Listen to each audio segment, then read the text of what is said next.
Jill bought what she wanted. Yeah, yeah. Do I have enough money to pay my bills? Actually, okay, I should have enough money. Boobs, not boobs. Those cost extra. It's Quincy studies the possibility of allowing imports. Oh yeah, we read that one. Carrie Mickey's the biggest pop idol in history. Oh yeah, we read these already. Okay, I just didn't save after I read them. That's all. All right, back to work. Good evening. Good evening, bro. Hey, how are you feeling? Lilimar soft and warm. Oh, she actually likes sleeping with Dorothy. Come again? You heard me. So on a scale from steaming palace shit to just sad, where are you? 2 weeks to Mouse for Hire, yeah. Dude, I want to play Mouse for Hire, and I want to play Screamer. And Screamer came out, and I really want to get it. Dude, but I want to finish these other 2 games. Yeah, I'm getting it, yeah. Yeah, no, Mouse for Hire looks really cool. I'm gonna get it for sure. I like the art style and everything. And besides, it's like my kind of game, bro. It's like a boomer shooter almost on release. I should be able to. Cause it's I get like the 20% off when I buy from Humble. So if it's on Humble, I will buy it. If not, then I'll wait. What's the release price actually? Hold on. Shit. Oh, bro, this is never mind. Yeah, it's $30. Never mind, I'll buy it. I don't give a fuck. On release, it's $30. Yeah, I'll buy this. That's fine. Imagine a game releasing for $30, bro. I mean, I'll buy it. The fuck? I was assuming it was gonna be like $60 or something at least, but no, $30. I'll buy it. Easy. That's an easy purchase. I still hate myself. I'm still sad as hell, but alright. I still hate myself. I'm still sad as hell, but how to put it, the noise stopped. I don't know if I explained myself. Sorta, kinda. So, how were things last night? Cozy, I must admit. You were looking at older videos of the game? Maybe did they like improve on it a lot? I love how they changed how you took damage. Oh yeah. That's the cool thing too. We can see games in development and the changes they made, and they like, you know, if they take fan feedback, it's always great. I can't believe you paid Dorothy for that. Well, if you want to call that payment, I guess. Huh? I called Dorothy to tell her what happened to you, and she was really concerned. She stuttered for a second, saying she had the whole night to go, and she couldn't just leave for free. I asked her how much, and she said, enough to pay for the soda I'm having, it's fine. How did you get her number? I have contacts. Dude. Dorothy actually cares about you. Feels bad, man. Right. Anyways, Jill, if you need a second break, a drink, or a hug, just let me know, you hear? Thanks. I'd make you the same offer, but I'm guessing hugs from me are the last thing you want. If you need a bartender, let me know, though. Nice to know. Anyways, we have work to do. Dude, they love Jill, man. It feels great. Time to mix drinks and change lives. Yeah. In the old version, they just flashed white for a frame, so it was really bad. Yeah. It's one of those things, though. You know, they polished the game with a little bit of extra time. It's nice to hear that again. Did you say something? Did I? Welcome to the oh, it's you guys. Hey, be more respectful. I brought my boss here. Gay as hell. Gay as hell. Aren't you a part-timer here or something? My other boss. You're talking to the great Nacho Tumbleweed Jr. God damn it, bro. Yeah, the dog works here, and we kind of been having issues with him working here the whole time. Because we're not supposed to have animals, but it's like, the business is gonna shut down anyway, so he's allowed to work here part-time. But he works for a fucking, no one gives a fuck, yeah. Basically, no one gives a fuck. Boss, I'm taking my break.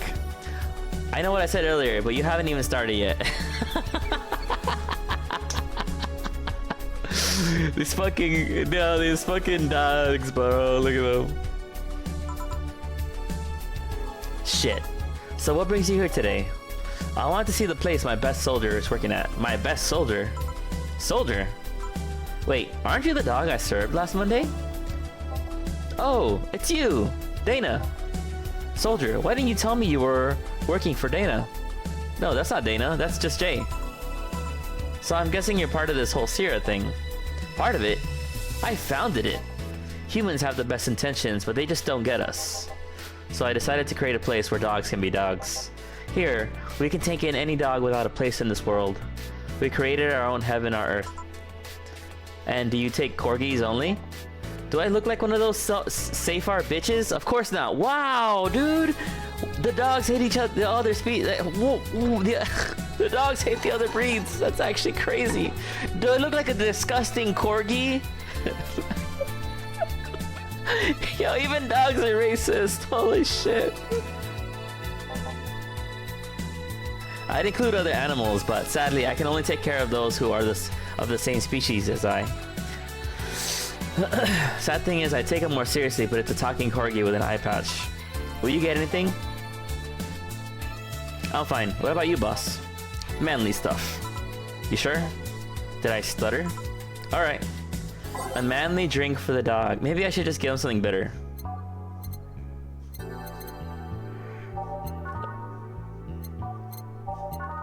Bitter, manly, and strong. Suplex.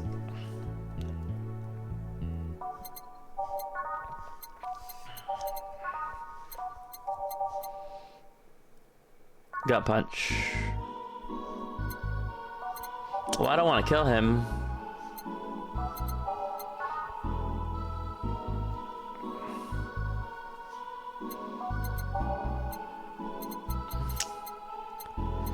Fuck it. Let's kill this dog, bro. You know what? He asked for what he asked for, and if shit happens to him, that's on him. He's a grown-ass dog. Here. Yes, this is just what I wanted. Blah, this tastes worse than my own butt. Hey, you asked for it. This is really a nice place, you know. You picked a good place to work at, soldier. Thanks. Does he really get paid? Your efforts to keep Sierra afloat will not go to waste. We'll make her better and better. I mean, we're pretty much on the verge of closing. Can boss really afford that? We have more urgent matters at hand, though, like the fact that we don't have enough balls for everyone. Can't they just share the ones we have? You fool! Every dog has a right to his own ball. You fool!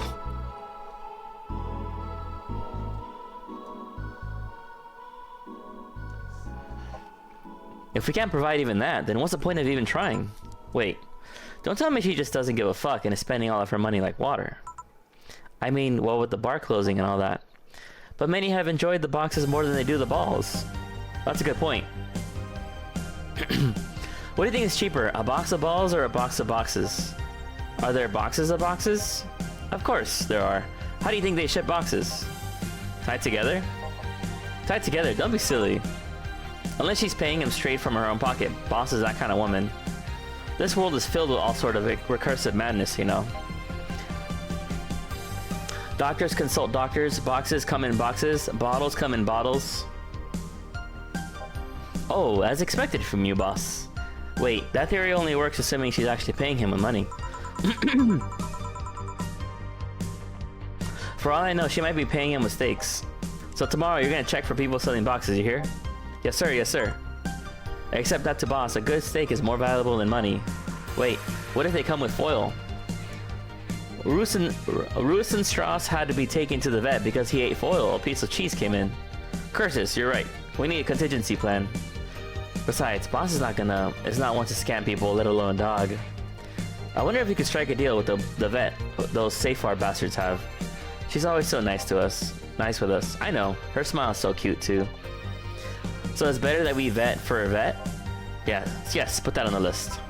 Ah, Nacho. Oh yeah, forgot she knew the dog. Are you staying for a while? I was just passing by. I got some errands to run. Great. Joe can go with you. I can. You will. I'll still get paid for today, right? That depends on Nacho's evaluation. Alright, Greenhorn, let's get going. Now, I'm paying him anyways, by the way. Just wanted to mess around with him. No, that's not the problem here. Why make him do that? Joe looked like he needed to take a good break, and he's the kind to just not accept such a thing. But with Nacho, he'd have something to do, and he'd be away from the bar for a bit. When you put it that way. Anyway, I'm going back to my office. Your boss sure is nice. Glad I'm working with her too. Yeah. So are you having anything? Actually, I'm just gonna go sit over there and be on standby. Await orders. Oh, okay. Shit, I missed a chance to ask how or if he even gets paid with money. Man, I sure need to get wasted. I failed to see how getting wasted will make you feel better. Shiba! For fuck's sake, you piece of scrap. We just got out of that building full of dogs. But this one has a Hawaiian shirt and sunglasses. Hey there, robot. And he talks. Welcome to Valhalla. Hey, Jill. Get me a beer, will you? Gotcha. Does Deal want anything? Okay, roll. Sir, yes, sir. So cute. He's fine. Just a beer, then. Friday after work isn't just a beer, though. It's the beer. Can't argue with that. I can make it big for the heck of it. Alright, we're gonna make a big-ass beer. Let's go.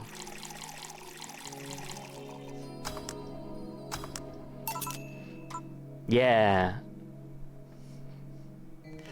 Alright, today, look, listen. I'm gonna finish this game for sure today. Today is the day. I just didn't realize that,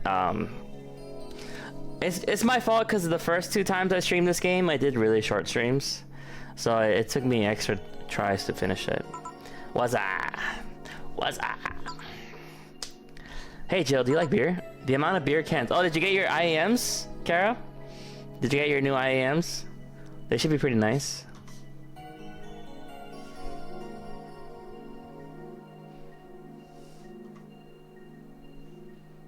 Oh, you did? You're testing them right now. Hey!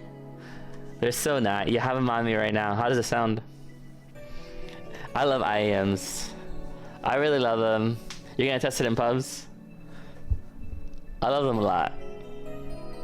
When I got mines, it sounds like shit. Damn, what do you mean? That's crazy. If you said it sounds like shit, then I'm gonna say something's wrong with your ears. You need to go clean that shit out. Yo, your ears are the problem. It's not the earbuds. The earbuds are perfect. My ears are clean, sir. I need my ears cleaned a little bit, actually. I have the little wash and stuff for it. I just haven't done it in a minute. Yeah. Anyway, I had this friend back in high school who made some pretty nice crafts with them. Go to an audiologist. I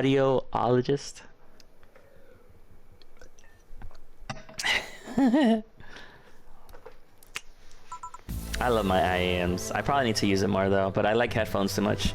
I like these headphones a lot, and at some point I want to upgrade them to the ones that I really want, but they're so fucking expensive. But fuck it, you know, like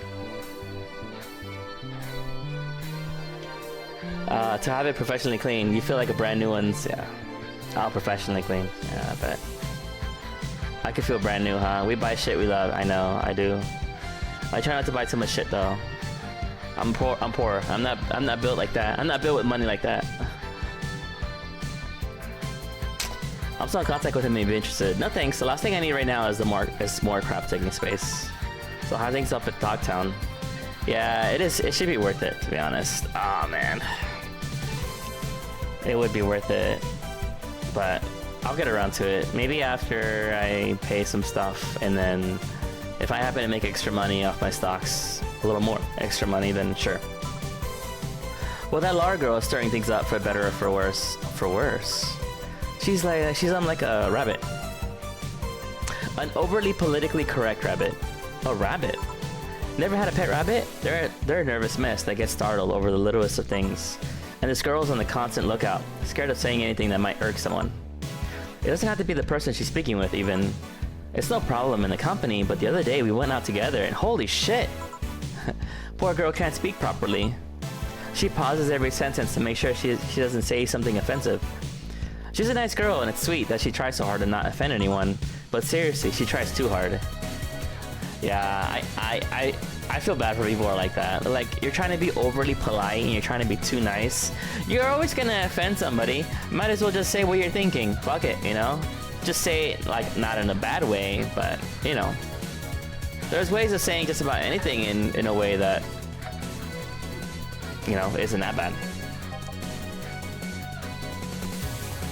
I say crazy shit all the time, and I get away with it most of the time. But that's because I say it in a humorous way. As long as it's funny, you can get away with saying anything.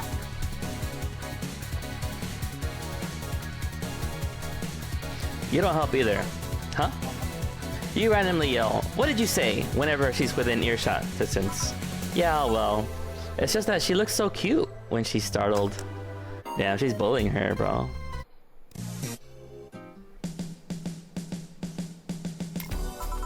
Like a rabbit.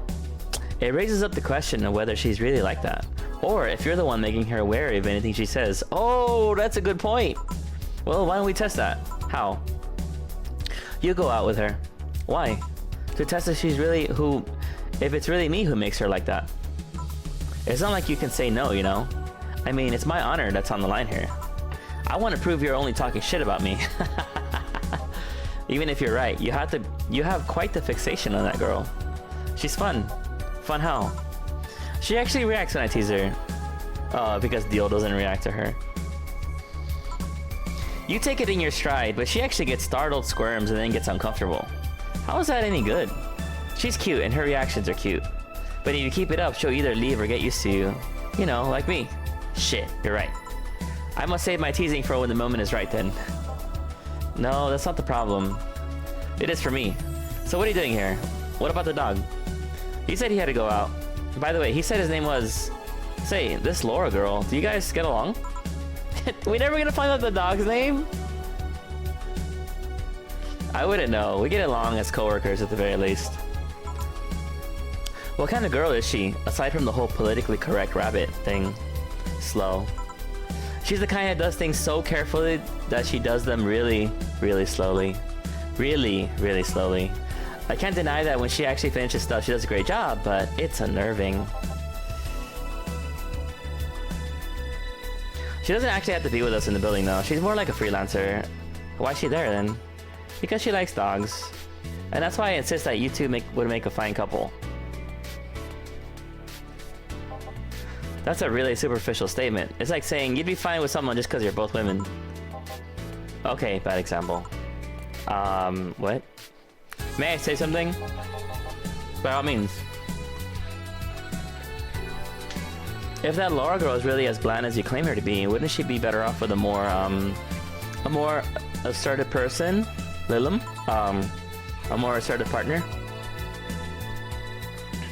Yo, piece of scrap, she's totally calling you a pussy. She's right though. Sharing interest and being compatible are totally different things. That's actually true. That's actually super true. Because you can have friends or you can know people, especially of the opposite sex, that have like similar interests. But being compatible with someone is like a whole other thing. That's why a lot of times people like, they can be like, they can have a partner, but they don't, their partner and them don't always share certain interests, you know? But then you'd be underestimating the power of love. Whether you want to admit it or not, love changes people for better or for worse. Who knows, maybe you'll become assertive after spending time with her. Or she'll drive me nuts. I guess that's a possibility too, yeah. Still, why are you so insistent on me and her getting together? Because she's like a cute rabbit, so someone might try to eat her out there. It'd be a lot easier to keep her in my sight. So in short, your motherly instincts arose because of Laura. Why not see if she likes you? And you already tried to hit on her, didn't you? You make me sound like some skirt chaser. She's not into girls. How did you find out? I asked her directly. Of course you did. She seemed giddy afterwards though. I heard her muttering something about meeting her first lesbian. It was weird. Okay, enough Laura for a night. That. Refrain from using any "that's what you said last night" jokes or variations thereof, please. Party pooper. Let's get a drink then. Sounds good. I have a bloom light, please. Give me a fringe weaver. Bloom light and a fringe weaver. I think this is the first time I made this one. A bloom light. Oh, oops. Let me reset that.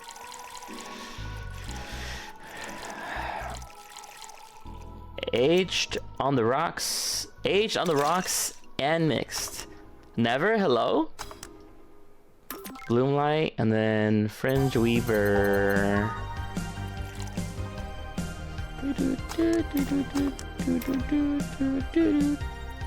What's going on, Never? Aged and mixed. I'm making alcohol. Here you go. I wonder why it's called a bloom light. Seems it was first developed at some video games event. The creator said something about making the attendees feel like their customers do. Sir?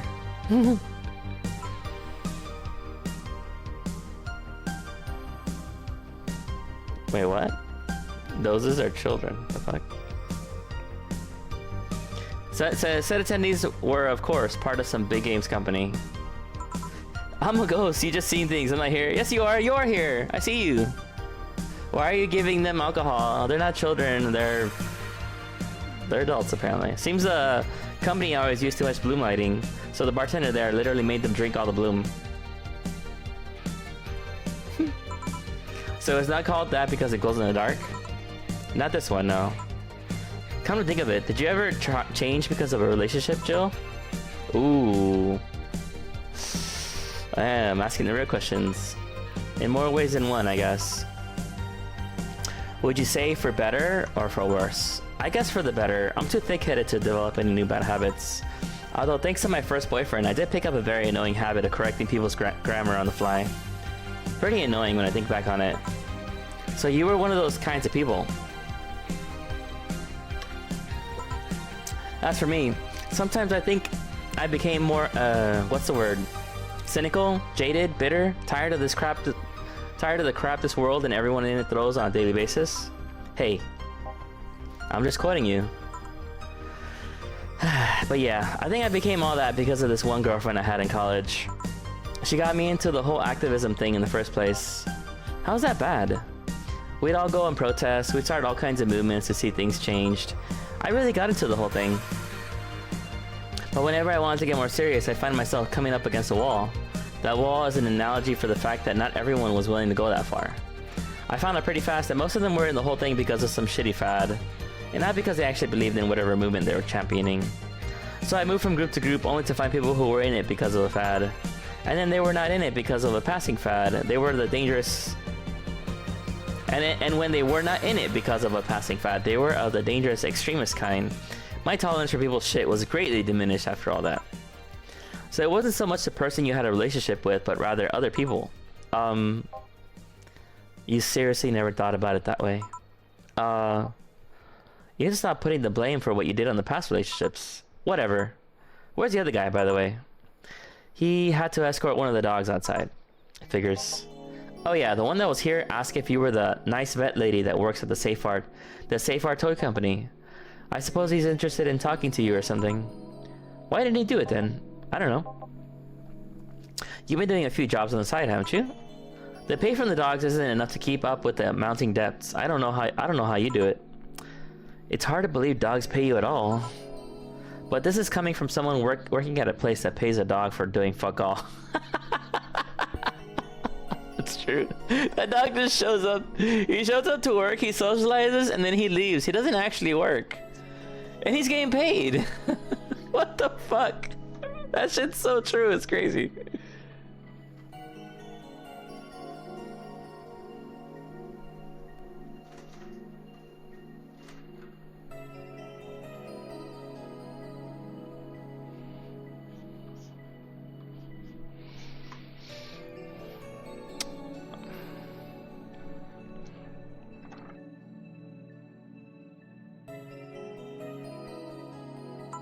Or at least I think we're paying him. I'm not completely certain we do.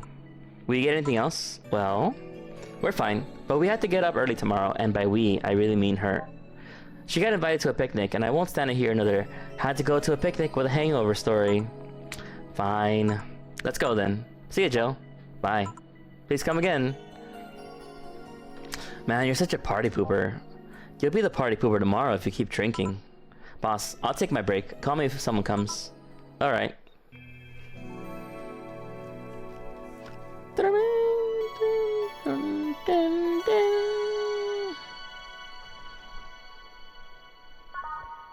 Break time. No dogs in sight. She can hate all these dogs. Oh man. How do I unlock the other songs?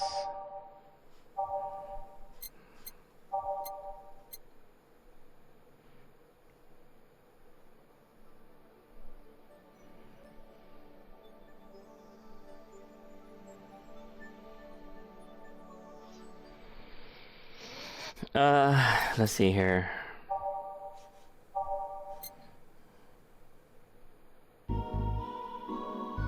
I kinda get tired of that song. Good for health, bad for...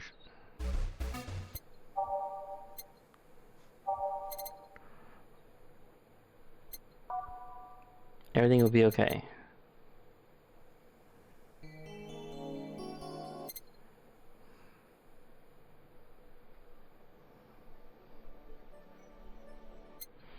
Will you remember me? Will you remember me?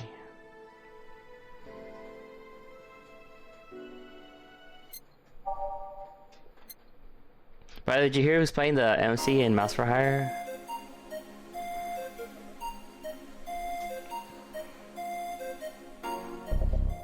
Here,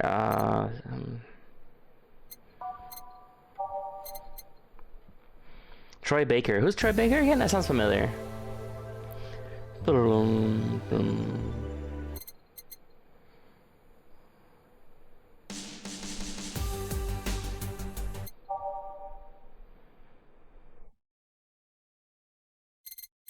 A star pierces the dark. I feel like this one I always skip. No, I don't.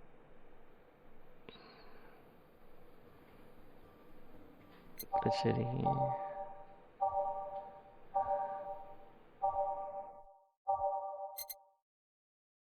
I feel like I got more music actually.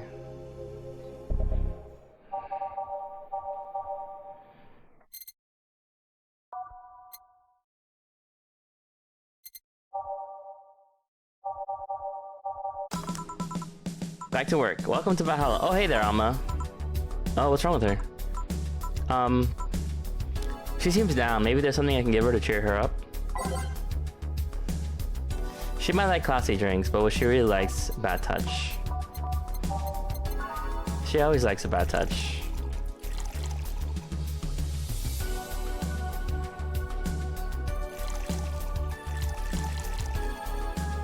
On the rocks and mixed. Hey, huh? And this? It's on me. Drink, so you at least change your expression. Why not just say you're worried about me? You got the message anyway, didn't you? So, how is it?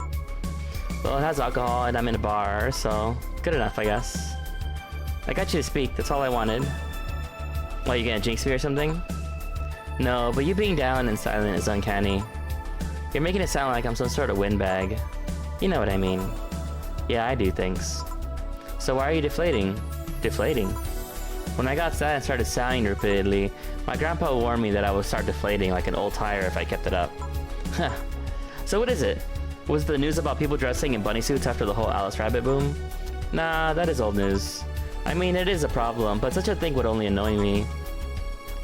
Say Jill, how's your mood right now? I want to ruin it by blowing off all my stored steam. Silly Alma.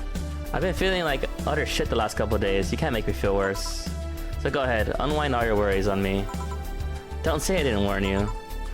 Okay, so you remember my sister Diana? The one that separated from her husband and forgot her kids while fucking her way around or something? Damn! Yeah, that's true. Scandalous. Perfect summary. I'll use it next time. I didn't tell you the whole story then. More specifically, that she threw her husband out after months of abuse. Oh. However, that woman is incapable of getting a job and maintaining herself. And I mean that. She never even thinks about selling some stuff or trying to earn her bread. She just expects a guy to do all that for her. Oh my god, there's so many fucking women like this. Holy shit, sorry. I have no idea why she turned out like that. Both my mom and dad were hard workers. They even started a small shop to have something to do after retirement. Huh. So what does this fully capable woman do a couple of weeks later? Why, bring her abusive husband back, of course. What? Yep. That sounds about right. I'm not surprised. That's how it is, bro. It's that codependency. This shit's fucked up. Yeah, and the guy spent a couple of days with her before leaving her again. Yup. Yup,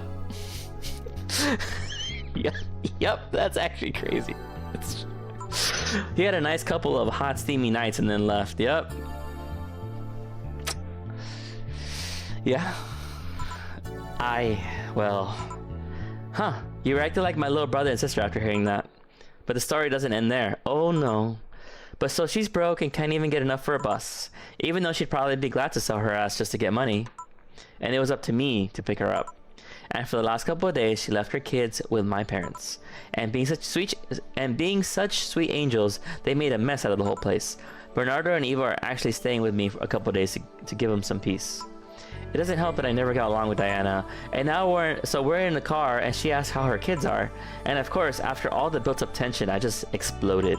First, I started ranting about how her kids are growing up seeing some messed up stuff. I started scolding her about not taking responsibility, about not taking proper care of her children. But she's right though! She's fucking right! Someone should tell that dumb fucking bitch something! Sorry. Sorry. This is real, dude. It's too fucking real. There's too many stupid fucking people that are like this. I tell her that she's in no place to have all those escapades. And after all that, she just says, "What the hell do you know? You don't have any kids." Yep! Oh, dude, that is too fucking real! Holy shit, that is crazy! That is so real, it's insane, bro. Holy shit, that is so real. God damn it, fuck. Oh my god. Yeah, you slutty skank. I don't have kids, but I'm not broke just because I refuse to take a job. Yep! Dude! This shit happens all the fucking time! This shit happens all the time! Holy shit. I don't have kids, but I'm not leaving them in the first barely familiar house I find. Yup. I don't have kids, but I'm not letting the guy that hit on me on a regular basis back into my bed. That hit me on a regular basis back into my bed. Yup. I don't have kids, but I pretty much raised Ava and Bernardo, and they turned out pretty damn well. Yup. Dude, oh my god. This is the most valid crash out ever. Yes. Girl, tell her that she's a dumb fucking... Okay, I don't have any kids, but I'm not a cheap whore. Yeah. True. Dude, holy shit, I love this. I love Alma. She deserves to let that shit out. Fuck that shit. Dumbass fucking sister. What a fucking pile of garbage. We love that shit. Oh my god. Damn. I don't know what to say. I would know what to say in this situation, to be honest, but it's fine. There's nothing to say. I love my family. I put them above all else. Batman. Oh, you're talking about Batman. Oh, wait, hold up. Damn, I read that all late. My bad. Troy Baker plays Batman.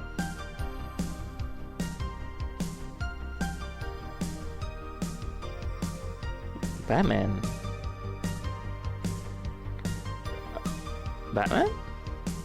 Oh, from like the video games. Oh, he's the one that voiced him in some of the video games. Oh. Yeah, you can look it up. Yeah, I just looked it up right now. So he voiced some Batman in some of the games, right? Okay. But Diana's seriously pushing the boundaries of what I can allow. Any way I could help? You just did, huh? I know who I'm dealing with. I'm not one to let stuff like that get to me. I'm still angry as hell though, and I couldn't just discuss this with any of my family members. I can't tell my mom your daughter's a slut. Yes, you can. Actually, you can do that. And honestly, you probably should. Fuck it. Like, the parents enabled this, and then the daughter just got away with all this bullshit, and now there's kids that have to suffer because of it. Oh my god.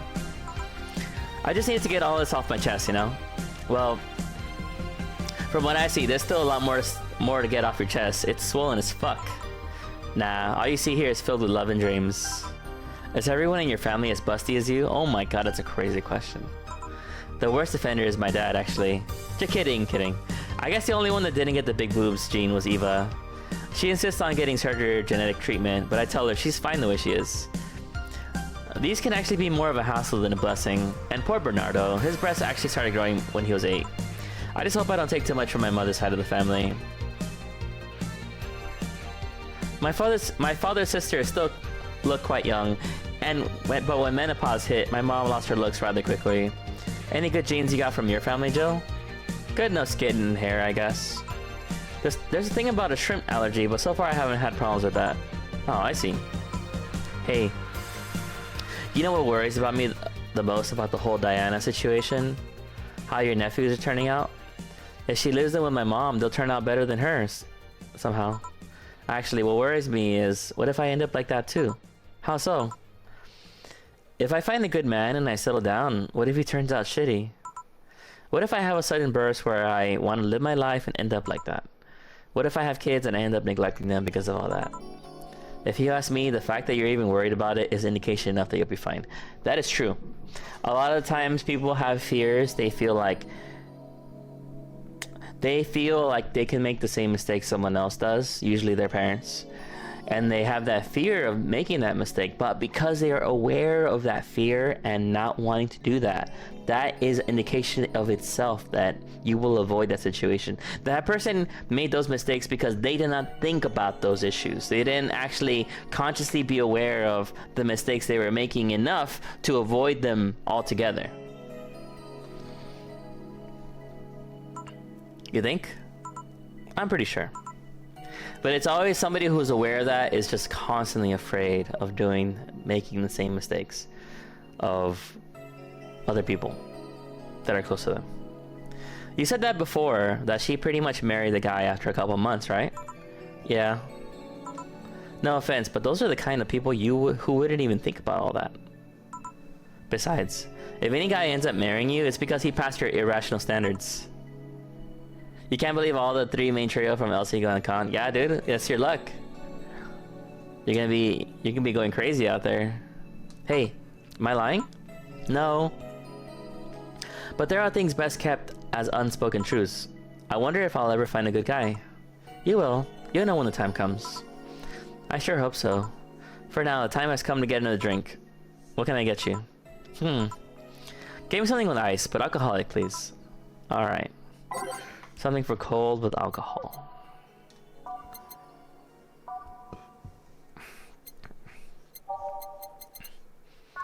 No, not fluffy drinks. Sunshine Cloud? The rocks and blended, yeah. Okay, this one should be good. Alright, I got her on the rocks and blended.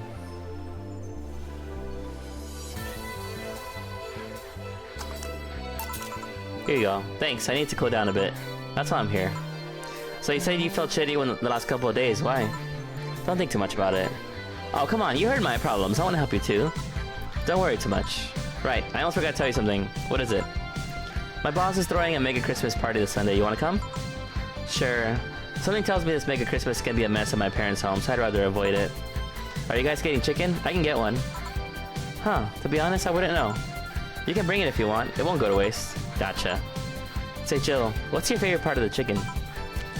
Favorite part? I guess I like legs the most. Really? I like breast better. Breast is a bit too simple, don't you think? Legs have better texture. Maybe, but simple is usually better. Breast is easier to enjoy than legs and a lot less messy. Huh. You silly girls. Boss? You're there talking about breasts and legs when everyone knows the best part of the wings. Boss, what's that? Spicy chicken wings. Where did you get spicy chicken wings? From a spicy chicken. You know, spicy chicken, the shop 2 blocks from here. Sorry, let me rephrase that. Why are you carrying a bucket of spicy chicken wings? Why aren't you carrying a bucket of spicy chicken wings? That's a great question. Well, because, thought as much. Yo, Armitage. Alma. You know what I said. I know what I said. Will the chicken you're talking about be cooked already? You might need to heat it up. But it'd be cooked otherwise. Great. I expect you here Sunday at 8 p.m. Thanks. Anyway, I'll be back to my office. She left the bucket. Want some? Don't mind if I do. Ooh, mild spice. Nice. Weird. Maybe she got a mixed up order and that's why she left them here. She usually orders stronger stuff. I found buckets that make my throat itch just from being near them. Oh. Huh. Say, Jill, what kind of guys do you like? Ooh. That's a sudden question. I'm not too picky with guys, to be honest. I want them to be decent enough. Not jealous, not aggressive, responsible enough to keep a job. That's low standards, bro. Jesus. The standards are so low. Oh, God. That's no good. Do you like them buff? What about tall? Huh. No tattoos or piercings, I guess. I never liked either. What about you? I like them well dressed. If they go out in iron shirts and well-coordinated clothes, they're sure to catch my eye. Some muscles always fine too, but sharply dressed males catch my attention faster. And yet, you're still single. That's how I like my men. My potential husband, on the other hand, is another matter completely. I see. So, can you give me a drink here? The spicy wings turn out to be spicy. What can I get you? Anything, as long as it helps with the spiciness in my mouth. Okay. She needs something sweet to get rid of the spiciness. Maybe a sugar rush.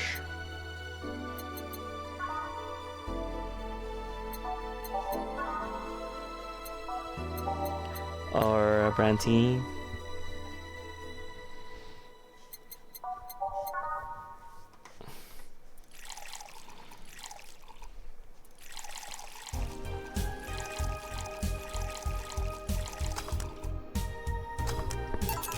Here. It helped. Thanks. Alright, so next question. What kind of girl do you like? Oh, she wants to find out. Huh? That's because she likes her. She likes her. She was drunk admitting to how hot she was. You first.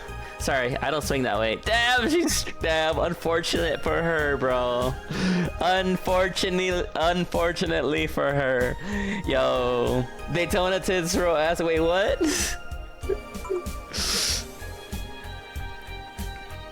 Sure, I have no qualms about saying a girl is cute or cool, but nope, I prefer men in my bed. Now you, shit, just calm down. Whoa, I guess I like girls with light colored hair. Light colored hair? Yeah, you know, like redheads and such. What about white, like your boss? You were just setting me up for that comment, weren't you? Sorry, it's just that when she got here with the bucket of wings, your eyes pretty much started sparkling.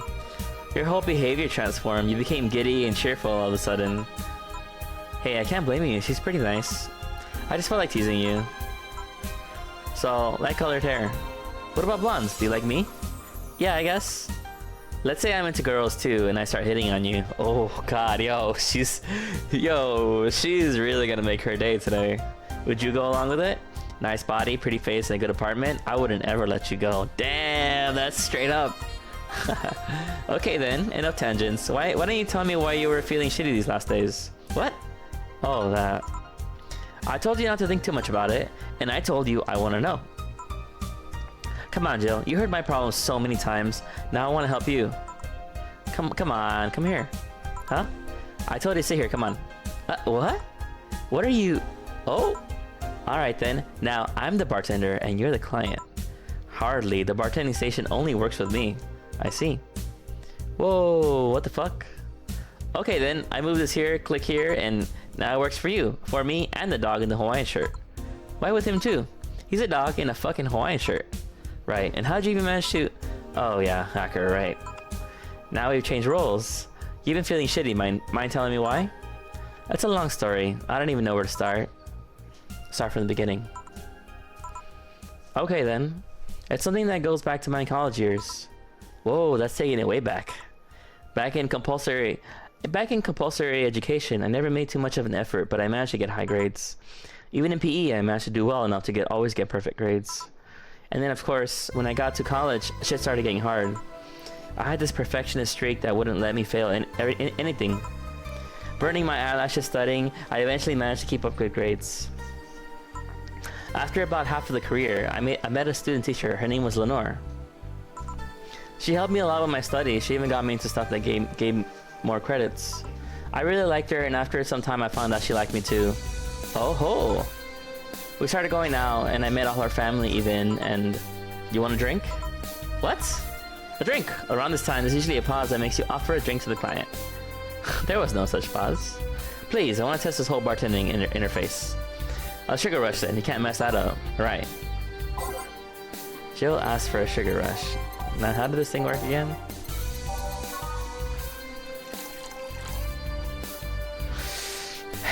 Yeah. I mean, this is like the easiest one. Here, thanks. How is it? Like I said, you can't mess up a sugar rush. Huh. I had this gut feeling that with your body, you'd make a better bartender than me. Yeah, her big titties, bro? True. True. Extra tips. You're selling yourself too short. You're cute, you know? People don't go to bars for cuteness, though. You've obviously never been to a cat bar, then. Besides, my boobs can be a hassle when trying to move around this kind of stuff. So keep telling the story. Well, as the career went on, it got harder and harder. The last year and a half, it became nothing but study session after study session. Investigations, my thesis. When the graduation ceremony came, I had to make a speech, and suddenly, while reading said speech, I almost had a panic attack. Fear of public speaking. I realized I lost about a year and a half of my life. I tried to remember if I did anything fun at all, but all I could remember was studying and investigating new topics. I couldn't even enjoy doing all that, so I was just standing there and the satisfaction of graduating was minimal. I realized I had only gone through the motions day after day, from high school to graduating. I felt like a whole years of my life had slipped through my fingers. I never stopped to think if I enjoyed what I was doing. In fact, I never stopped. At that point, I stopped and I realized I needed a breather or something. Did I even like that career? It was all terrifying as hell. I needed all of my strength to not start running like a panicked mess. Huh. So a couple of months later, an offer to start working at this big research facility. Lenore was ecstatic, so she was so proud of me back then. But I was just scared. That would be my job. I'd spend my life expanding on what I did during that year and a half. What if I had a sudden realization like the one I had at graduation, but when I turned 40? I didn't know what to do. I made sure, but I sure as hell wasn't taking that offer.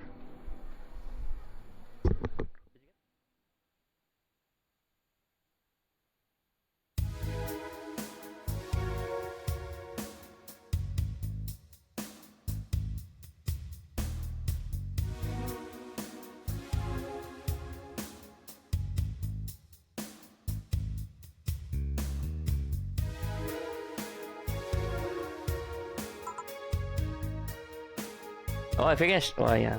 I told Lenore she freaked out. She confessed that she was jealous because she never got such a chance. Things devolved pretty quickly. She said one too many things. I said one too many things. In the end, I just stormed out of her house and I broke a vase in the process. After that, I never spoke to her again. Damn. I'm sorry. I suddenly feel bad for pushing you to tell me all that. Why are you feeling shitty about that after all this time, though? Unless you've been feeling shitty for years. I have, but it's not just because of that. Eh? The other day, Lenore's sister, Gabrielle, came to this bar. Apparently, Lenore died last week. Localized nanomachine rejection, a heart attack. Apparently, she had it for a long time but never told anyone. And coincidentally, it got worse after I left. And I just can't stop thinking about it, wondering if me being there would have made a difference. If it's true she had that for a long time, why didn't she tell me when she was sick, when we were together? I don't know, I just feel like all kinds of a failure. Jill. And to make it worse, I also lashed out at Gabby. Yeah, she's blaming me for her sister's death and all, but she's just a kid, for fuck's sake. She lost a sister who pretty much raised her on her own. And to top it all off, I suddenly can't remember what stopped me from apologizing. Pride? Fear? A stupid effort to leave the most awesome person I loved as a thing of the past? Who cares? I lost my chance to apologize to her forever. Truly, forever. I'm such a piece of shit. A selfish piece of shit. I honestly don't know what to say. I didn't expect the story to be this. Yo, boob tender. Yes. Can you get me a big beer here? Coming right up. Boob tender. You know, at least it would cheer her up knowing a very attractive woman is serving her, you know? It does make a difference. You know, it does. Big beer for Jill. Thanks. I need to remember to take care of the cans in my apartment. Do you drink lots of beer? One of the perks of the BTC issued liver implant is that I can drink lots of beer without getting too wasted. Oh. Hey Jill, what kind of girl was Lenore? Huh? Well, she was calm and smart. Back in college, I was too thick-headed and got riled up easily. Stress was my default state. That's crazy. So just like you're behaving right now. Shut up, I was worse. Can't picture that. Don't, it's embarrassing. Anyway, she was always there, finding a way to cool me down. She was always able to hold conversations about pretty much any topic. One time I saw her go from talking about video games to talking about sports. All that variety while still being a hardcore scientist. She would always push me into social interactions. If she saw me by herself, she would drag me with her. Watching people is fine, but talking to them is better, she would say. Damn, that's such a great line, dude. Because it's the dynamic that they had. It was compatible, you know. She was like kind of recluse and had her own thing, and then the girlfriend always made her kind of get herself a little more out there. Lenore would always present me to her many acquaintances as the girl I don't mind cuddling with for hours. Man, I'm gonna miss her. After a point, I don't even think about getting back into a relationship with her. After a point, I didn't even think about getting back into a relationship with her, but she was such an awesome person, I just wanted to apologize. And now? Watch him, he's gonna try to push the window again. I made that shit that's not going anywhere now. You know, in a cruel twist of irony, she's the one that made me pick up bartending. Oh? Back when I was thinking about the hell to do with my life, I remembered a night we spent in a club. She started talking about how the drinks were synthesized, the chemistry involved, the reactions and all that. Everything sounded so fascinating, so I remember saying that her talk made me want to start mixing drinks. She said if everything else fails, why not take up bartending? Huh, interesting. Oh, because it's kind of like a way of always making sure she gets social interactions anyway. Damn. That's crazy. That's why she's bartending. Because as a bartender, bartenders get the most amount of social interactions, really. Are you okay? For some value of okay, yeah. It's just, I want to thank you, Alma. Thank me? I guess I just needed someone to tell all of this to, and you were the one. You volunteered yourself, and you insisted on listening to me. You stood there listening to the whole thing from beginning to end. I know I might not be the most expressive person, but I'm not one to spout love and fluffiness, but I really like you. Maybe I'm just a bartender, you're just a client. But I really appreciate your friendship, or at the very least your patronage. I really enjoy working for you. Jill, are you dying? Shut up, I'm trying to have a heart-to-heart here. Sorry, it's just... It's weird for you to get so sappy. I don't blame her, she was repressed, bro. She didn't let any of her feelings out this whole time. Well, I just realized that the saddest thing is how I'll never be able to make amends. And it hurts like fucking hell, you know? I never, and I mean never, want to feel that way again. Yeah. I feel like when people go through their life and they lose people, you start viewing interactions and your relationships very differently. Like, you don't want to have that happen again, where you have regrets of not saying something or not doing something for somebody. I don't want someone to suddenly exit my life and have my last memory of them involve something nasty. Yeah. I don't want the lingering grief of having burned a bridge on a whim. I want to avoid that at any cost, and if it means breaking character every once in a while, so be it. I'll let everyone know how I really feel about them. I'm so proud of her. I'm so proud of Jill. And if I ever fight with them, I'll swallow my pride, muster all the courage I can, and be the one to apologize. I hate being like this. I hate it. That's a nice resolution. Maybe I'll be a copycat and do the same. Alright, enough sappiness. Get back here. I'm on duty, you know? Fine. It's almost closing time anyway. It was fun while it lasted though. Hey. Yeah? I mean it, you know. Thanks for everything today. Silly Jill. You listen to my problems and I listen to yours. That's what friends are for, right? Right. I'll be leaving now. Oh, before I forget. Did you ever talk Did you ever talk about all this with your parents? They know the basics, but I haven't told them about Lenore's death yet. Why don't you do that sometime? I don't know, I don't want to bother them with my problems. Don't be silly, they're your parents, they live to share your problems. You should try having a talk like this with them sometime, they'll appreciate it. Anyway, I'm out. See you Sunday. Take care. That Alma girl sure is nice. Ah, boss, did you hear all that? Not all of it, but a good chunk at the very least. Your expression changed a lot already. It did? You look happier, that's always good. Anyways, let's call it a day. I expect an even brighter Jill tomorrow. Right. Oh yeah, boss, about those chicken wings. Fucking idiots with the spicy chicken. Sorry, Dana, we won't have enough spices for your order until tomorrow, they said. Is that how they treat their regulars? Ugh, call the manager. Boss?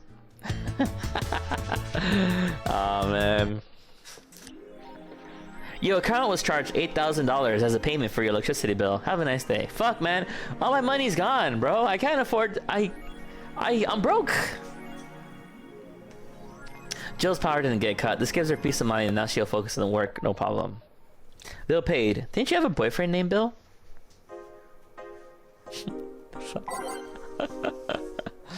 Damn, bro, that's crazy. Grand Slam fighters. Is anyone into wrestling here? I became a huge fan of GCF recently. It's very recent. It's a really solid product in my opinion. Much better than the E. I like the match quality, but I wish they gave importance to the mid card. Are they still forcing 66 American Kid into the main event? Yep. He's gonna face Yusuke at the Dome show. Why don't they push the great DK instead? He's much more talented than 66. Because the American Kid actually moves merch unlike their indie darling. I want to marry Yusuke. Who's hyped for the women's championship? That one should be the main event, not the turd we're getting instead. 66 is pretty good. Just watch some of his work in Japan. Everyone tells me 66 is better in Japan, but all I see is locks and arm bars. Nothing that impressive. Wrestling is fake.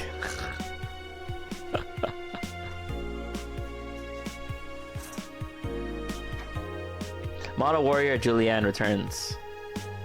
Model Warrior Julianne returns this February. Is that a tear in your eye? No?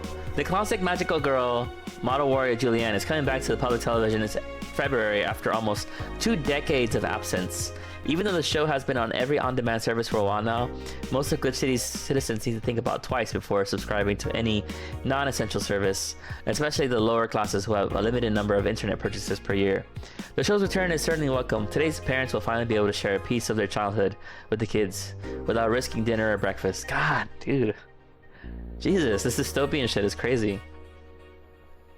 Nanomachine rejection has taken 80 lives this year. The Health Observatory just released their annual report on nanomachine rejection cases. The total number of reported cases has risen to 80, an increase from 65 cases reported last year. Nanomachine pollution was particularly strong this year due to recent protests, wrote the observatory. Protests caused the police force to release new varieties of nanomachines. Their function is still unclear, but according to sources, they're intended for crowd control purposes. It's unlikely we'll find a cure in the near future, but we can only hope cases like this will become rare in the following years. I wonder if she's among those 80. Damn. Update. Lilith receiving messages. It looks like we were able to record and transcribe one of the messages sent from one of the compromised signals. Joe Wren, the anchor from our popular TV newscast, served as our very own test subject for the investigation. White noise. Who are you? Are you really alive? Huh. You're special to me. You're everything to me. It's time to become one. White noise intensifies. Spooky. Or a made-up story.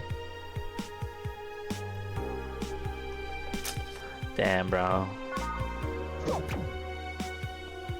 Oh, I'm actually catching up where I left off in this game. That's actually crazy. Oh, back to work. Good evening. Ah, hey Jill. How are you feeling?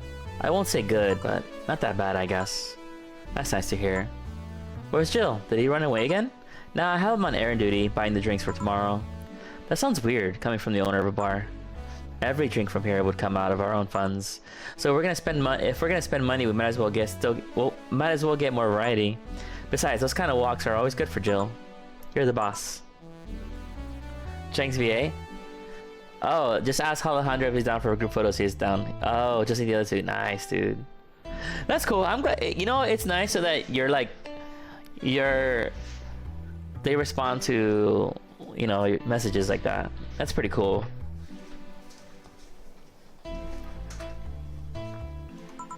They get to meet their fans and stuff. I mean, he's streaming right now. Oh, he's streaming. That's cool. That's actually even cooler. The fuck? He's a streamer. Sick. I like it when like celebrities like that are streamers, you know, because then you can kind of you can still chat with them. A lot of times they'll be like celebrities and they stream on Twitch, but because they're not usually known for gaming and streaming, it's like a weird avenue where you can like easily talk to them because they're reacting to chat, and then they're probably not like crazy high viewership or something. Like voice actors and stuff. Now, there's 3 of us, the dogs. You invited Titty Hacker, Joe invited Jamie. Oh yeah, I also invited Dorothy when I called her to spend the night with you. Sounds good so far. Invite anyone else you feel like inviting, the more the merrier. I could, but I bet everyone's made plans by this point. I mean, you've heard his voice outside of animes, you know that, right? Yeah, I'm pretty sure I have. There's so many like recurring voice actors in different freaking forms of media, bro. Deadlock? Deadlock? What's deadlock? That's true. I'll be in my office. Call me should anything arise. Alright. Time to mix drinks and change lives. Wait here. I'll check inside. Welcome to Valhalla. Oh, a PTC bar. Whoa, who the fuck are these people? Excuse me, do you know where the Athena Convention Center is? Why does that place make people lost so easily? They should have called it the Minotaur Center. This cat's going crazy over there. Whoa, whoa, cat, what the fuck?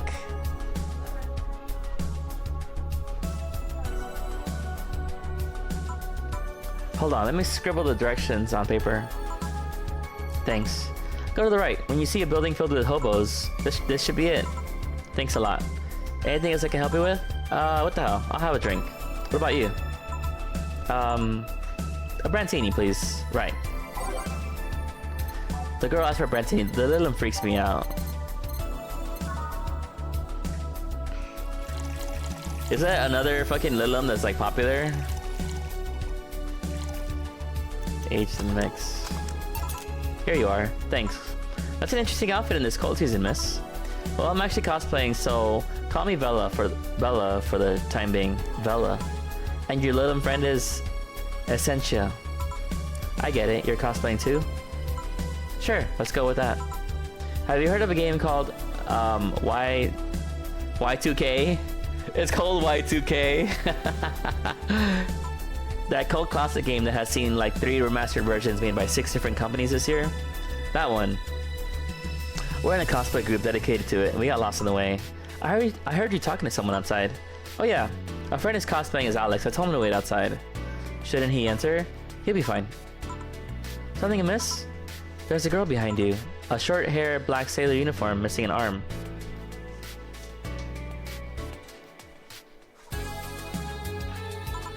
Wearing jeans under a skirt. No, don't spook the bartender. Spook. Anything else? I'll get a fluffy dream and be on my way. And you? I'm fine. The little one freaks me out.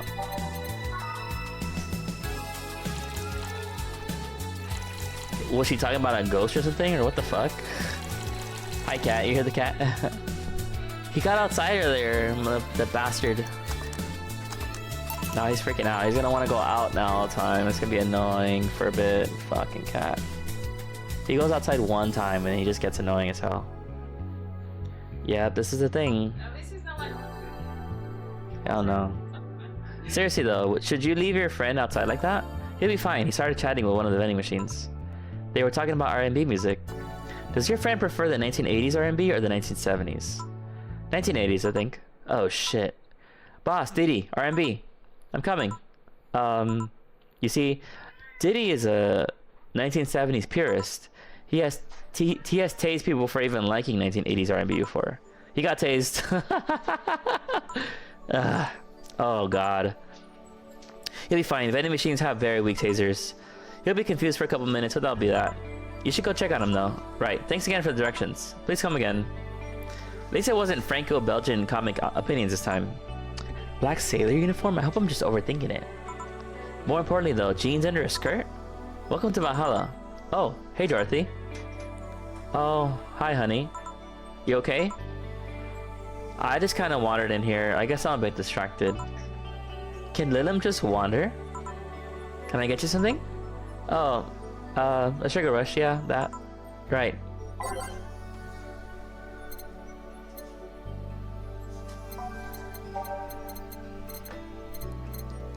I forgot. I think it was Bad Touch that she likes.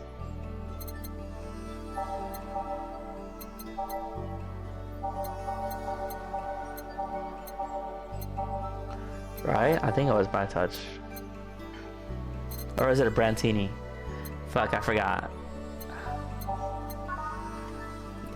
I think it's Bad Touch that she likes. I'll make her that. If it's a mistake, it's a mistake, I guess. Here, rocks and mixed. Here, thanks. She didn't notice it. She didn't notice it was the wrong drink. So much silence. By the way, thanks for staying with me the other day. Turns out I really needed that. So did you enjoy the soda? Oh, did you find that one out? Was it supposed to be a secret? No, but don't go around telling everyone about that. I did it because it was you who needed my help. But a hug night is usually one of my most expensive services. It is? Hey, I don't know if the client has body odor or something like that. Not to mention, it limits the chances of getting any other client that night. Still, did it help? Yeah, it helped me cool down a lot. So from what Dana told me, someone close to you died, right? Yeah. Do you want to know more about it? You want to tell me about it? I brought it up enough times already, I think. No problem then. You were sad and that's all I need to know. Sorry for the loss though, I mean it. Thanks. Although I wondered for a while, do you Lilim really understand death? Sorta. Kinda. Our whole database is constantly being backed up in the collective source. Even if our bodies are destroyed, we can deploy it again with our personalities and memories intact. So our concept of mortality might be different. We do have a fear of death though. You do. We can't even begin to understand the idea of not being redeployed. While we have built-in warnings, the mere idea of nothingness is paralyzing. There are a few that don't mind it, but we do fear death and we don't wish it on anyone. In fact, that was the argument used for abolishing the whole 3 laws thing. You seem quite knowledgeable about robot history. Seeing what others have done to make sure I can live like I do helps me not take things for granted. And more people should think that way. Right?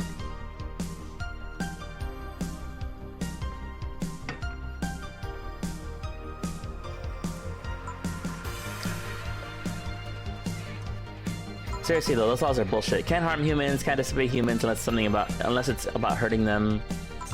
And you can protect yourself as long as it doesn't harm humans. And I mean, sure, the first AIs were just helpers and tools, but how could those laws still be applied to them after they achieve self-awareness? Who in their right mind would abide only by rules inscribed in some old book? That's funny. Alright, yeah. You know what? You're right, actually. You're right. Are you gonna walk him or what? Oh, okay. I did walk him a little bit after we came back the first time. Yes, this cat. He like takes after a lizard, and then he shoots after a grasshopper. A locust? He was torturing that thing. Every time I kept trying to fly away, he would just pounce it, stuff with it a little bit. And then he would kind of like see if it was still moving. And then it would jump again, and it would keep doing that until it was just like, Yeah. Cats, well, cats are like little tigers. They're actually crazy. They are little tigers or whatever the fuck, you know. They're crazy like that. If I remember correctly, those were only the distilled versions of the laws some writer imagined over 100 years ago. They were a reduced version of all his ideas. However, many authors afterwards took to them like they were the very laws of physics or something. And like many other things, people distill and exaggerate what they need and use it to their favor. Wow, you're a nerd. Look who's talking. Let's change the subject a bit though. Mood's getting gloomy. Your apartment's very comfy, you know. It's a tad small though. Sorry about that. And your cat is so cute. What was his name again? 4? Why 4? I figured if you ever got lost, at least I wanted to be able to yell 4. It happened once. You'd be surprised by how many golf players you run into. Every time you play with him, you could say it's foreplay. Stupid. Oh my god. That's actually great.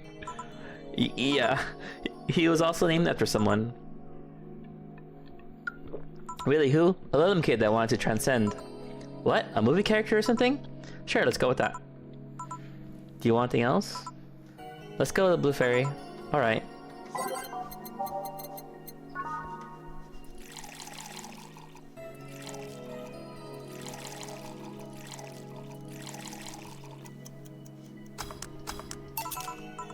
Why do you call it a blue fairy? Is it because of Pinocchio? I believe the name is based off absinthe, which some call the green fairy. The first versions of the drink were described as sweeter absinthe. Sadly, they had to fix the formula because people were turning green. Not blue? A bluish green. You seem to have cheered up a bit there. Yeah, talking to you always helps me get my mind off things. Hey, this is something I wondered for a while now. What? What kind of friends do you have? I mean, are they in your same line of work, or friends aside from you? Thank you. Well, there's Lawrence. That vending machine is a lot of fun to be with. Once you get past his quirkiness, that is. I've also met a lot of nice people working in the streets. From the top of my head, I can think about Nightingale, another Lilum. He changed himself to have fur and a more wolf-like face. He's also a pretty good pianist. He plays in a jazz band on the weekends. There's also Nadira, a drag queen and the owner of a club I've been to, invited to a few times. She has an animal shelter on the side. I help her with it occasionally. There's also Sister Clementine, a nun from an orphanage. I go there sometimes and play with the kids. Whoa, that's something I didn't expect to hear. I also almost got adopted once. I was flattered, but it was weird. Oh, and it turns out I already knew your boss. Some years ago, she what? What? I said too much. Client confidentiality and all that. Oh, that's how she knows her, dude. Oh no. That's how we find out. Well, enough tangents. Why were you gloomy in the first place? Gloomy? When you came in, I don't know if gloomy is the right word, but you were pretty quiet at the very least. And knowing how you normally are, it was pretty weird. Don't worry about that. I just had one too many things going on in my mind. I wasn't gloomy or anything, more like distracted, really. Well, I think I'll go now. Thanks for lending me an ear, honey.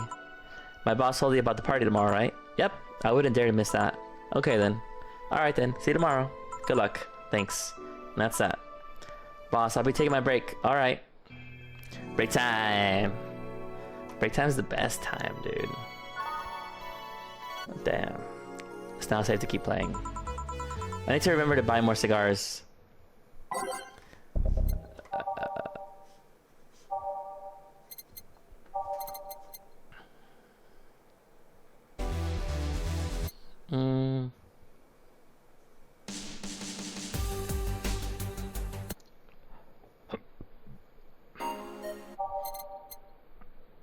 A star pierces the dark. Your love is a drug.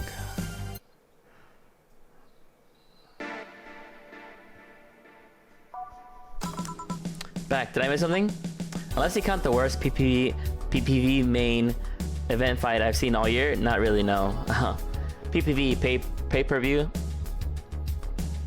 Alright, going out? I'll have a word with Gogo outside. He was so hyped for that match, he must be devastated. Okay. Welcome to Valhalla. Oh, hi, Sei. Oh, Sei is back. Yo, she's still fucked up, bro. Jesus. Good evening, Jill. How are you doing? The nightmares have stopped, so I'm sleeping better. This poor girl, man. How about your injuries? My bones are healing nicely. My wound's finally closed. The scars itch a bit, though. That's good to hear. Are you by yourself today? Yeah, I'm running a couple of errands by myself today, but I wanted to come here for a while. I also noticed the big guy from last time is outside. Buster? Stella doesn't want me being alone while I'm still healing, so she suggested taking him with me. I see. What can I get you? Something cold. Sure, something cold for say.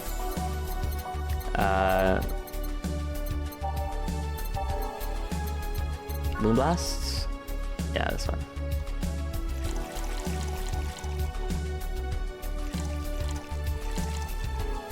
On the rocks and blended. Yeah. I think you'll like this one, really. So sweet of you. Thanks. So Stella isn't with you today? She's throwing a mega Christmas party tomorrow and is having a meeting today. I'm just helping her by checking on some of the things she ordered. And here I was, all ready to invite you to the party we're throwing tomorrow. You throwing a party too? Sorry about that, I can't really say no to Stella. Maybe next time? If there's a next time at all. Don't worry about it, it's not a big deal. I want you to know I want you to have a good time. Have fun, drink a couple beers in our honor. I will then. What are Stella's Christmas parties like? They're really big, there's lots of food and drinks and music. Sometimes there's too much food though. So at the end of the party, she lets the staff take whatever's left. She also buys toys for all the children of her staff members. Really? She said something about taxes or whatever, but during the whole thing, she just shines. She carries a beaming smile that I don't see any other day of the year. Many of the kids have even been calling her Auntie Ella. Stella always does her best to put up a tough girl facade, but she's very much in touch with her inner child. Christmas, Easter, Halloween, name a party and she most likely celebrates it big. Interesting. Do you like parties, Jill? I don't mind them. They're a good place to see people. I'm not one to actively look for parties to attend though, I just don't mind going to them. Ah, I see. I only go to parties that Stella is attending because otherwise I just stand there without anything to say. That and I'm not one to wear dresses, you know? You're not? I'm a tattoo rip. They don't look cute on me. Although with all this healing I have to do, I won't be as fit for a while. They're too breezy too. I feel like I'm wearing nothing. But I bet you look good in a dress, Jill. It's been years since I last wore one. I wouldn't know. Last time I wore one, I remember wearing my arms were too thin or something like that. We all have a complex, huh? I mean, even Stella has her own. That's hard to imagine. Oh, but she does have one. She distresses a lot about her bust size. Really? She's not that small. I think I'm smaller than her, in fact. Actually, it's the opposite kind of complex. I mean, she's a bit self-conscious about having a big chest. Really? Again, I've seen bigger chests than hers, to be honest. Although I guess comparisons are useless here. They rarely help with complexes. Well, she does go the extra mile to hide it. In fact, I have no idea how she does it. I mean, I've seen her before and after she tucks them away, but I guess I never cared enough to ask the specifics. That's also why when she goes out, she styles her hair in those, drills. They look a bit drilly, don't they? She styles her hair like that to help divert attention away from her chest. She seems affluent enough when I go through a reduction surgery. Because she also kinda likes having that size. She takes her bust size after her mom, and Miss Carmine is quite proud of her chest. Puffing out your chest is a sign of confidence, and a bigger chest means more confidence to show. She says something along those lines a lot. Stella has quite the admiration for her mom, so I guess breast reduction would feel like betraying her. Huh. I'm making it sound like she's hiding J-cups or something like that. I guess in a taller or thicker person, her size would be normal. She's just a bit shorter or thinner than norm. Do you get self-conscious about your bust size, Jill? Not really. I've been more self-conscious about my height. Although it usually comes up whenever not being average height hinders me somehow. What about you? Yes and no? It's not my bust size, but rather that I look too manly sometimes. I can't help but wonder if bigger boobs would help with that. You're fine, don't worry. Thank you. Can I get you anything else? Do you have something non-alcoholic? I do. Give me a second. Non-alcoholic. I can make the sugar rush non-alcoholic. Here, thanks. You're not want to drink that much alcohol, are you? Makes you feel sleepy, or at the very least makes my leg go numb. It's an annoying feeling, to be honest. It makes you wonder what's so good about getting drunk. I mean, I'm not above it. It's not exactly a pleasant feeling. You feel like you're sleepy even when you're not. Your legs go numb, everything starts sounding funnier than it really is. What's so good about not being able to control yourself? That's a good question, actually. Usually people like feeling numb because the numbness helps them forget their problems. Even if we don't talk about alcohol, there's a portion of people that can't afford food. Damn. Or who are suffering from some pain that only alleviates when drunk or high. It doesn't sound really logical on paper, but then again, humans are rarely, if ever, logical creatures. I think people create their own versions of their own logic. They follow different trains of logic that go in weird ass fucking directions. Despair and pain cloud your judgment and make you do stupid things sometimes. Yeah, I've seen that firsthand. This world has an ugly side nobody deserves to be a part of. There's also the matter of addiction, you know? You start just liking the drink, but then you need more of it, and before you know it, you're hooked. Yeah, that too. So tell me, what kind of party are you guys throwing? Nothing fancy. It'll just be me, boss, Jill, and a couple of regulars. They'll bring food, we'll chat for a while, and that's it. Man, it sounds so good. At least better than the whole planning madness that Stella's throwing right now. If you ever throw something like that again, let me know, you hear? Sure. Hey, say. Yeah? What do you plan on doing now? I'm gonna check one last errand before going home. No, I mean, what do you plan on doing now with the White Knights being disbanded and all? To be honest, I don't know. I never prepared a plan B because I figured if you can go with a plan B, why not just make it to plan A? I'm not the brightest person, so I never graduated from college or even high school. I could go for a position with the police, but it wouldn't be as thrilling. I feel like she'd be able to do a lot of things, considering her abilities, like. And I'm tired of blatant corruption. I'm sick of it. Oh, but I'm alive. I learned something after that hell in Apollo Trust. Life is not something you can just throw away easily. Clawing my way out of that place made me realize just how much I want to be alive. The body count left in the bank was ridiculous, but I'm still here. I don't know what I'll do, but I'm alive, but I'll figure it out sooner or later. That's nice to know. Well, I gotta go. Bye, Jill. Good luck with the party. Please come again. Welcome to Valhalla. Oh, hi, Mr. Detective. Ah, hey there, girl. Give me a strong drink, won't you? Alright.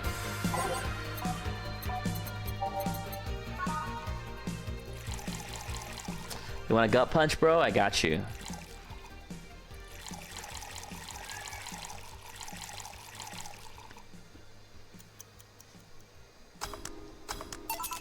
Here you go. Yes, this will do. So what brought you here? Nothing special. I was just working on a case and I happened to be in the area. What kind of work? Tracking someone? A gun for hire? What about the girl? Crimson something? I am tracking that girl. Didn't you just get out of that job? I did, but the guy offered a huge amount of money and, well, I just couldn't refuse again. What's your life? Not mine. I wonder, though, there has to be some more to that whole thing than just acting as middleman to look for some murderer. Huh. Say, how safe is this place? We're protected by the BTC property laws, the walls are soundproof, and I really couldn't give less of a shit about selling info to anyone. Okay then, wait. Soundproof walls? Why? Did you see those vending machines outside? They're quite talkative, the bastards. It'd be annoying without those walls. Alright then. Have you heard of Lord Lance Lavender? Nope. He's some big name from Canyavania. His blood apparently has some weird reaction to Glitch City's nanomachines. Once in a contact with the air, it does nothing. But if it's still fresh and touching someone's blood, the nanomachines will initiate a reaction. Essentially, they'll just eat through other person's body until there's nothing left. They're using him as a guinea pig to see what causes the reaction and if it could be used to fight nanomachine rejection. Aha. Well, turns out the Crimson Rose is his daughter. She left years ago to earn her living here, and he hasn't seen her ever since. He could be lying, you know. Doubt it. I did my research. She really is his daughter. Why didn't you figure that out earlier? I had no clue who was making the contract, and tracking all the messages to the source would have been too costly. Knowing who the sender was made things easier. I see. Can I get you anything else? Huh. What about a cobalt velvet? Okay. Oh, this guy's on to something now, huh?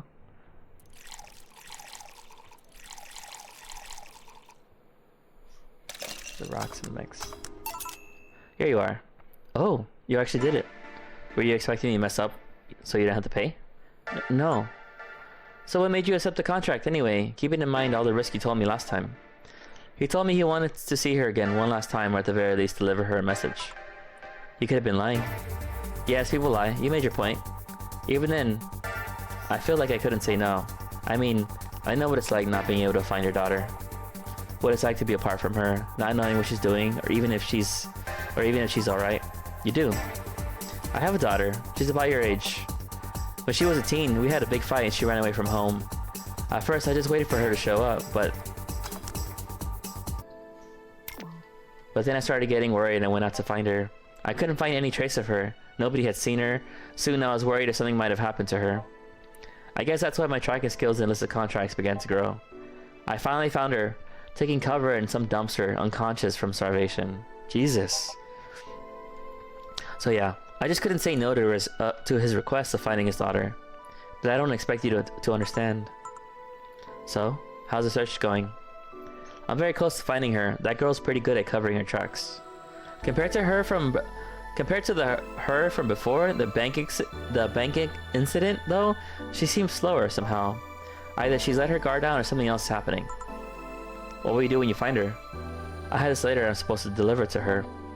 I don't know what it says, and I don't want to find out. What if she tries to kill you? I might not look like it, but I can take care of myself, bartender. You don't stay so long in this business without picking up a couple of tricks. Yeah, I guess you're right. I better go back to work before her trail goes cold. Please come again. Are you done? Yeah. Okay then. I want you here tomorrow at 8 p.m. No working beforehand. The bar will be closed tomorrow. Come dressed in your absolute best. We're having a party after all. Alright. Where's Joe, by the way? He stored all of our things in his home because of how close it was to the stores. So I told him to go home already and bring the stuff tomorrow. I see. Well, see you tomorrow, boss. Hold on. Wait a bit. And I'll go with you. Oh, sure, thanks. No mistakes. Let's go. Merry Mega Christmas. Let us celebrate Santa's resurrection as the Mega Santa that saved Christmas from the Redmonds. The Mega Santa. It sounds like something out of Futurama. A party then? I'll bring you leftovers. Yuri is the best show this season. If you weren't a fan of Yuri or Slice of Life shows already, then be prepared to join the Moe Church this season with the premiere of Yuri, one of the funniest shows I've seen in recent years. The pals at Popular Danger U forum seem to be divided, however. This is such obvious pandering. Remember when anime was about women doing womanly things and beating the shit out of each other? What is this trash? It's the fucking genders, like the culture of the genders in this game are completely opposite. It's actually great. You girls are just haters who hate their lives. I'm gonna marry Sheena Sue. Wake me up inside. You can catch YY every Friday on RSTV. Is it sexist to have an army of robot women? Wait, what does she actually say? Wanna watch it? Anime is for nerds. Anime is for nerds. What? The ones without artificial intelligence, mind you. The King of the West, JYE from the western nation of Canavania, has approximately 6,000 robot soldiers, all of whom look like the hottest girls around. But is this show of quirkiness from a wacky dictator problematic? Those dictators from Venezuela or whatever just do what they want. They don't give a shit. Told the Augmented Eye during this interview. They're all pretty hot though. If I was him, I'd have done the same. Why bother with the real thing when you just make them from scratch to match your every needs? More as we investigate. I'm pretty sure Canavania went through demilitarization before. Oh, Lilith receiving mysterious messages. The messages have suddenly stopped and everything is normal again. Still, we can't stop wondering what's the deal. Was it a prankster or someone who just discovered how to subvert public communication channels in Lilith? Either way, some reports indicate that Lilith behavior has been rather unusual as of late, although we can only imagine the confusion they were going through. Not the first time. Let's not forget that something similar happened 5 years ago when Lilith advancement was at its historic high. Unfortunately, nothing came out of it. Will it happen again? Time will tell. Mega Christmas here! I'm way too used to Christmas, but the mega tradition here in Glitch City is mega. Comfy. I know that it's an incredibly absurd name, and the holiday isn't any less crazy due to its origin, but I find it amazing how GC managed to replace the original festivities. Some places celebrate Christmas eating fried chicken, but here they outright changed the holiday. Well, it's not that different, considering they have the same dates, but still pretty cool. Oop, I gotta go. Time to sign some books. Was it Mega Christmas or Mega Christmas or Mega Christmas? I don't know. Don't care. Yeah, at that point, who cares, right? Alright. Can I buy something? Let's see.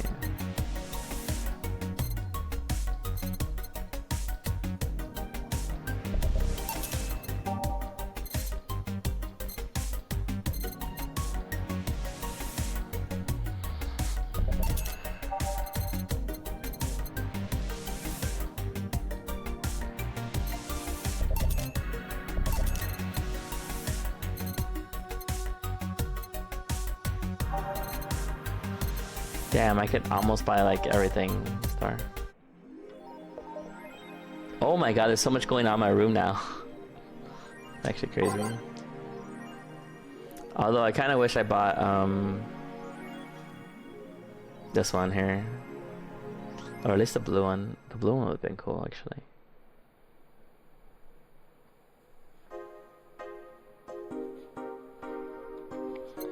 Alright, well, save here, I guess.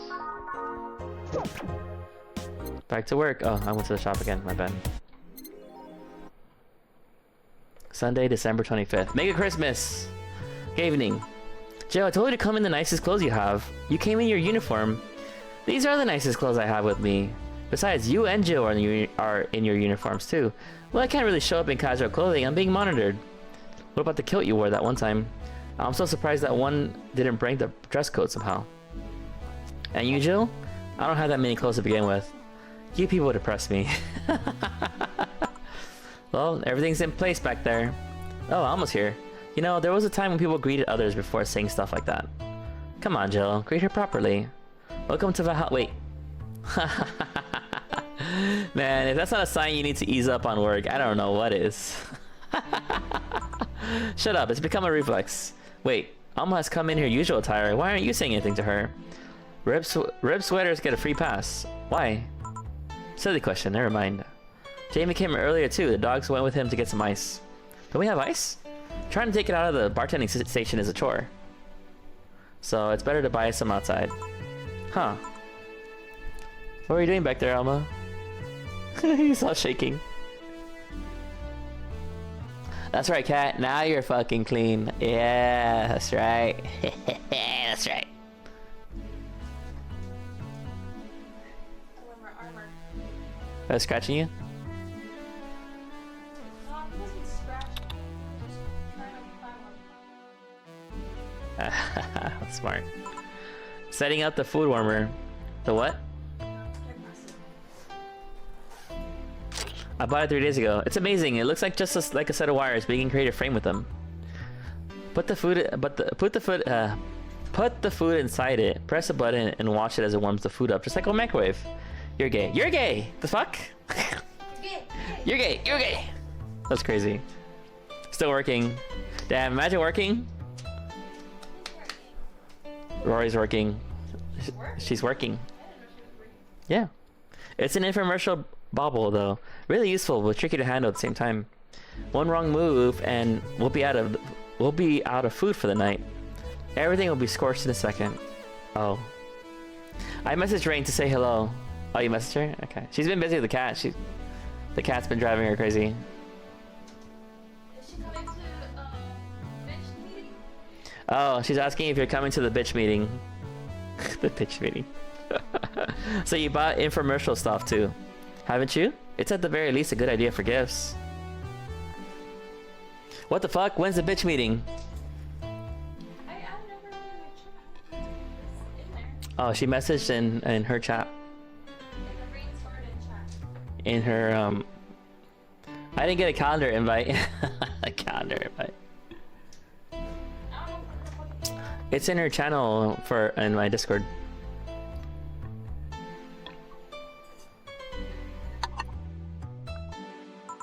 Well, dynamic entry. She has a fucking channel. Jesus, yeah, she does. You've been in there before, yeah. Dynamic entry. Finally, at least someone came after me. I don't see it. You don't see it? Sure? Rain's going in. You sure? You should be able to see it. Yeah, you should be able to see it. She probably doesn't see the chat. You had to close and reopen Discord? Oh, okay. Maybe she doesn't see the chat. Yeah, no, she sees it now. Is it weird that I've already heard that 3 times in the last hour? Don't be like that. She's not saying it out of malice or anything. She just found it funny. You're taking her side now? Jealous? You wish. You don't need to fight for me. We're not. I'll go check the microwave wires thingy. I'm starting to get hungry. Good idea. Back. Alright, once Mega Christmas is done, we'll go eat. Hello, Jill. Soldier, you're late. Hey, Jay. See? That's how you greet people. You shut it. I'll go help. I'll go help Sweater Pups. Something wrong? She's not good with dogs. Oh. Alright, we're all here, so we can start. Yo, Anchorage! Alma. I know what I said. How's the food doing? She's always talking about her titties. It's doing well, but it'll take a bit. Can't you speed it up? I've used those microwave wire things before, but it's either warm nicely but slowly or burn that bitch. Yep. Where the hell's my penthouse? I need to make it again. Did I demolish your penthouse, dog? Yeah, because I was clearing out a bunch of channels last time. Your penthouse is not the only one that's gone. I have to make it again. By the way, did you hear? What did I hear? What? RAM's going down. Well, yeah, I would hope so, because probably a lot of these data servers are finally fucking... Damn, this is how I find out I'm homeless. This is how I find out. It's crazy, bro. Jobless and homeless. Yeah, not that. I don't know.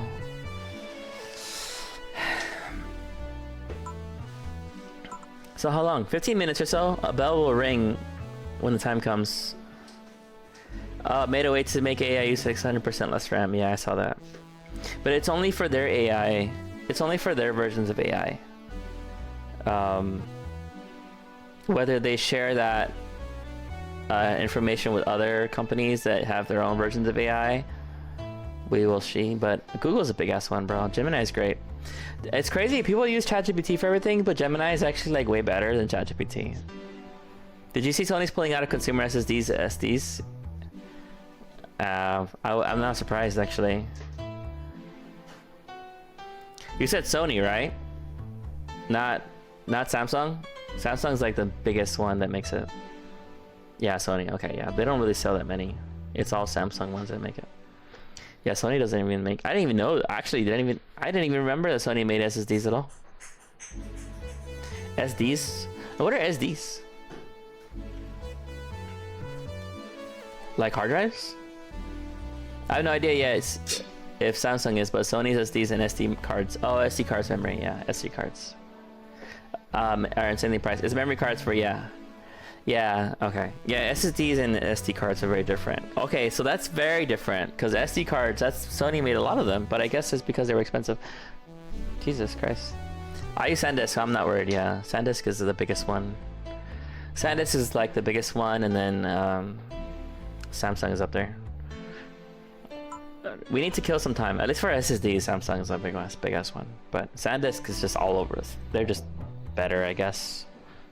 We need to kill some time then. Huh. Alright, let's play Truth or Dare. What? I'll pass. But those are even rising in prices. Yeah. Just like everything else, bro. Everything else has to rise in prices. We're gonna achieve the dystopia that's in this game. At this point. I'll pass. Games are for kids. I'm in. Sure, I'll play. Sounds fun, as long as that mutt stays away from me. That'll make time pass faster. You'll play. You'll play. Alright then, rules are simple. If you get picked, you pick either Truth or Dare. Oh my god, bro. Jesus Christ. What's gonna happen? After you finish, you get to pick somebody else.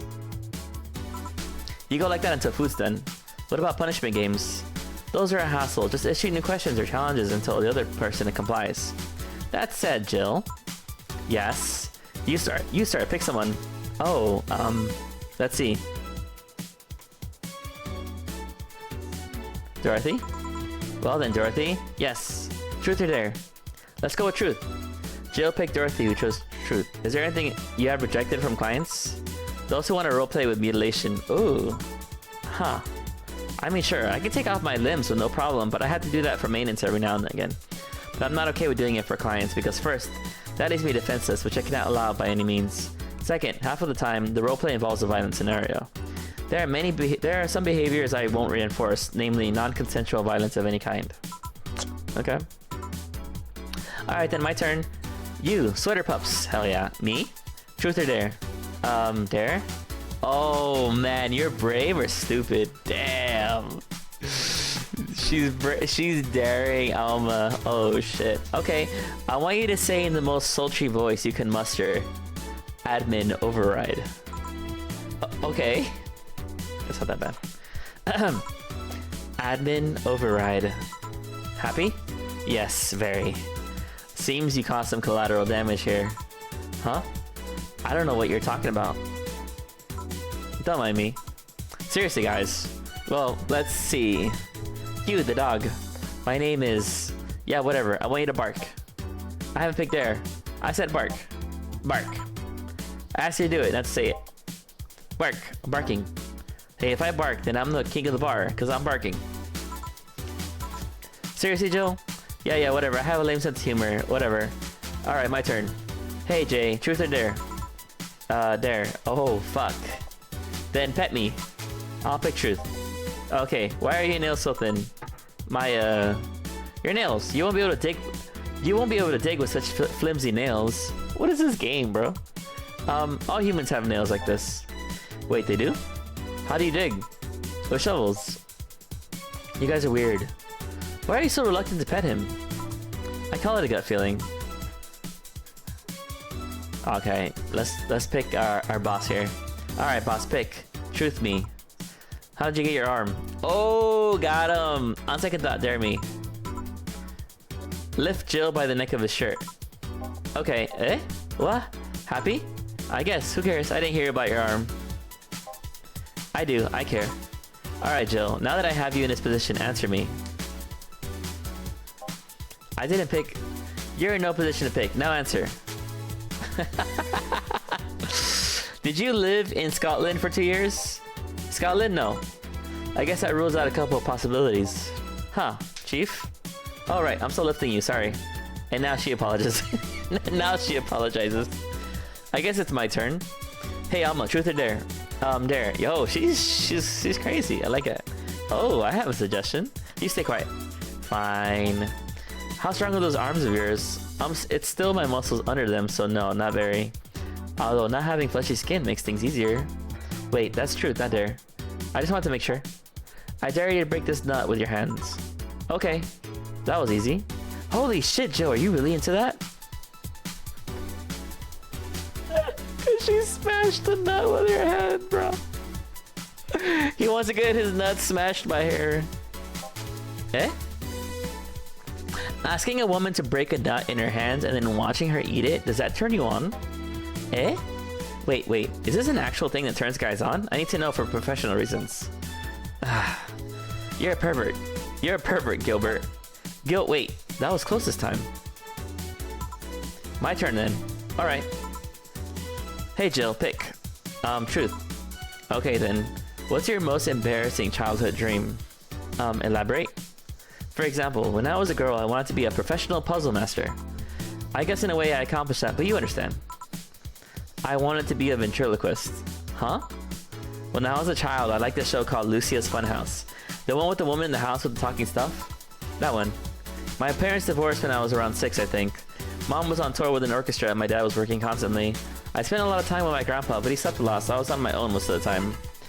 I like to pretend things like chairs or beds could talk, and since AI wasn't so advanced back then... Anyway, I went to a magic show once and there was a guy making a whippet talk. My dad told me he was a ventriloquist, so I kinda obsessed about wanting to be one. Even today, I'd be lying if I said I don't think about it every now and then. That's why you pretend 4 can talk? That actually makes sense. That's where she talks with the cat. She what? Nothing. I'm getting hungry. Click on the portrait of the person you want to pick. Okay, Alma, truth or dare? Dare. Oh my god. Then I dare you to call Jill by his real name. Jillian. So you can actually do it. Of course I can, but messing with Dilbert is more fun. Well then, Dorothy, truth or dare? I'll pick truth. Do you have any dreams you'd want to eventually fulfill? Well, this might sound silly, but I want to work with kids. Oh? I have a friend that works in an orphanage. I help her from time to time. I find it so much fun to work with kids. I can't explain why. If I had to pick another job or think of something I want to eventually try, that would be it.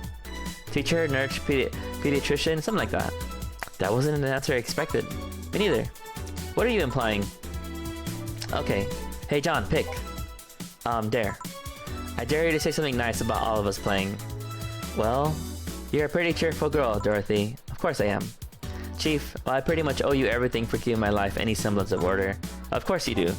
Alma, you can be a really caring person. Can be. And Jill, you're a pretty smart girl. I wonder if that's true. So is nobody gonna say anything nice about him in return? What is there to say? He's one of the nicest and most responsible guys I've met. The kind that gets you talking through an expression of sincere interest. The kind of guy that will go through an extra mile even when asked not to. You could always say that more frequently, you know? A bell? Food's ready! Finally! Let's go! You guys go ahead. Careful. Truth or dare, huh? That was fun, I guess. Hey. I mean, hello. A bit late for the hello, don't you think? You want one? You know I don't smoke. True. Are you leaving already? Yeah. Technically, we celebrated making Christmas yesterday. But I just got a message that Diana's making a ruckus, so I gotta leave. Good luck with that. Speaking of ruckus, how have you been doing? Fine, I guess. All this helped me keep my mind off things for a while. Is it weird to feel the absence of someone you had no contact with whatsoever for the last 3 years? Ask Katyusha or any of the old literature maidens whose spouse went to war types. I mean, even if you had no contact with her, maybe she was constantly on your mind. If you tweak the circumstances, it's not that different from one of you going to a war. I guess. Well, although the circumstances make me not want to go, I've got to go. Careful out there. Oh yeah. You should take the chances and spend this time with everyone inside, don't you think? Yeah, she's right. Hey, Jill's back.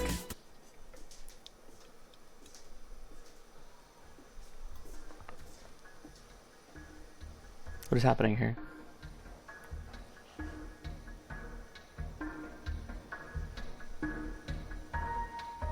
Is that the moon?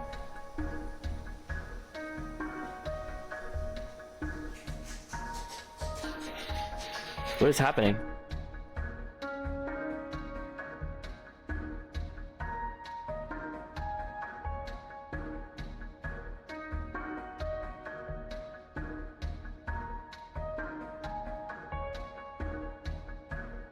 Oh, she's looking at the moon. Why is it going by so slowly? She's by herself with the cat? Chapter 3, Dulce.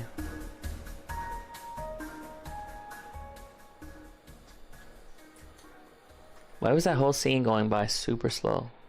Was it like that on purpose? Rent is due on the 30th. Please make sure your account has the necessary $10,000 or you'll be evicted. Fuck. Oh man. Alright, wow.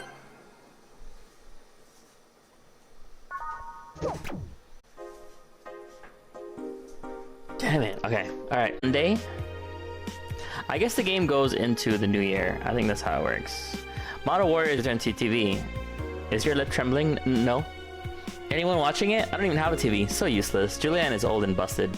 I heard you talking shit about my waifu like I wouldn't find out. Is it is it gonna be censored? I don't think so. The show is rather tame, as far as I know. I'm gonna marry Julianne. Oh man, I remember watching this show back when I was like 10. I think I discovered porn thanks to it. You will never discover Rule 34 for the first time again. Why keep trying? I've never seen this show before. Is it any good or is it just a meme? It's a meme show. There's something outstanding. What about the sequels? Are those gonna be broadcasted as well? The sequels are shit. Wow. Damn, people are mad as fuck, bro. Street race at Motor City. Street race at the Motor City district leaves 2 dead. The Motor City district is notorious for the number of illegal street races it sees each week, and the dozens of injured drivers it leaves every year. This time it has been reported that 2 people died during a race hosted at the Gate Highway, otherwise known as the Death Lane. Oh, Death Lane, okay. Jesus. The transit police is currently investigating the deaths as well as the underground world of illegal street racing. We have several suspects in regards to who is running this underworld, but nothing concrete as of yet. Chief of the Transit Police Department, Jay Esposito, told the Augmented Eye, the death of these 2 youngsters will be the last, however. That's a promise. You won't believe what happens in this cartoon. Cartoons are not for children. They're still largely colorful, but the themes they touch have become rather dark. In fact, every cartoon on air today has dark themes. It's come to the point where all innocent animated characters are no longer a thing. I suppose children are young adults from birth now. But enter Touch Fluffy Tale, a new show that aims to challenge the current trend. No deep lore, no obscure adult references, no stupid deep plots, just fun with numbers and fluffy tales. Said a TFT producer who asked to remain anonymous to avoid internet backlash. I don't want death threats for making a cartoon for actual kids. Stop. I rescued you. I touch your tail if I wanna.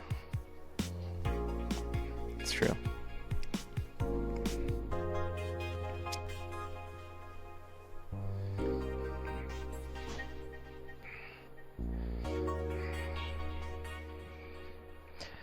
Freaking cats, bro.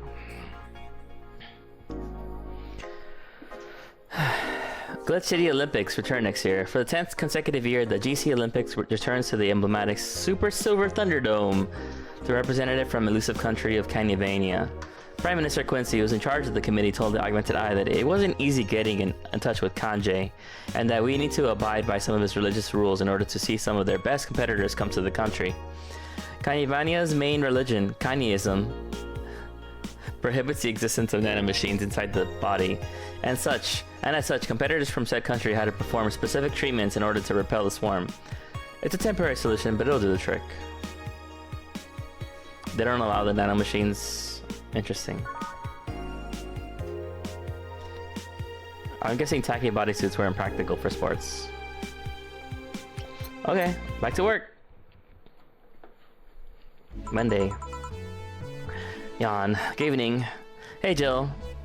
How many hours in this is the back sorting and ingredients shipment? I got things to do. The dog's in charge, okay? Why would we put the dog in charge? What the fuck? What? Wait, the dog? What? Okay, first order, pet me. Imagine the dog being your boss, bro. And he's like, alright, as your boss, I demand you pet me. That's an order. No. Pet me. No. I'm in charge and I want you to pet me. Fuck. Nah, she knows she knows she lost here. I'm trying to mix drinks and change lives. Hey Jay, won't pet you. You'll pet me sooner or later. They all do. Won't. Will. You called? He said Will, not Jill. Ah. Who the hell's Will? Nobody. Don't be rude with poor Will. There's no Will. Do you mean to psych you up then? Shut up. Who, me or Will? You go back to whatever you were doing. Alright. And you, stand by. Only if you pet me. Go. The fuck just happened? Well, aren't we spirited today? Oh, fucking Virgilio is here. Welcome to Virgilio? Why do you sound so weirded out? You didn't show up with a bombastic soliloquy. Well, putting up an act can be tiring, you know? So it's all an act then. Yeah, no shit. Wasn't it obvious? I guess. Would you mind getting me a Bleeding Jane? Sure. Virgilio wants a Bleeding Jane.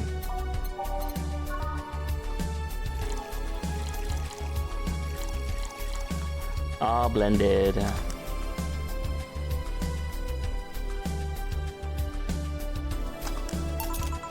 A Bleeding Jane. Yes, this is just a thing. So tired of putting on an act. Care to explain? It's a long story. I'd honestly rather not talk about it right now.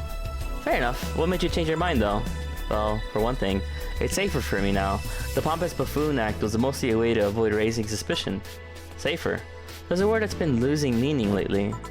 Wait, that was your way of avoiding suspicion? Yes. You do know how weird that sounds, right? It sounds weird?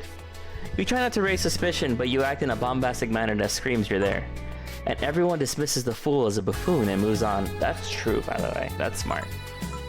Eh? I mean, you might be right if I were talking about hiding myself, but I'm avoiding certain crowds of people.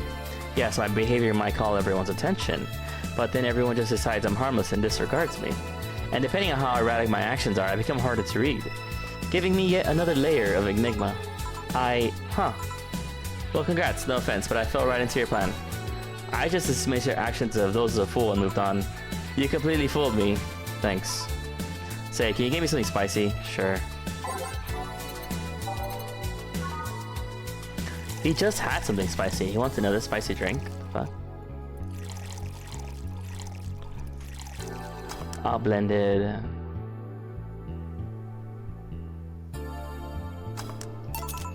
Here. Aren't you fascinated by spiciness? What's spicy for humans might not be spicy for other animals. Hell, what's toxic for us might not be for other creatures. Do you like spicy things, bartender? I don't mind them, I guess, but I'm not really a fan. That neutral stance is actually weird to come across. Everyone either loves spicy things or hates them with a passion. Do you like it? Lots. Not only in regards to painfully spicy things, but also the way mild or slight spice adds to a meal. You know what? That's kind of true. People who like spicy, they either like it or they really hate it. It's never like they're just fine with it or whatever. I've always had this dream of opening a curry stand. As things are, I might actually pursue that dream. Let me know if you do. I haven't had curry in ages now. Hey bartender, call me Joe. I want to apologize. Huh? You put up with me all this time without lashing out. I should apologize for my behavior and thank you at that. Don't worry, I actually feel like I was too rude to you last time you came. Granted, you came at a really bad time, but I should be the one apologizing. You're a client after all. Well, don't. I'm actually surprised nobody else had violently lashed out at me yet. You're making me curious to who you really are, though. Is Virgilio even your real name? It might be. It might not. Sometimes I wonder if I'm a magnet for people who hide their identities or sordid past. Jill, Jamie, you... did you say something? Just rambling. Pay me no mind. Now that I think about it, how did you find this bar? I was avoiding some chaps and came to this alley. Huh, again. In my time here, I've heard avoided people ended up here enough times to make me believe that the original owner built the bar here thinking about the runaway public. Oh, that would be smart. You make me sound like a criminal. You're not helping. The expression runaway doesn't just mean people escaped the law, though. We've had people avoiding stalkers or solicitors. I've seen people more shocked by an insistent salesman than a shady figure. Check court. Because I only play here and there. I know. I think you mostly just play Fortnite at this point now. A troublesome part of the city right near the shopping district. Let them know there's a bar and they'll come. Sorry, I should stop rambling to myself so much. But I stopped when I got to med school. Yeah, exactly, because you didn't have time to play games. Like, so I guess before med school it makes sense. I don't mind it. Do you think I'm sort of a criminal though? Like I said, you're not helping. But for all I know, you might be the buffoon I've seen the other days. In any case, can I get something bitter here? On it. Bitter. Yeah. All I do is play video games. And I still have a lot of games to go through. A lot. Something bitter. Maybe Sunshine Cloud.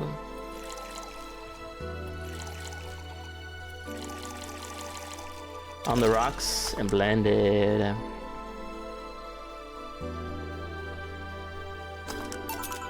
Here, this works. Do you like coffee, Miss Bartender? As weird as it may sound from a smoking bartender, no, I don't. Well, I get it. It's not for everyone. That cat boomer the other day. What about her? Still scared of her? Not really, but she looks so familiar. So you're mixing her up with another cat boomer? No, that's not it. It's like the bandage girl last time. Even with the bandages, there's just something really familiar about her. Was Virgilio at that bank?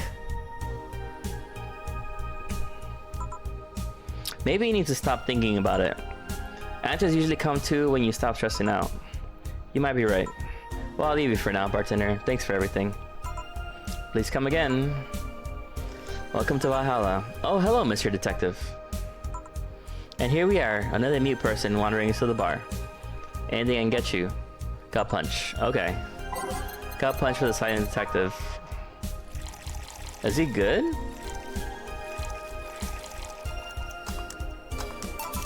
Here. Oh, you got it right. So what's up now? A bit of holiday blues, you could say. So you celebrate Mega Christmas? Why wouldn't I? You look more like a Festivus kind of guy. Why does everyone keep saying that? Well, Festivus is a celebration going against the capitalist madness that is Mega Christmas. And you know, cheapskate. If you have something to say, say it. I'll refrain. Although now that I think about it, holiday blues is not really tied to a specific celebration. Just a season.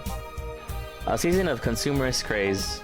Mega Christmas just a mockery of what the real Christmas once was. I mean, the season has slowly become enslaved to the corporations over time. Holiday spirit can only be manipulated so much. But then came the Turbo Male guy. He started a yearly tradition of dressing up like Santa in the ring. Turbo Male. That can't be his ring name. It is. Really? Such a tacky name was accepted? His partner was Buster Master and his rival was Dr. Chris Max. Tacky names were not a problem. I mean, I knew there was a wrestler that dressed as Santa every year. I also knew the guy became insanely popular and the stunt got out of control. Of course, that's the part everyone sings about. Santa became Nega Santa thanks to the Redmond family. Nega Santa sees the errors of his ways and becomes the mighty Mega Santa, renaming the holiday Mega Christmas. And then every company jumped on the bandwagon. And Christmas was Mega Christmas before anyone noticed. So you're telling me that the guy who somehow managed to rename the holiday went by the ring name Turbo Male? Yep. Nice. That makes the whole holiday sound like a joke. The holiday is a joke. And you're telling me you don't celebrate Festivus? No, I don't. Do you know what kind of people celebrate Festivus? The kind that's so lame and bland they can only talk about how they're better because they celebrate Festivus. Like those only who only eat nuke and think they're better than everyone else. I see. Anything else I can get you? Get me a Fringe Weaver, will you? Sure. Fringe Weaver. Oh, wrong. Oh, that's right. All aged and mixed. Here, right, thanks. Any issues with the city lately? What's the word on the street? Shouldn't I be asking that? There's nothing new, really. The lynchings and White Knight stopped, so there's that. Really? Something about the armor. I haven't got much on that one yet. All in all, Jenna, little heart. What's going on, Jenna? How are you doing today, miss? I was looking over like, did I miss a message from you or something? Fuck. This is the part where you're like, damn, not responding to this is wild, and I'd be like, damn it. What the fuck? My bad. That's good to hear. Have any other details about the attack emerged yet? I've been really busy today. Oh yeah? What's going on today? Good busy or just busy? So I've been MIA. It's all good. You gotta handle your business, you know? Handle your scandal, as we say at work. All records of whatever happened there have been long deleted. It's just being everyone's bitch, you know, it's fine. Damn, that's fucking crazy. Being everyone's bitch is actually crazy. That's fucked up. That's fucked up. You gotta crash out on these people, Jenna. Just be like, I'm not gonna fucking do everything just because you asked me to. Just go crazy. I did it to myself. Oh no. You signed yourself up, huh? You volunteered? You volunteered yourself? That sounds like something Rain would do. I should have left my brain at the gate.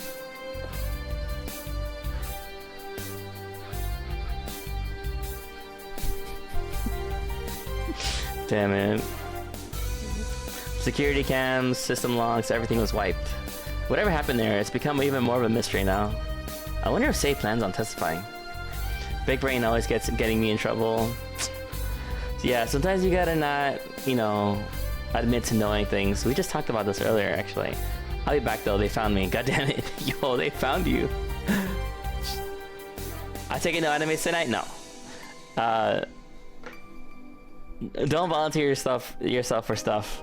Don't do it. It's not worth it. Damn. Yeah, no, tonight I'm gonna finish this game, and then whatever else amount of other things I can do, we'll see. Does anyone know if Say went there in the first place? Maybe the wiping of everything actually protects her somehow. Hey bartender, you okay? Sorry, got distracted. There's not much to say, really. There's the odd, silly rumor here and there. Like the vending machine's tasers malfunctioning and applying more strength. Or that the writer of The Last Rain in the World is actually living here as a brain in a jar. And those are the kind of rumors you hear from crackheads. What the fuck, dude? Crackheads might hold that one last piece of info you need, but you also hear crap like that. I see. Anyway, I'm leaving. Happy New Year, bartender. Please come again. Okay, then. Oh, but wait. She's out. Jill, you there? Yeah, taking your break? Let me know if someone comes in.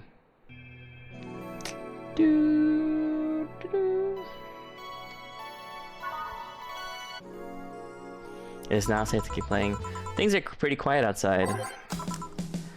Jill! Oh, this girl's back here. Oh, Miss Kim. Just call me Kim. Sounds weird to be called Miss. You seem to be in a good mood.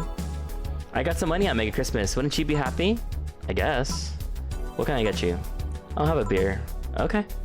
Let's get Kim a beer.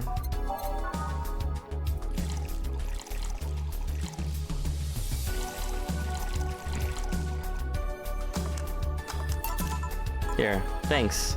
So how you been doing? Pretty good, actually. My hair's not falling out. My appetite's coming back. I hadn't realized just how much the newspaper was weighing on me until I quit. I suddenly stopped feeling defeated. I actually felt like I achieved a victory. Like I got a hold of my own life. So nice to hear.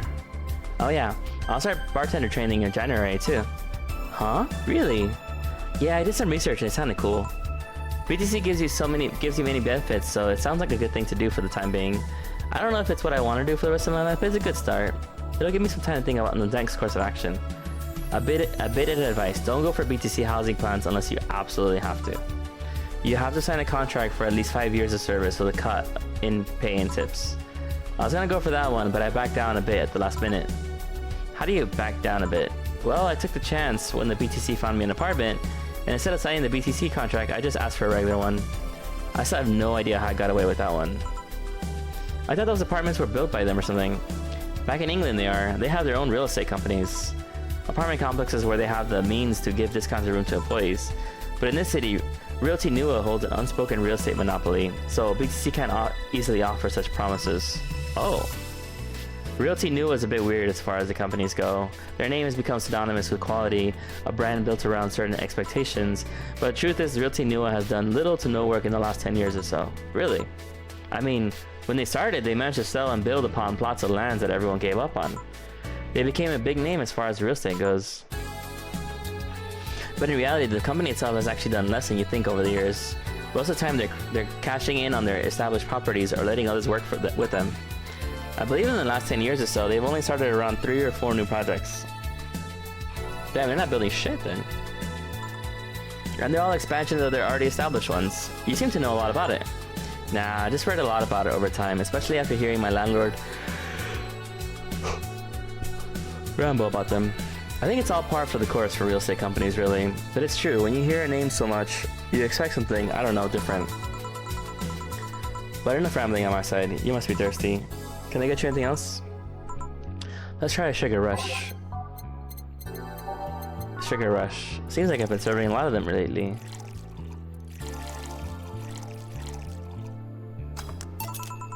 Here you go. Yay. Actually, Jill, I came here to thank you. Me. Yeah, back when I first showed up here, I was in a really rough spot. I was shocked, I was tired, I was a total mess. I even said some really mean things, but you had patience with me. Not to mention, you helped me cool down and your boss saved me. And I don't know, I felt like I had to tell you all that before the year ended. Much appreciated, thanks. I got my eyes.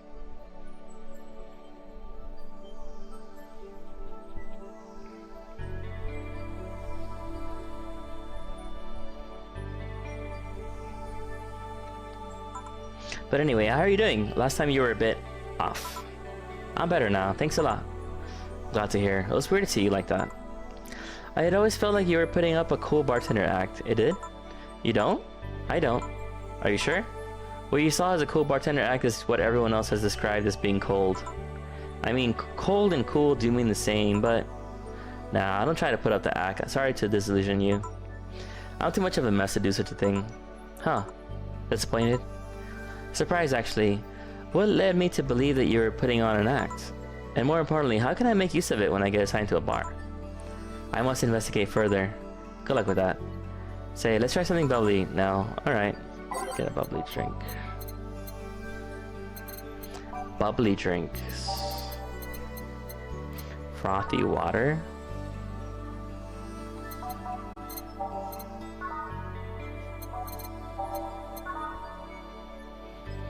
Alright. Tired of it. Yeah. Here. Thanks. Hey Jill, I'm gonna need some ice. Ah, boss.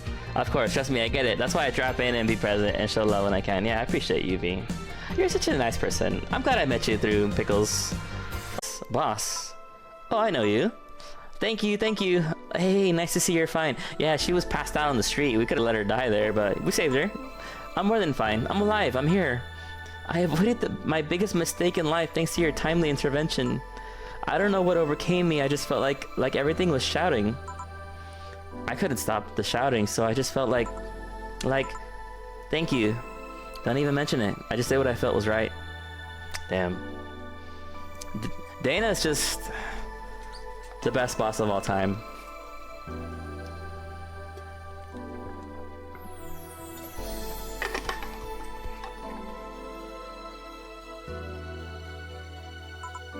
Jill, ice please. Right. Are you alright? Did you seek help? I know a couple people that could help you. Don't worry, I'm perfectly fine.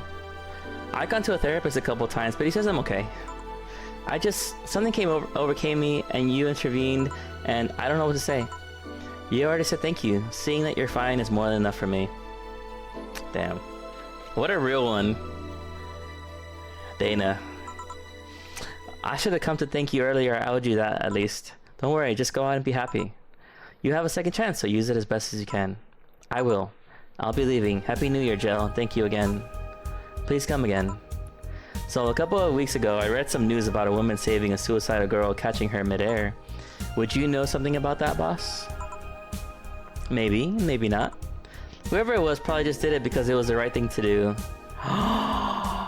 Oh, shit. Hey, she didn't find her on the street. She caught her when she jumped off the building.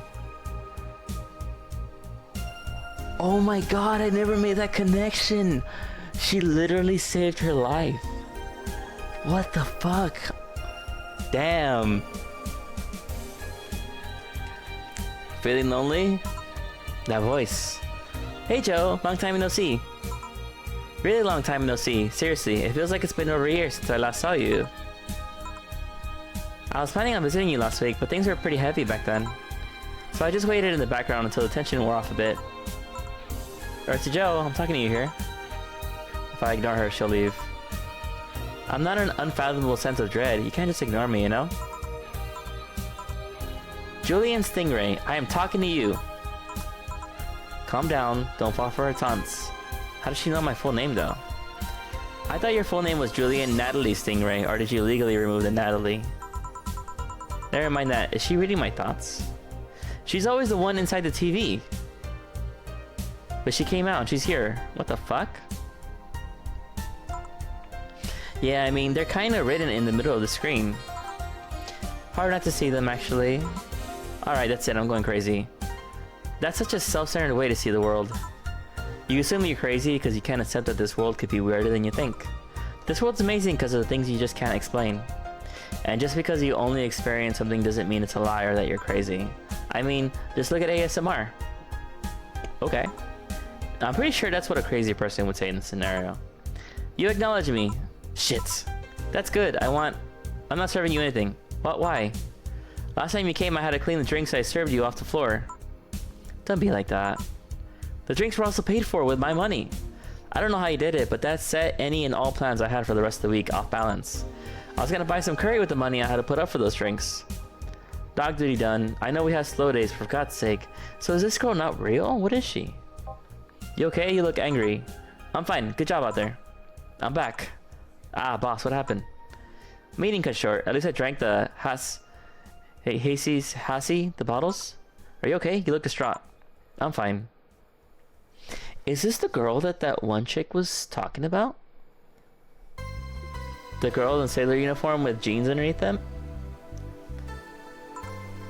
So they really can't see you. I mean, you're right in front of them. And you're wearing jeans under a skirt. What the fuck? It is. Why?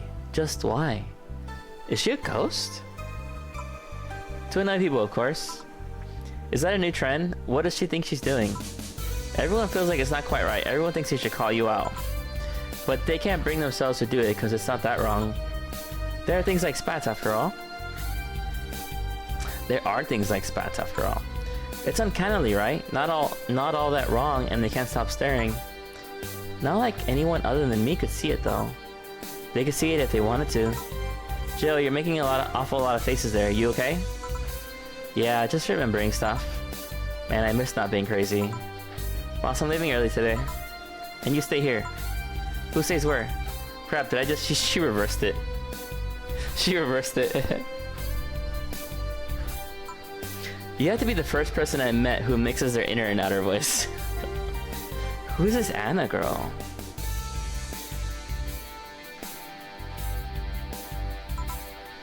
I thought I saw one of the dogs near the counter, sorry. Oh, okay. Can I leave a bit earlier today? Yeah, sure, thanks for taking care of the fort. What about me? You haven't left yet. I'll thank you when you leave. That's not what I... Whatever.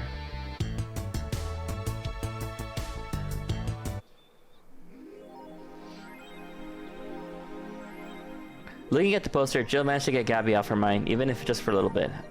Oh, so I needed the poster right here. Gabby. There are cats in heat outside. I'd have blue balls if I still had any. Wow. Yuri new season. I can't believe I'm alive for this day. Thank you, base god. All boards report in. What are the boards, you idiot? Nice. More stupid moe blobs.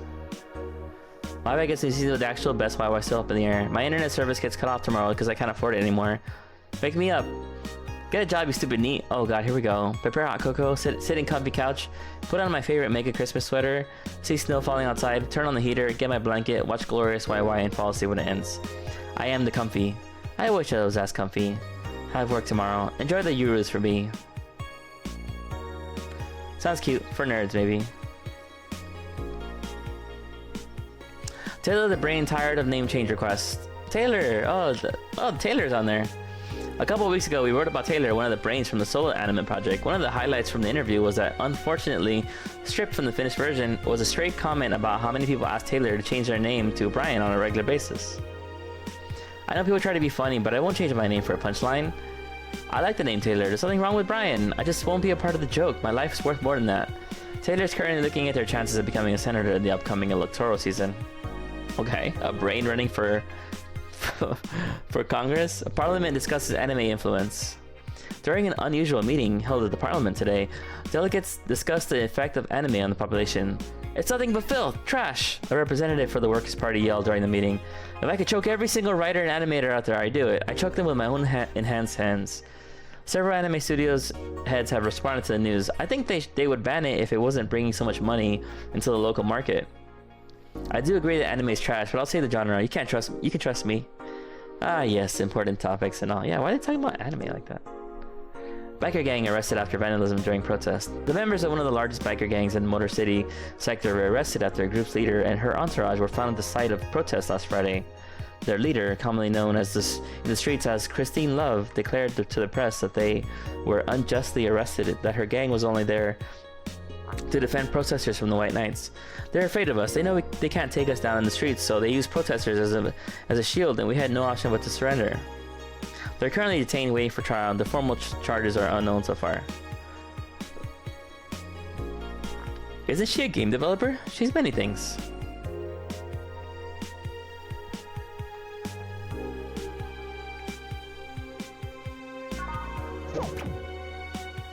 Nice. Alright, back to work.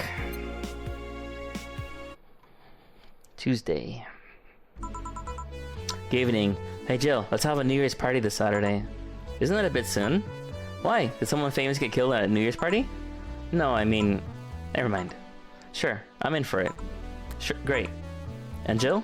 He's coming too. I mean, it's not like he has anything else to do. Hey. No, I mean, where is he? He was escorting a client of his to the station. He should be back any second now. Back. See? So you coming to a New Year's party too, Jill? It's not like I have anything else to do, so... I told you. We're depressing people. They're just always at work. Oh yeah, the kid from the other day, Gabby. I think you called her, asked me to give you this. I believe it's a note. A note? Gabby? Let's see. First of all, I want to apologize for my behavior before. I was still hurt by my sister's death, and it wasn't fair to take out all the stress on you, let alone put the blame on you.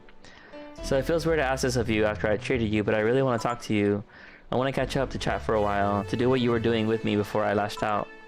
I want to understand this freedom you talked about, the fear that drove you to fight with my sister. I'll go back to the bar on the 31st. I won't take much of your time. If you don't want to see me after all that, I understand. But please, I really want to talk to you, Gabby. Wow, that girl has a big vocabulary. She was always a smart one. The 31st is written in different handwriting. Oh yeah. She asked me when you would be here and relatively free, so I told her about the party. I also assumed you'd say yes to the party, which might have not been the best idea now that I think about it. Boss, I'm having second thoughts about coming to the party. What? Why?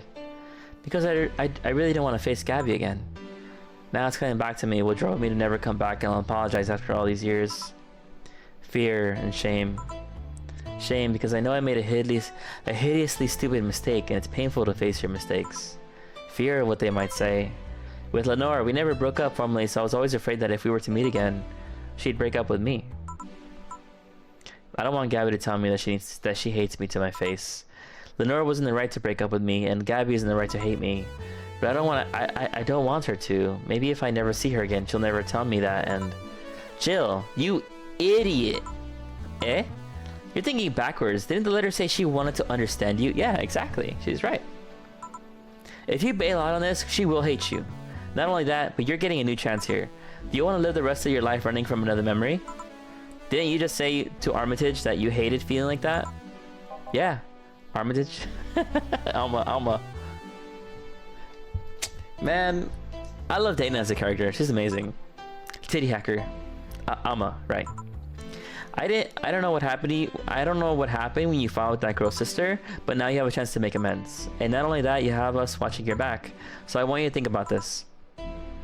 One day of fear or a lifetime filled with regret? Which one do you pick? Yeah, you're right. I hated feeling like that. I won't run away this time. Good, because I would have gone to your apartment and dragged you out of there if need be. I love Dana.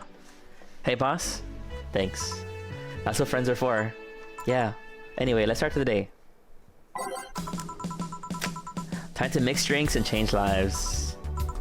Seriously though, it's the second note that has stirred such feelings in me. Second one?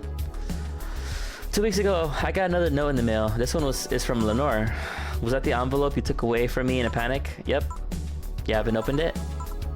Why not open it with Gabby? You're facing one fear, might as well face the other. Maybe. Damn. Don't push her, Chief. I'm not. I just know she's capable of doing all that.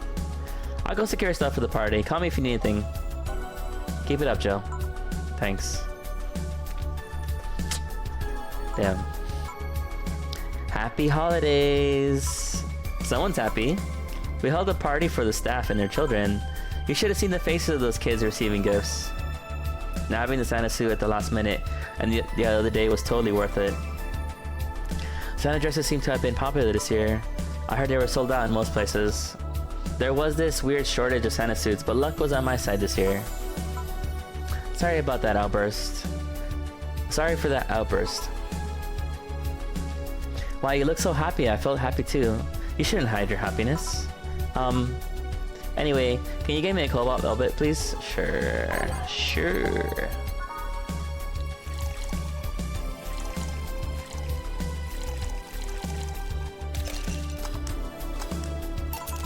Here, thanks. Are you meeting with Say today? She should be here in a bit. She told me she wanted to drink here, and since I was coming here too, sadly I can't stay for long. I have some errands to run. How has she been lately? She's better. Her wounds have been healing really nicely. If only she stopped scratching her bandages so often. What about her eye? Eye? Oh, hers. Sorry. It'll take longer to heal, but as long as it's kept clean, there should be no problem. But to be honest, I'm more worried about her emotional wounds. She doesn't show it, but she's had depressive bouts from time to time. And who can blame her? Her life changed completely. The job she loved no longer exists. She was used as a disposable pawn in the whole bank affair. I'm afraid it will make her go back to her old ways. Old ways? There was a rough spot when Say was a teen. Her mom's clinic was about to close. Then her biological father, who was an asshole, showed up. Oh my god, dude. And the teachers at her school didn't help. Say is not a slow learner by any means, but her way of learning stuff is different. She needs equivalences to things she knows. You need to get a bit in her mindset. Once you get this, she's a fast learner, but schools don't have that kind of patience. They basically branded her a failure. She even dropped out. That's why she said she was never good in school and she didn't know what else to do because the white dance was the only thing she felt like she could do well. Damn. I would have suggested a special course somewhere else, but that would have offended her. She's always been against being labeled as special or different. Anyway, Sei was totally different during that period. Foul-mouthed, short-fused, always frowning, the total opposite of how she is nowadays. From time to time, I see that old look across her face and it scares me. You're comparing her to her teen self, though. People mature. Yeah, they should. Maybe she'll show signs from time to time, but I bet Sei knows better than to go back to that. I hope so. Give me something cold and sweet, will you? Sure. Cold and sweet. I've heard that one before. Yeah. Moon Blast.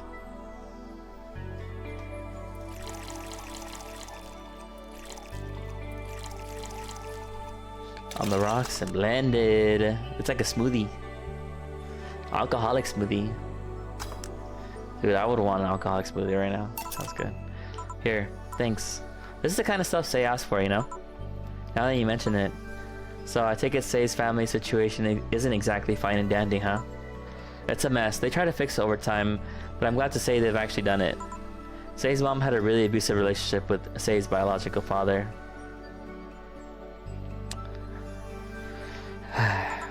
Sadly, like many women in that situation, she just tried to justify his actions. But apparently things got nasty when Sei's mom, Miss Emmy, got pregnant. At that point she had an epiphany, one could say. She didn't want that guy to raise her child, so she finally sought help.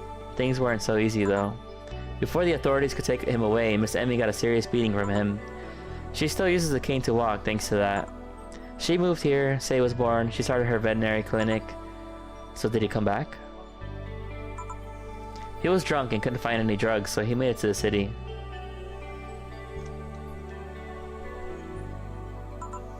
He caused a ruckus for a couple of days until Sei managed to scare him off. How? She beat him to near death 3 times. Shit. Sorry, I shouldn't laugh, but... Oh, don't worry, I'll laugh too. The dramatic irony there is delicious. I've been wondering, can you really be so calm in the lower parts of the city? Huh? I mean, the streets are not exactly safe. And a cat boomer is sure to become a target. Well, I have my security staff with me at all times, so there's no problem. Besides, this part of the city is comfier. Come again? Sure.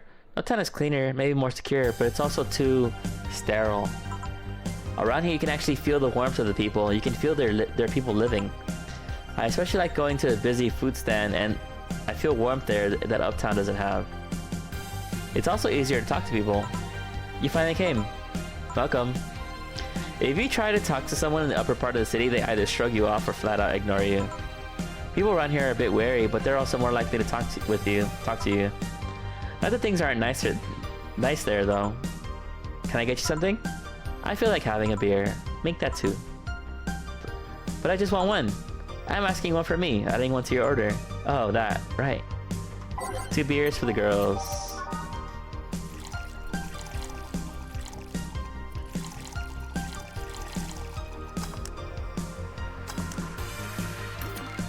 A beer and another beer. Here, thank you. Thanks. Say, you should have seen the kids after you left. They were all playing with the toys you picked. You nailed it again this year. They were all asking, where's Sei? Where's Sei? Why do they call you just Sei when they call me Auntie Stella? I don't look that old. Don't worry, they still like you. Sorry I had to leave, but Mom worked overtime that night and I couldn't leave her alone. What happened? Well, there were fireworks, and some dog thought it'd be safe to hide in a jar.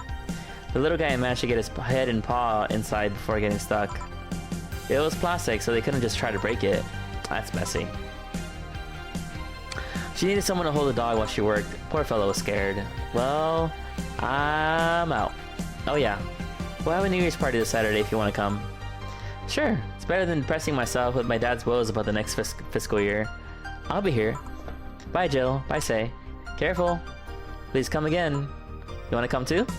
I'd love to. I'll also make up for the not coming last time. How was the party? Pretty nice. We played Truth or Dare. Had some fun, broke some glasses.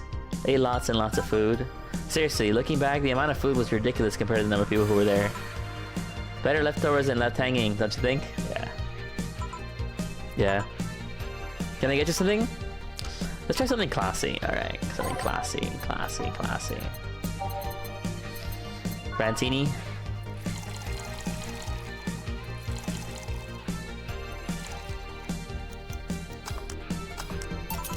Something classy. Yep, this is the thing.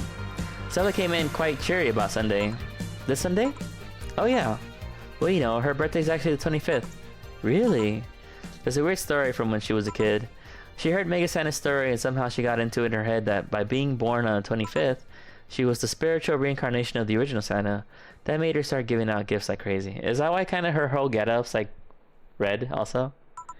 She got over it, but the gifting stuck part to her. Spiritual reincarnation. Huh. Well, the story says the Redmond family destroyed Santa's spirit, and that Mega Santa was reborn as a manifestation of the Christmas spirit. She thought she was the old Santa spirit in a new body. That girl was delusional as a kid. Huh. Speaking of things you did when you were young, Stella mentioned she's worried about you going back to your old ways. Something about a rough period where you were angry or something. Oh, that. It's sweet that she's worried. I won't go back to those days just like that, though. Even if I face the same situation, I'm more mature, you know? I'm not a teen anymore. I expected as much. Told her as much. Hey, can you get me something bubbly? Sure. Something bubbly for a bubbly girl. Yeah. French Weaver.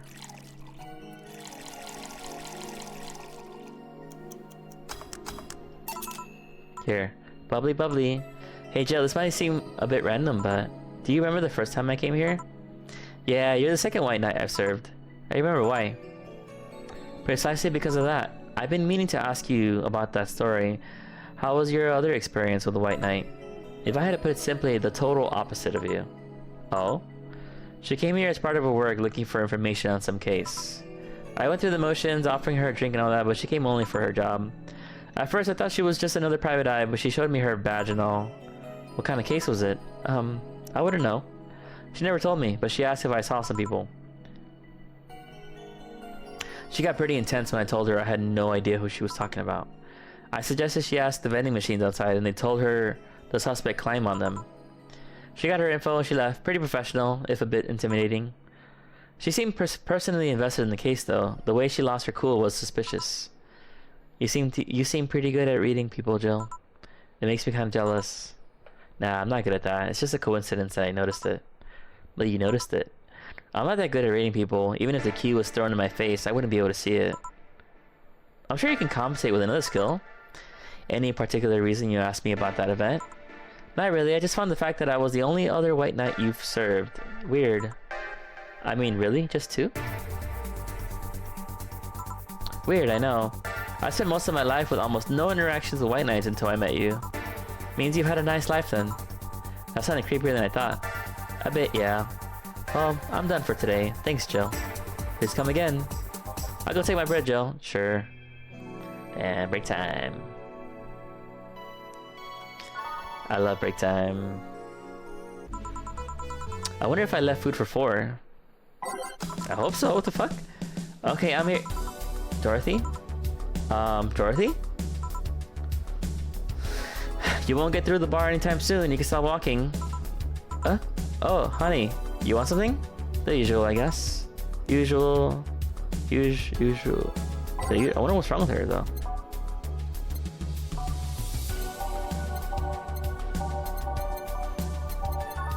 Is she good, bro?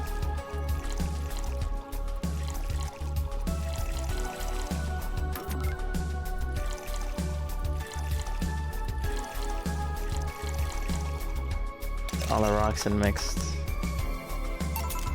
Here you go. Ugh, this is bad. Bad, but why? Huh. Okay, you're freaking me out. What's wrong with you? Hey, honey. How do you know what's real? How so? I mean, how do you know if what you see is an actual thing? How can you tell if what you see around you is actually happening? Is she having an existential crisis? What tells you everything is not actually a fabrication? What tells me I'm not just a simulation in the computer? And those ponderings brought you to the bar? What? Oh, I'm in the bar.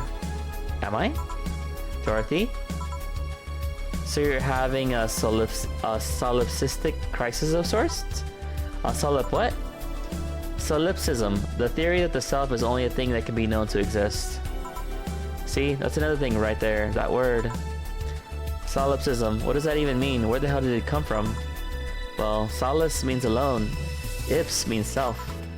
Yeah, but then how did it come to be? Do you expect me to believe that a lot of people just randomly decide to make noises? And decide, hey, let's make this noise mean this? It doesn't make sense. Words don't make sense. I mean, she's not wrong, dude. How did we create language? It's pretty complex. It's pretty complicated. I've been repeating words for a long time and they've stopped making sense. Why? Calm down. That's just semantic satiation. Stop making up words, honey. And then there's this counter. How can I be sure the counter's really here? It is. Please stop tapping it. Hold on, just making sure. I should make her a drink. At the very least, I'll have something to throw at her. I thought I'd give her a gut punch so she can wake the fuck up. One that's sobering here.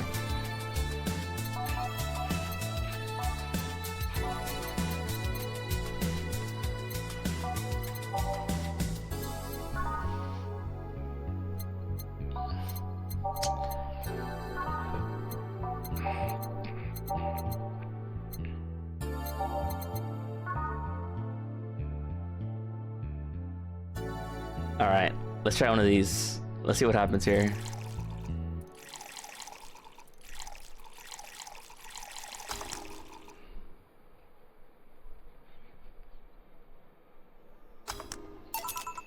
Stop typing the counter so much. I'm this close to throwing this at your face. Sorry. So let's start from the beginning. Since when did you have this existential crisis? Since earlier today, I think. But I don't know, it was all too sudden. I was thinking about everything that happened from a week ago until now. How much fun I was having, how much I loved everyone around me. And out of nowhere, the thoughts started piling up in my mind. What is love? What is fun? Are those feelings real? Is all of that real? Am I real? What tells me I'm actually in a body? What if I'm just some computer somewhere thinking it has a body? What if I'm just a human girl in a comatose dream? What tells me that you're real? Eh? For all I know, I might just be a figment of someone's imagination. Or even just an AI simulation in some computer that thinks it's human. I've been there, Dorothy. That existential doubt and crisis, that uncertainty about whether or not things are real, it was a couple of months only, but I remember having panic attacks and scratching my arm to feel something. The panic attack gave me a rush of adrenaline, so I couldn't feel the scratch and the fear got worse. What did you do to get over it? Oddly enough, I read a book. The Last Reign in the World, one of my favorites. At one point I cried with the book and I realized I was crying over fake things, a story and its characters. I didn't care less for them because they were fake. Why not think of reality like that too? Even if I'm a figment of someone's imagination, I still care about you. That's what I told myself, at least. It wasn't immediate, but that focus helped me. I like it. Hey, can I take this drink? I made it for you. Thanks, okay then. Whew. Why did you throw it on your head? To feel something you made. And it burns and itches a bit. I'll get you a towel. Delivery for Dana Oh, I've been here before. Mr. Mario, welcome back. Oh, this guy. Oh, I have a delivery for Dana Zane. Who's that? She's my boss. I'll get it to her. Right, sign here, please. It's a big package. I wonder what's inside. You should open it. If it's something perishable, maybe it'll need to be refrigerated. Let's see. It's a wiener. A really big wiener. Hey, honey. Huh? That big package had a big wiener inside. Alright, she's back to normal. I love that. We in there. What will your boss do with such a thing? I don't know how she'll cook it. Perhaps she'll chop it? Honey. Seems the wiener is too big to eat correctly. Stop. Maybe you could prepare some right now. What do you say, honey? Do you want some of your boss's wiener? Dude, please. I don't. Seriously, Jill? She's the making the jokes. And you're the one trying not to laugh too hard at them. Anyway. We all know if we dared cook this without her permission, she'll hang us upside down. She'll hang me upside down. Hey, jacket boy, what's your name? I'm Mario. Come on, Mario, I'll buy you a drink. He might have another delivery, you know?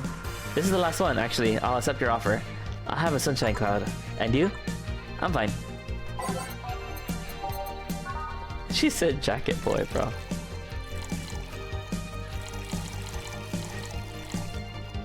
He ordered a girly drink again. He's finally being himself, dude. I'm so proud of him. He's just a guy that likes girly drinks. There's something wrong with that. Here, thanks.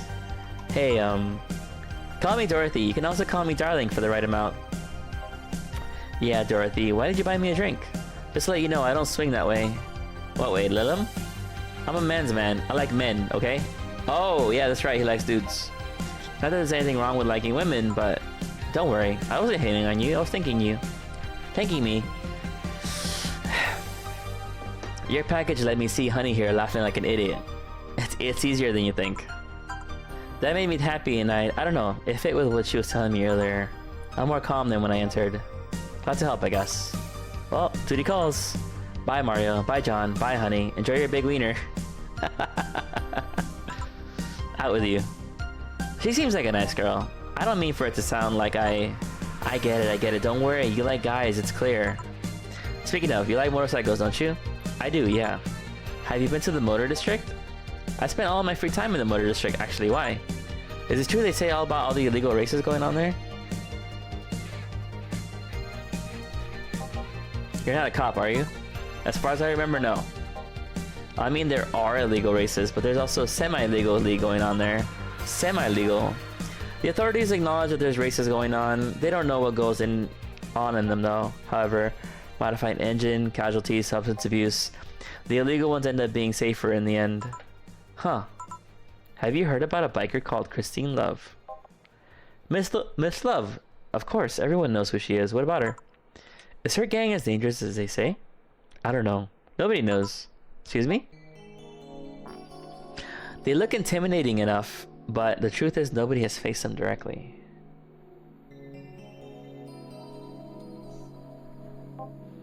Moreover, nobody wants to be the one that got beat into a pulp if they turn out to be what they seem. So her gang is just there, menacingly doing their own thing, not bothering anyone. Oh. Do you want anything else? I'll have Piano Man. Alright.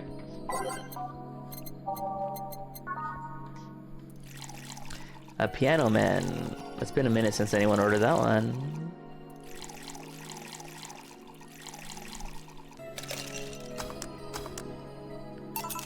Here. Yeah, this is nice. Hey, you two an item? What are you trying to say with that laughter, Jill? No, we're not. What's wrong with you? Eh? You work with this hunk of a man and you don't feel the least bit tempted? How can you be so calm with a smell so close to you, bro? Yo.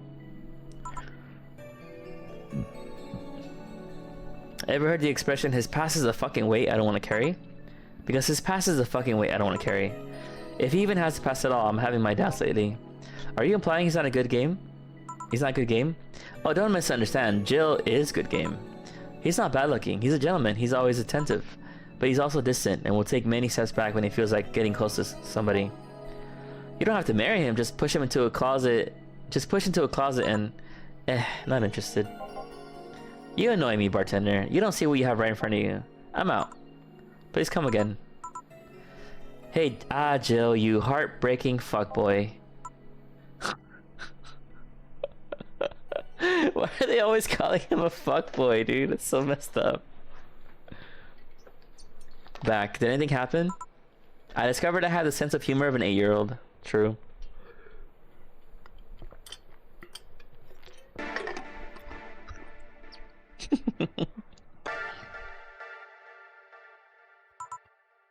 Did anything new happen? Hey, they brought you a package. Ah yes, my curated wiener. It's a gift from my folks. It was delayed in customs, but here it is. You guys want some of it? That's a new one. I made a mistake. Fuck.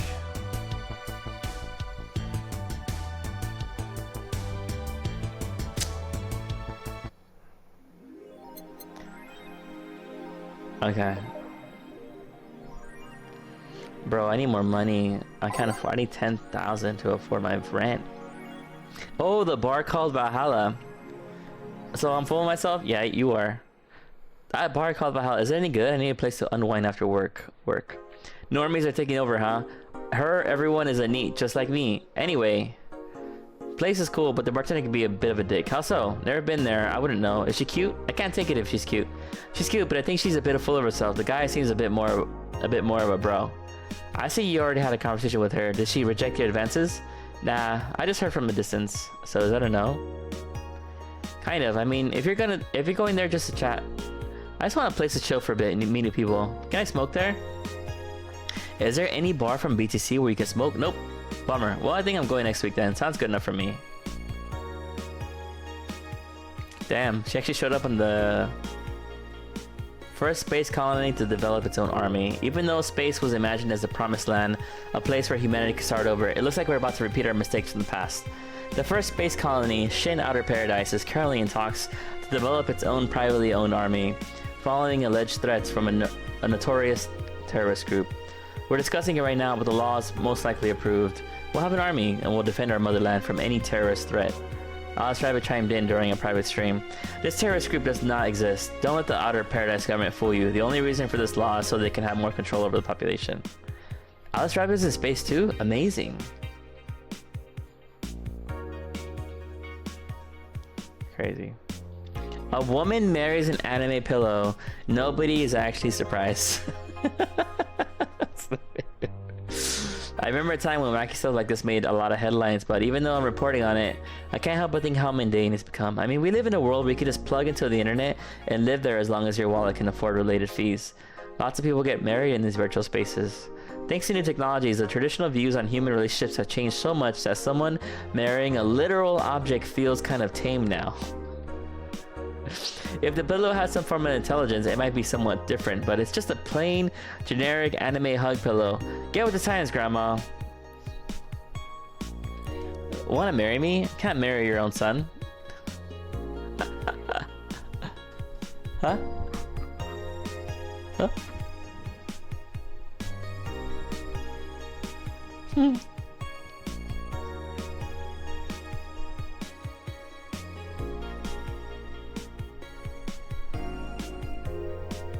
That's a new one. The final remaster leads Y2K. The final remaster leads the video game charts. The newest remaster of 2016's Y2K, a postmodern RPG, opens the charts this week with 3.5 million copies shipped on its launch date. All the titles this week includes new releases such as Hatsune Miku. Oh, they spelled it a certain way. Project Remaster. Full chart including lifetime sales. Oh, sick, dude. This is the third final this year, of course. Alright. I don't think I'm gonna have enough money to, like, not end up fucking homeless. Well, that sucks. Good evening. Ah, Jill. I'm about to get some firecrackers. Firecrackers. It's New Year's, right? We need some. Wouldn't firecrackers scare off the dog? Yeah, good idea. Go ahead. Yo. I'll be back in a bit. Even for a cat lover, you sure get excited about firecrackers a whole lot more when dogs are involved. I know how hypocritical it sounds, and I don't care. Ah, Jamie's here. Greetings. Anyway, let's start. Time to mix drinks and change lives. The guy who wouldn't come back twice. Yeah, shut up.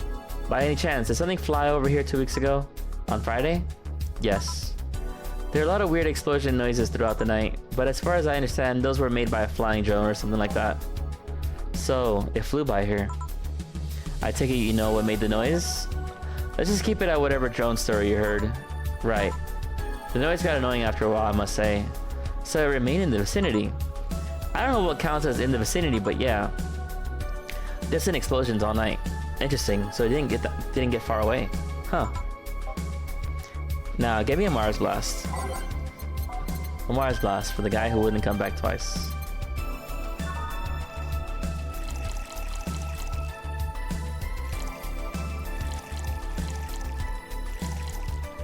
Blended.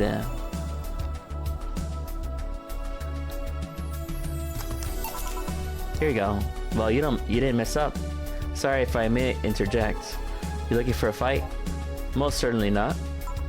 You really think you'd stand a chance? You're like half his size. I can fight dirty. He kills people for a living. I can fight dirty. Jill, please, you make me sound like a savage. It would be like me saying that you get people drunk for a living. It's not wrong, but there are better ways of saying stuff like that. I mean, true, honestly. Like, why would you say it like that, bro? You're right, sorry. And like I said, I'm not looking for a fight. I just noticed you seem to like strong drinks. What about it? To be honest, it's a rare sight in this bar. I'd even come to believe I'm the only one here who enjoys them aside from the owner. May I suggest you try a suplex next time? It might be to your liking. Huh. Okay, let's try the suplex thing. Right. Let's give Ingram a suplex. That sounded weird.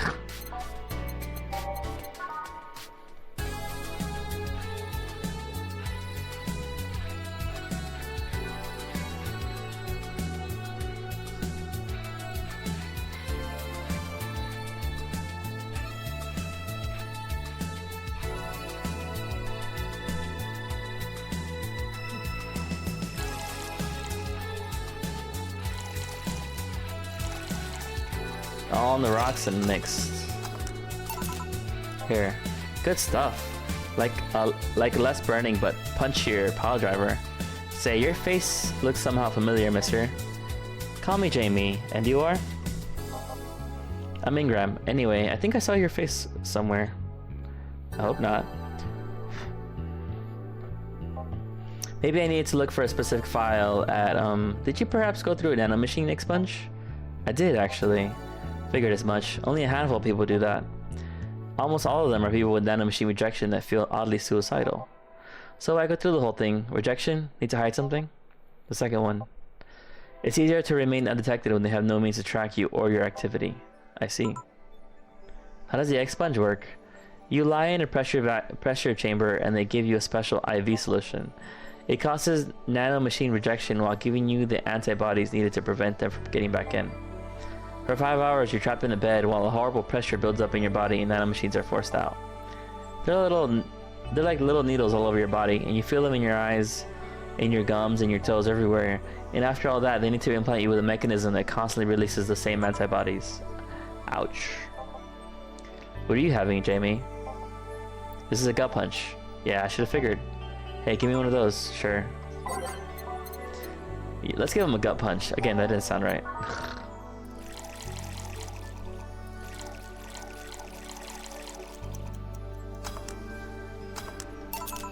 Here. Yeah, I love these. It looks different from yours though. I had a couple of extras in his actually. So where's the antibody unit they stuck you with, Jamie? Inside, like all the other maintenance systems. They can be troublesome at times, but the perks of not having nanomachines in the body outweigh the cons. And the rest of the enhancements, were you reconstructed or have you been adding them over time? Over time, either by getting a much needed enhancement or through fixing your injuries. I see. Well, it was a pleasure, Jamie. But I gotta leave.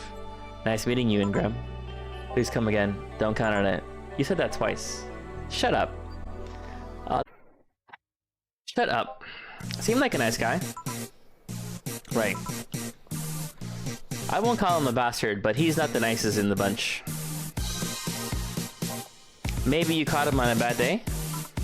I think you're just that good at bringing out the nicer side of people. Oddly enough. That guy tires the hell out of me. Someone's in a good mood. Give me a bad touch, will you? That way you'll be in a good mood too. Bad touch for Alma. Yeah, let's give this hot lady a bad touch. We love that. Here, Jill, you have such a petty sense of humor. Guilty as charged. So what put you in a good mood? Oh yeah, that. Today my sister was supposed to be in court for all the custody proceedings. Of course, not only does she show up later than her husband and drunk at that, but also dressed like she got fucked in the back of a parking lot. Oh my god. Holy shit. And to top it off, she forgot to even bring her kids. Luckily, my parents brought them to court. The judge assigned the kids to my parents for the time being. So she really messed it up, huh? When they came back to the house and Diana started throwing a temper tantrum, she said it was lucky her husband didn't get the kids because the Yanks would make her jump onto the highway. Wow. So Eva comes and says, then make sure it kills you because we aren't dealing with you as a cripple. Wow. God damn.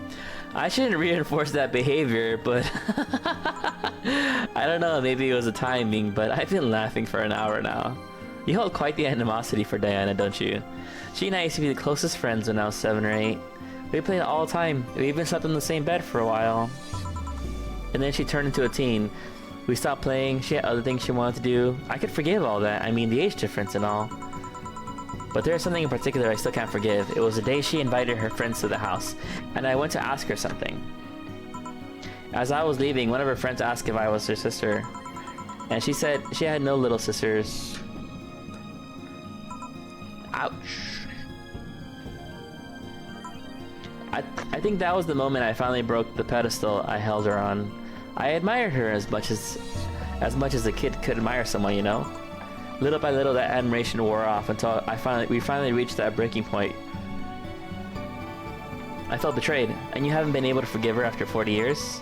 Hey, it's not that I still hold a grudge against her, but rather, the Diana who said all those things so many years ago is the same Diana that I know today. How so? She hasn't matured one bit. She's still as selfish, childish, immature as she was back then. When you see her, you don't see an adult, you see an overgrown, horny teen. So aside from destroying any admiration I held for her, she's made sure not to fix that impression. Huh. But enough about me, how are you? Everything's fine aside from this note. A note? Remember how I told you I lashed out at my dead girlfriend's dead ex's sister? Yeah? I got this note from her, let's see. Wow, she must really feel bad about the whole thing. As do I. So what's the problem then? The same fear that drove me away from her in the first place? Right. Give it Brantini, will you? There's a little story I want to tell you. Right. A Brantini, alright.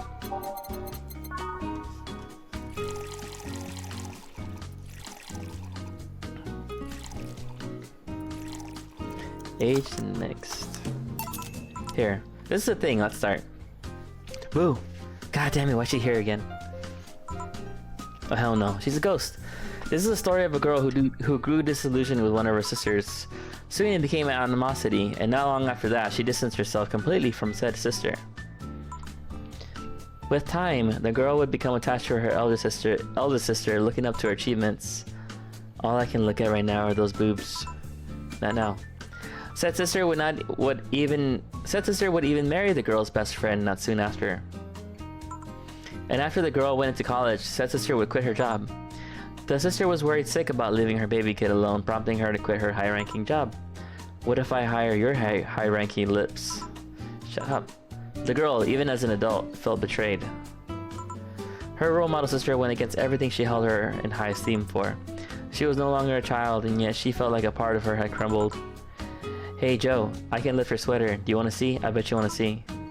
Alright, enough. Enough. Shit. Peace out. I know the girl is you and the sister is your eldest sister. Please get to the point. Right.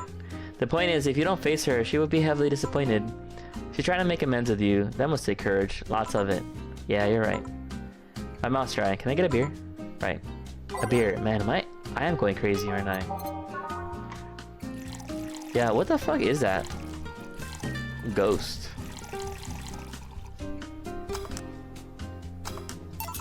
Here. Thanks. So tell me, did you and this Gabby girl get along? Oh yeah. I never had brothers and sisters, but once Lenora introduced me to her as her sister-in-law, she got excited about having a new sister and she clung to me a lot. I helped her in her studies, read books with her, played with her a lot. She was pretty much my sister too. I had to leave, but I'll tell you this. As both a big and little sister, if you don't grant that girl the chance of talking to you, I'll never forgive you. Yeah. Oh, there's a small New Year's party this Saturday if you're interested. Oh, sure, I'll be there. Remember, I won't forgive you. Yeah. I'll go take my break. Alright. You were here?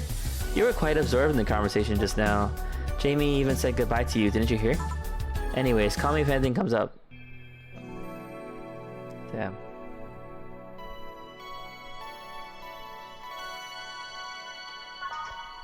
Break time. It's less chilly today.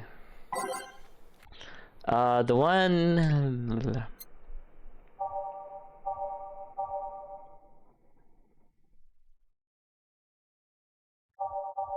Oh, the one I get tired of, actually.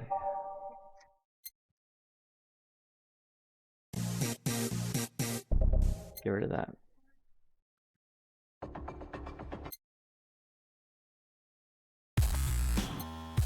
A city that never sleeps.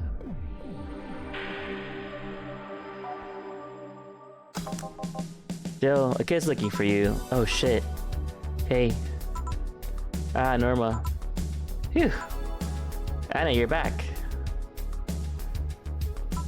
Oh, fuck you. You do know I'm not giving you any drinks, right? Crap, I said it out loud. Yeah, actually, I wanted to thank you. I thought it was for... Whew, she thought it was for her. Thank me? Well, for starters, by not complying, give me alcohol. Everything else would have fallen apart if I had some. So responsible, Joe. I kind of faced my mom, and I told her all about the pressure she was putting on me, and said I wanted to figure out what I wanted to do, and... Well, she didn't speak to me for 2 days. After that, she told me that it'd be a waste to spend money in university just for me to not give it my all. So she told me to still go to the college course, but that I was free to explore. Got to hear that. And well, I wanted to thank you for that. Me? If I just rushed headfirst into my original plan, things would have gotten ugly. And you were right, I'd be hurting her for the sake of hurting. So thank you. Don't worry about it. I'll leave before it's too late outside. Be careful. Ah, so sweet. Shut up. Hey Jill, mind helping me here? Sure. Make a bleeding Jane, please. On it. A bleeding Jane for Gil.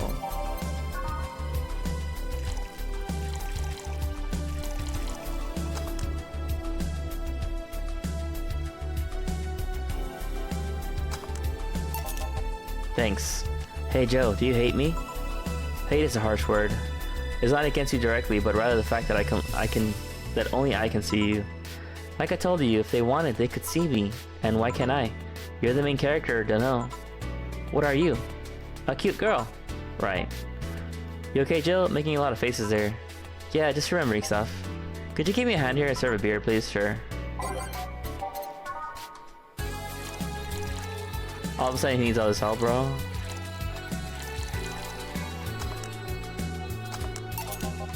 Thanks. Would you lighten up if I showed you I can interact with the environment? Maybe it'll spook you, but let's try. There. Can't see anything. You sure? Yep. Weird. The UI changed for a second there. Nobody expects the Dorothy Inquisition.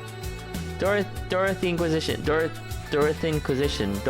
Ouch! I bizzed my tongue. My zung. Can't believe I'm using the spare tongue so early in the night. Ahem. Honey! Hey, Dorothy. I'm making a quick stop for a drink. Can I get a fluffy dream? Sure.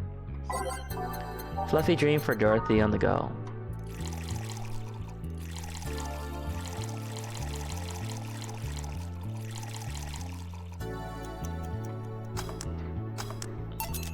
Thanks. Oh yeah, before you leave. What, are you guys throwing a New Year's party too? Yep. Sure. I'll be there. I'll be here then. Well, I got things to do, so... You do? Who does what? Sorry, I sneezed.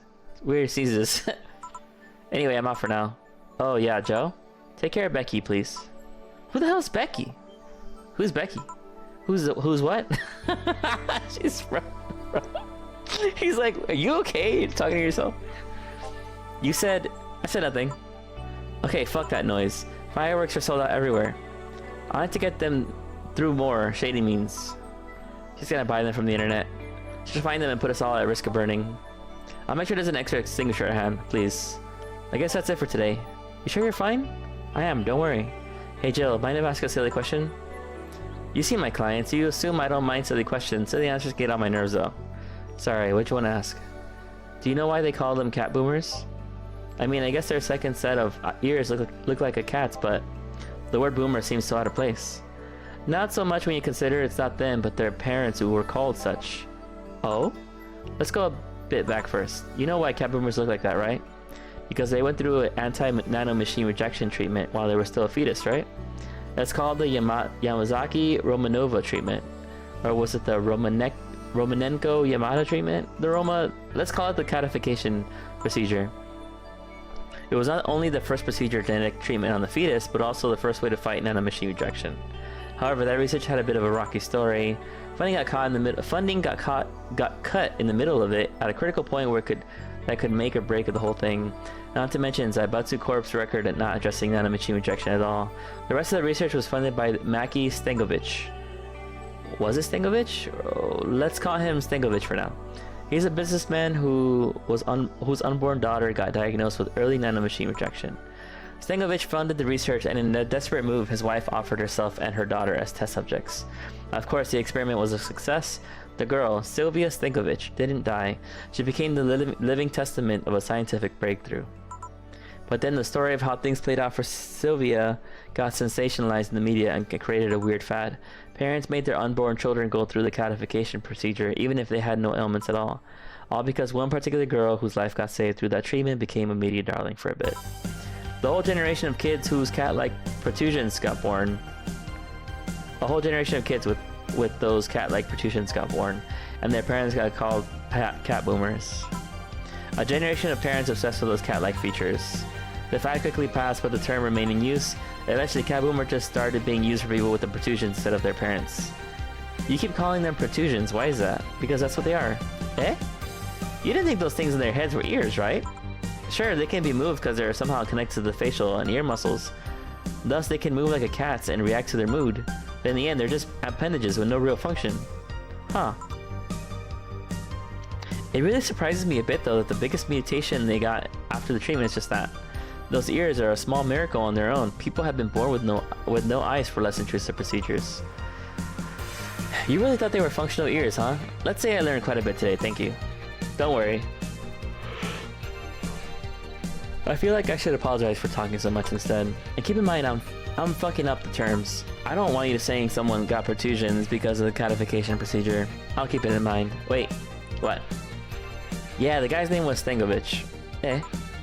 I just remembered Sylvia Stengovich was around my age when I was a teen. There were some TV specials featuring her.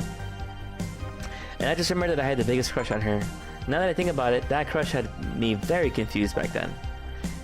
Did you need to shout just now? Sorry. In any case, I'm off for the day. Alright, careful out there. Let's go. All booze, no firecrackers makes Dana a dull girl. Flawless service bonus.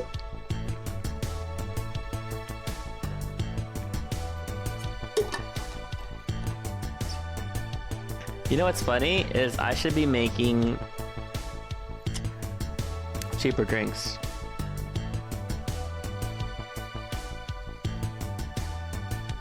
Right?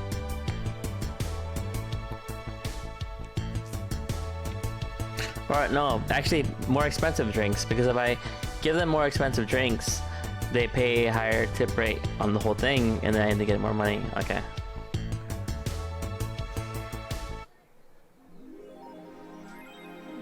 Jill brought what she wanted. She's pleased with herself. She will surely focus at work. You've been talking a lot with that Alma girl. Jealous? Damn, bro.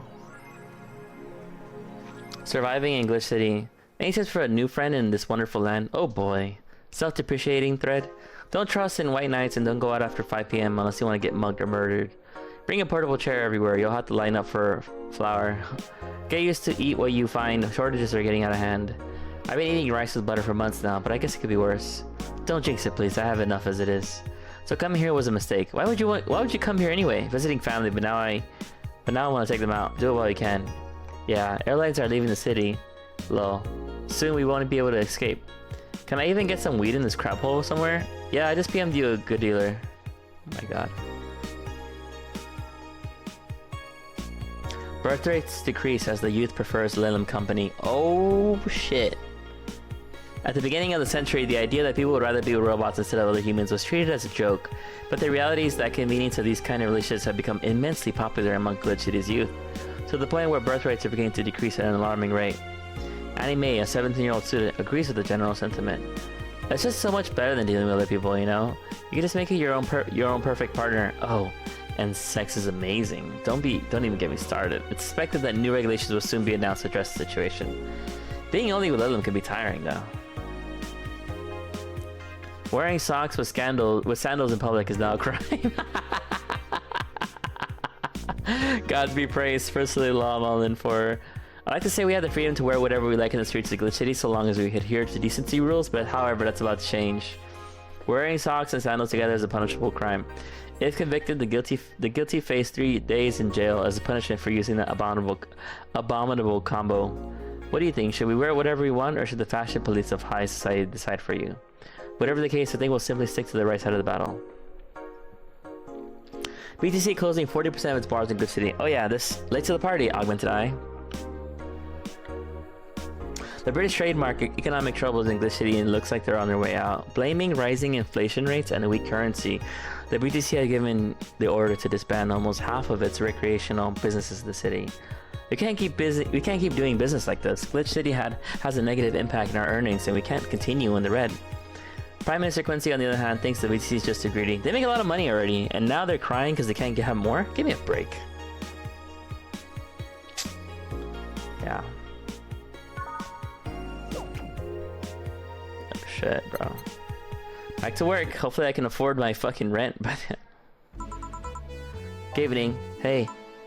Okay, so we've got almost everything, but we're still missing a couple things for Saturday. And so I designate you, Jillian Applegate, as official guy who goes to buy the rest of the stuff. Applegate? I have no idea who that is. Why me? I could send Jill, but I wouldn't dare send a lady by herself. I could go with her, but I believe the bar should have at least 2 people in the vicinity at all times. You're not gonna say anything, Jill? If it means not being delivery girl, I'm happy to fake helplessness. Fine, give me that list. I'll be back sometime. Something tells me you're planning something, boss. What gives you that impression? Call it a gut feeling. Did you know Jill has a crush? He what? A client of his, a girl that owns a bazaar. She's been coming on to him for ages, and he's only just started opening up. He's taking steps backwards, and I'm not gonna let him. He's opening up, for fuck's sake. And so the errands will take him to the bazaar, I take it. That's right. Huh. Alright then, to the office I go. As for me... Time to mix drinks and change lives. Jill with a crush, huh? This place. Great! Oh, if it isn't... Hey Jill, sorry, is there anywhere I can hide? There's an unpleasant guy on my trail. Boss, stock woman incoming. The door's open. Go ahead, the door's to the left. Thanks. Hello there. Oh, hi there. The other one, that's the bathroom. Wait, what's the dog doing in the bathroom? Now, where did she... Oh, the hellhole. Perfect. Hey kid, I'll have the usual. Right. Huh. He remembered me after 2 weeks. His usual drink, a beer. A big beer. The hellhole.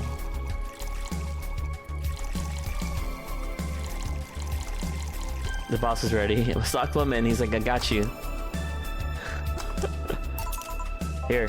This seems right. The paper's been a mess lately. You'd think with all that's happening, they'd stay and do more reports. But they're all asking for vacations, and I can't afford to be understaffed.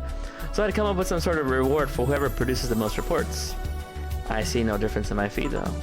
Mr. Donovan, I don't mean to sound rude, but you do know the infamy the Augmented Eye with the general public, right? A shitty page that will sensationalize anything and report useless things. Of course I know. Then why not try to rectify that image? To put it simply, I'm being clutched by the balls in a non-pleasant way.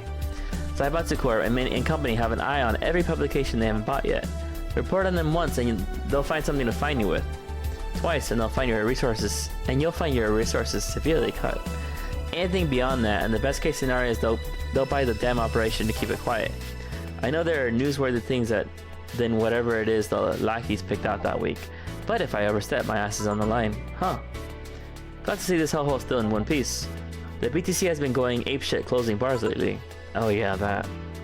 Yesterday they closed one that served as a key part of a drug trafficking ring. Last week they closed 3 small bars and that served illegal chicken restaurants. That served as illegal chicken restaurants. Huh. Not to mention there are like 100 people who have BTC certificates but never use them. Instead they keep those credentials around to stop police from raiding their homes or warehouses. I don't know about you, but it's obvious to me that some restructuring will begin at the BTC after this whole thing. Oh, is that why they were checking her apartment? Shit, man, shit ran deeper than I thought. No news outlet talks about that. Alright kid, let's try Moonblast now. Come again? Hey, even I had to break the routine from time to time. Moonblast.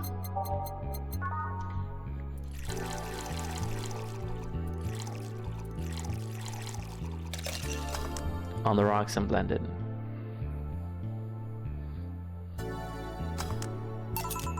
Here. Now let's see what the ruckus is about. So what brought you here? Alright, didn't you see a Lilim coming in here? Blue hair, big tits. She's the one from the Encore concert coming up. Not really. Did she jump to the roof then? Why were you looking for her? Did you want an interview? Not really, just hitting on her. Hey, I said hitting on her, not hitting her. Stop glaring. Why though? Are you that bored? Don't you have like a family or something? Have you seen that girl? Hot as tits. Also, hot ass and tits. I'm suffering the weirdest combo of being hard as fuck and curious as shit right now. I want to know just how detailed these king class CH-1A models are personally. And so you followed her. I get to meet a woman that can resist the charms of Donovan D. Dawson. You're in front of one, and I'm guessing you have quite the selective memory. Like I said, don't you have a family or something? A wife, but that woman cheats on me as much as I cheat on her. Wow, what the fuck? Okay, dude, what? In fact, I'm pretty convinced she gets off on the thought of me cheating on her. So the Lilims isn't here, huh? I'll have to find a busty enough replacement tonight or I'll explode. Hey, after you're done glaring, please serve me a pile driver. Let's just give him a pile driver, literally.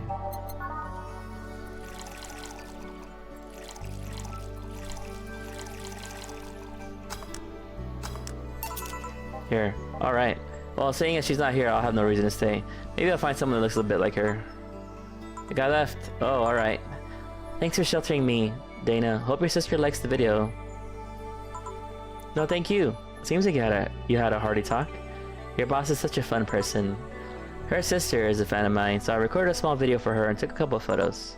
How nice of you. It's nothing really. She did hide me, so it's the least I can do. But, well, we're here already. Mind give me something sweet? Sure. Besides, I don't want something sweet.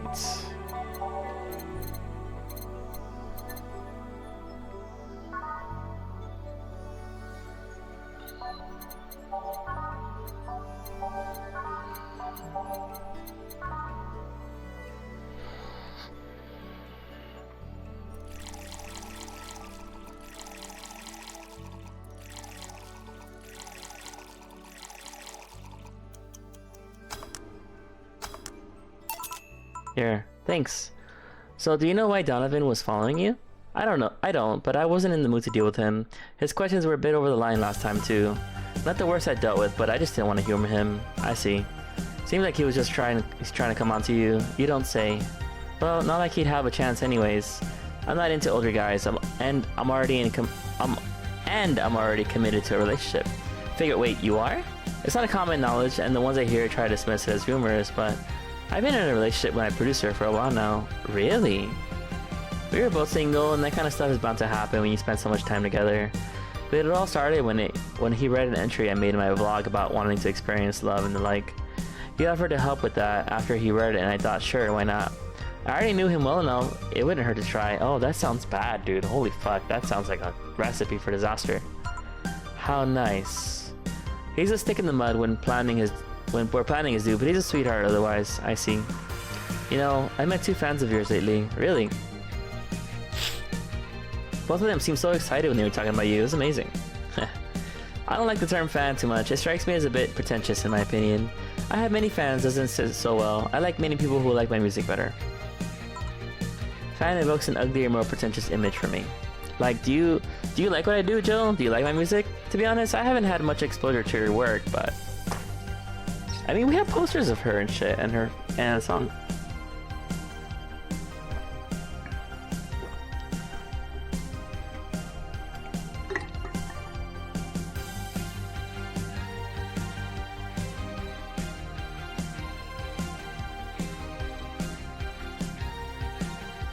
Like, I literally have, yeah, Your Love is a Drug Queen right now.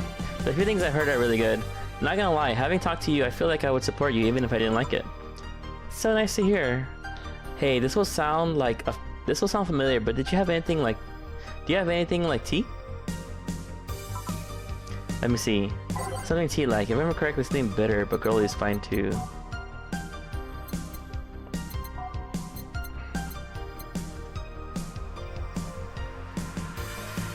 Bitter, but girly?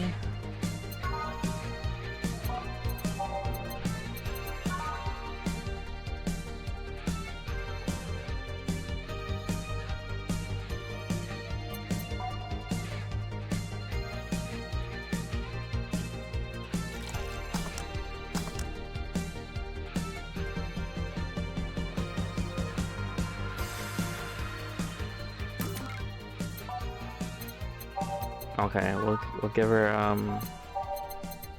Sunshine Cloud. Optional Karma Train on the rocks and blended.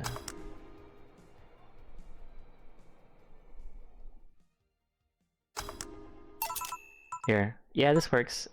Hey, you're a King Class CH1A, right? Yeah, that I am. May I ask you something about your model? Sure. Are there any differences between you and a DFC 72? Huh. We both serve the same purpose, but DFC 72S have the port on their heads, which makes them more versatile. My line lacks that or the resilience of the DT01DS, but we're a tad more polished elsewhere. More specifically, our voice simulators are more advanced and our movements are smoother. A trade-off of functionality and power for experience, you could say. For appearance. I see, so anything new for this concert? Well, it is an encore, so we're trying to make it the same for those that couldn't go to the first one. But we always try to spice it up, like maybe with a surprise song or something. There was this one time I sang a cover of a song by B-Link. Of course, in return, they sang Your Love is a Drug. Ah. So you know the B-Link girls? Really nice kids. You'd be surprised how different from their onstage personas they are. Really? Suzu, for example, can be really childish at times. She also laughs a lot, and loudly at that. Meanwhile, Aina's a party girl through and through. If they're not on tour, she spends her time partying like crazy. Hard to believe, I mean, their image is that of stoic girls with little expression. Almost like living Victorian dolls or something. While they want to pop out in public, they once told me, if we want people to notice us, we have to break the cutesy idol concept. So they took the opposite route, becoming cool beauties with melancholic songs. I wouldn't say they went the opposite way. The opposite of cutesy idols would be unkempt, tone-deaf girls spewing vitriol and hate. True, I guess. I gotta go, but let's have a Sparkle Star first. Sure. Sparkle Star for Miss Idol.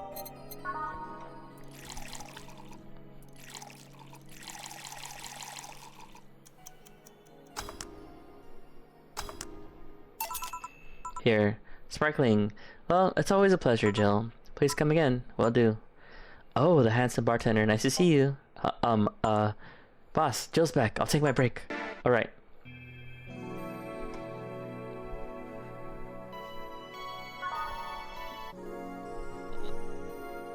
Now safe to keep playing. Note to self, buy oil for that door. What? Alright then. Jill, you're in my spot, please. Oh, sorry. Also, you're cleaning one of Boss's chicken buckets. Did Boss ask you to do that? If I told you she did, would you believe me? Without a doubt. Let's go with that then. Alright. He's distracted. He's thinking about that girl. He's thinking about that girl, so he's just distracted. Greetings. Ah, Stella, what can I get you? I'll go with a Bleeding Jane today. Bleeding Jane for Stella. Alright, I'll blend it.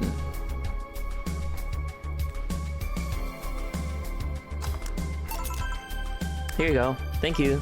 What brought you here today? Waifus, eh? I came by myself, actually. I was in the area and stopped to say hi. Oh, it's pretty interesting, though. When I first saw you, I doubted you ever come here again. Well, this place is comfortable, I must admit. So quiet and secluded. It's also clean. Really clean. Joe's a wink you can owe that to. The guy takes pride in how clean he keeps things around here. If you ever need cleaning staff, he's a nice pick. Really? He's a bit out of it today, though. I see. Hey, Joe, have you heard of the new gold rush in the city? Gold rush. Everyone's paying small fortunes to get their hands on pieces of white knight suits. I think I heard or read something about that, but I'm having doubts, so probably not. In any case, how is it a gold rush? Well, the tech behind the suits was always safely guarded, but after the events at the bank... After the events at the bank, the suits were remotely shut down, breaking many of them in the process. Many units dropped their armors right there and fled when the lynchings went on. Any white knights still stuck in their suit had to take the armor off manually to run away. It all happened in the middle of lynching, so they'd be sitting ducks, so they didn't. Some weren't that lucky, they got beaten up while they weren't able to move. So between the suits becoming glorified paperweights and many white knights going on the run, there ended up being a lot of junk laying around. But the whole scientific community is rejoicing. They're on a race to reverse engineer the suits and take as much technology as possible from them. Of course, even single pieces of the armor fetch a high price these days. Could anyone see any profit from that research just to justify those expenses? It's new tech, the whole new field ripe with patents just open for many, so I'd say yes. Huh. I mean, the BTC is literally a conglomerate built upon patents and trademarks, I can see how. There is one weird case though. Huh? There's this guy named Jack. He's the captain of a very unique Blitzkrieg Corps unit. Unique. The guy had a really small unit, 5 people including himself. The aesthetic of his unit's armor was heavily modded to the point that they looked like a squad of henshin heroes. Hen what? They look really gaudy. But it turned out that the guy actually broke through the software and disabled the remote switch. He has one of the few, if not the only, suits of armor with the OS intact. To say they're among the most wanted people would be an understatement. You know a lot about this. It's interesting, the amount of things you hear when dealing with drunk people of all kinds in the same place. It also helps to put on a front that makes people lower their guard. That should sound familiar to you. True. Wait. Here's a freebie, a fun fact. The failsafe was originally going to involve the armor blowing up and leaving no traces, but regulations and laws didn't allow that kind of technology near civilians. I guess even Zaibatsu Corp has its limits, huh? People love to demonize Zaibatsu Corp because, let's face it, they're far from innocent. But they're not evil overlords, they're just greedy, they're just a big corporation. They just don't happen to have control over what tantamounts to a city-state. But corporations will naturally resort to draconian methods. I heard horror stories from people outside the city about trying to use product placement. If you so much as hold a bottle the wrong way or get in the way of a logo, you'll be in for lots of trouble. Let's not start with theme parks or the like. They are dystopias of their own. Then again, most of the demonization is due to Quincy being such a clown. He has no power anyways. He's just a front that whatever council behind Zaibatsu Corp chose. He makes a fool of himself and the attention is taken away from whatever it is that Zaibatsu Corp is actually doing. Yeah. So what we're saying is that Glitch City is basically a huge theme park. I've called the White Knights glorified mall security in the past, so yeah. Huh. No, seriously. And what? Can I get a Brancini here, please? Sure.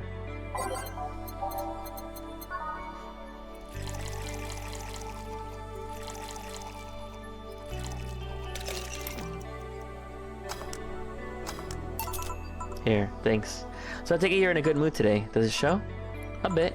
Yeah, well, I managed to nab a couple of tickets for the Kiri Mickey Encore concert. Nice. Oh right, as it turns out, she was just here. Again? Sorry. Again? Can't believe I just missed her. I was surprised too. I was more surprised she remembered my name though. Not like last time, she was quite the graceful client. Man, so those rumors about her being really nice in person were actually true? Amazing. I mean, you always want famous people to be nice in real life. But having such backing to that claim, to hear that she's nice, so nice to everyone, it's nice to hear, you know. In fact, many think that's what made her so famous so quickly. So how she's down to earth and totally accessible, making her someone everyone wants to root for. I see. Yeah, I mean, you don't want to feel like you're supporting the crappy people. Although to be honest, I've never put much thought into that one. Hell, half the time I have no idea who made what I use, nor do I care much. Being a nice person will take you far though. My daddy always insisted that being ruthless in the boardroom doesn't mean being an ass. He has actually managed to get certain contracts over other more powerful people, all thanks to being a nice guy overall. Sounds like good advice. More importantly, Daddy? You really believe me saying she was just here that easily? You're not the kind to lie about stuff like that, so sure. Thanks, I guess. That's it, can you go to the concerts? Can you go to the concert so easily? What about security and the like? My dad always has a unit keeping an eye on me from a distance. You'd be surprised at how easily I can disguise myself with just a different hairdo and cap. And a cap. I see. I wonder if I can get in with a disabled line with say in her wounds. Although she'll probably nag me about how she doesn't need it and we shouldn't abuse that. Huh. Hey, can you give me a classic drink? Sure. She wants a classic drink.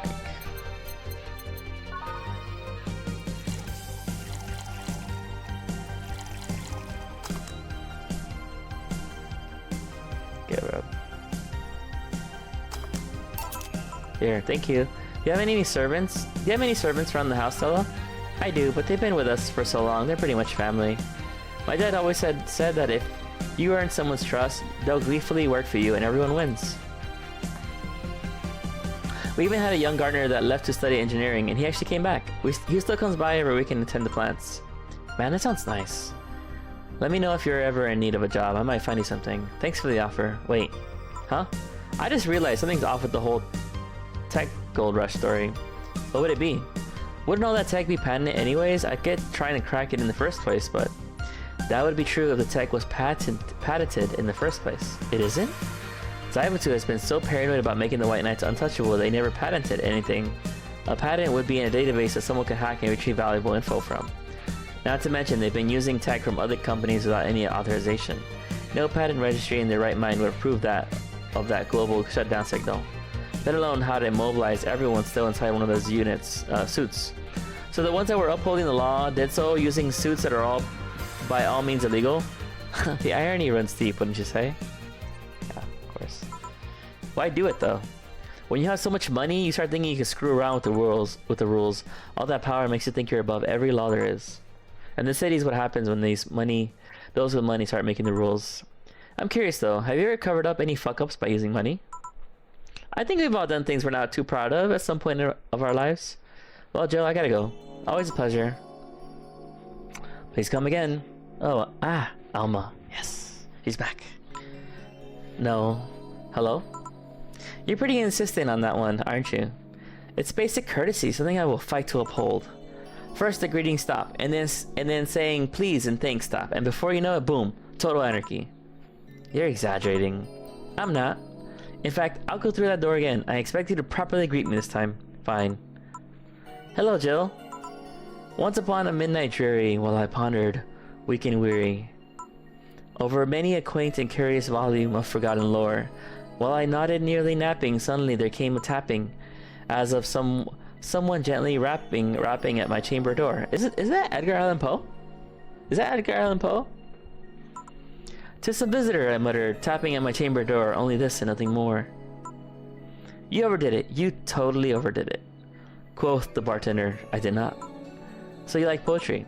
"I had a phase. Can I get you something?" "Let's start with a big cobalt velvet." "Sure." I'm pretty sure that was... Do you mean... Cobalt velvets. A big cobalt velvets. Here, thanks. Oh? Oh? What do you mean, oh? Oh, there's something I've been wondering about for a while. Huh. Does it mean Shadow Master 69's Chronicles ring any bells? Wow, you went pale. No, the name doesn't ring any bells. May 22nd. Today my daily card readings told me that I meet great change thanks to an old man. My biology teacher told me I had been picked for an inter-school contest with my latest essay. I just knew a scientific theory and the idea of auras was as revolutionary as I thought. So I have the power? You have the power, boo? The power to what? What do you mean you have the power? What are you talking about? Soon I'll bring the world into the occult science singularity. Later entries don't seem to have gone that well though. Mentions of being laughed at, being lectured on why the essay was wrong. Jill. I made sure to delete that blog. No evidence should be left. I can think of at least 6 different sources on the top of my head that have all that stuff archived. Why? Sheesh, relax. It's not that bad. What do you mean it's not that bad? Don't you realize how embarrassing it all is? We've all been young, Jill. Relax. It's not like you're still like that nowadays. That would have been embarrassing. You're not still like that, right?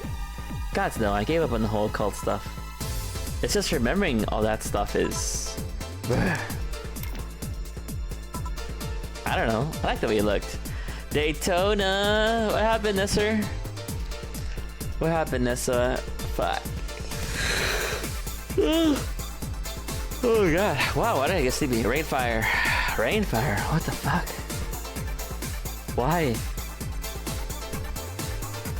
Damn, I got sleepy for a second. Less than black with the rare accessory popping out thanks to the colors. I mean, at least you have the decency to use makeup and take care of yourself. So you have a pick. Oh god, you have a fucking pick. Oh, she has her emo pics. That's crazy. I'm crying. Why are you crying? Stop crying. Just don't cry about it. The fuck you gotta cry for? That's crazy. Why do you do this to me? Why do you dig out the sins of my past? I was bored. Last Friday I had to take my mind off the whole day on a thing, so I ran a small background check on you. Simple stuff, just checking past internet activity. Please don't run background checks like that. I just use a search engine, you know. I didn't request documents or anything. What led you to the page? You do realize your main mail account everywhere is still the one you used back then, right? Like I said, relax. You were obsessed with occultism. I wanted to kiss all the boys, and I kind of almost accomplished that in middle school, which still sort of haunts me today. Never underestimate the lengths old classmates will go to track you down. True. Damn, the fuck? Who is you? That's crazy. I can't cry? You can cry all you want then, fuck it. You wanna cry? You feel like crying? Go take a shower and cry in there, alright? Like a normal person. Go shower and cry in the shower. As God intended. Let me cry. Especially they think you're still the girl that kissed them for fun and they're lonely to boot. We all have things we're not too proud of as adults. Now, I know how criminals feel when evidence is used against them. Hey, yo, you shower and cry too. Yeah. Why wouldn't I? You know, cause then it doesn't look like I'm crying. It's just the water. I'm not crying. It's just the water. I'm just showering. You know, like, who's this goth girl? This girl? I don't know if she's all that goth. She's a hacker girl.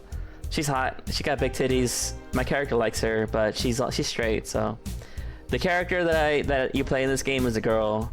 And she's into girls, but this girl is straight, so she's like sad that she can't have this sadness. GF for real. I have to ask though, why the 69?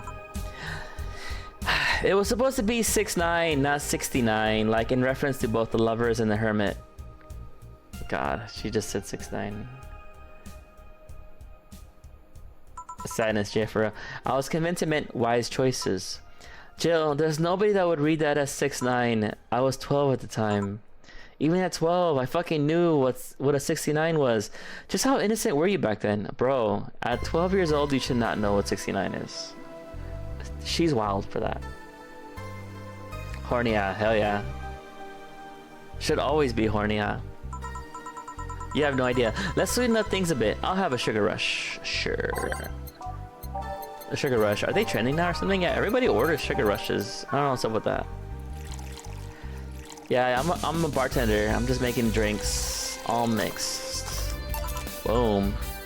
This is the thing. Say, Alma, speaking of the past, what was your last long-term relationship like? That's sudden. You dug through my past. I've earned the right to dig through yours. Fine, fine. Long-lasting relationships, huh? Romantic ones, I'm guessing. Yep. Well, I've had about 4 boyfriends who I describe as such that I've introduced to my family and all. The first one was in high school. I broke up with him because he cheated on me. Damn. Damn. That sucks. Jesus. I remember the other girl trying to pick a fight and me just saying, keep the fucker. Take him. He's yours now. He's a fucking filthy cheater. You belong together. The second one was during my freshman year. I broke up with him after he thought it'd be funny to punch me in the arm. He starts with a friendly hit and before you know it... Anyways. Yo, she's right though. Abusive guys, they always start like that. They always do things they can get away with initially. The other guy, I met shortly after I dropped out. He was interested in marriage, but he wanted to get married after only half a year or so of knowing him.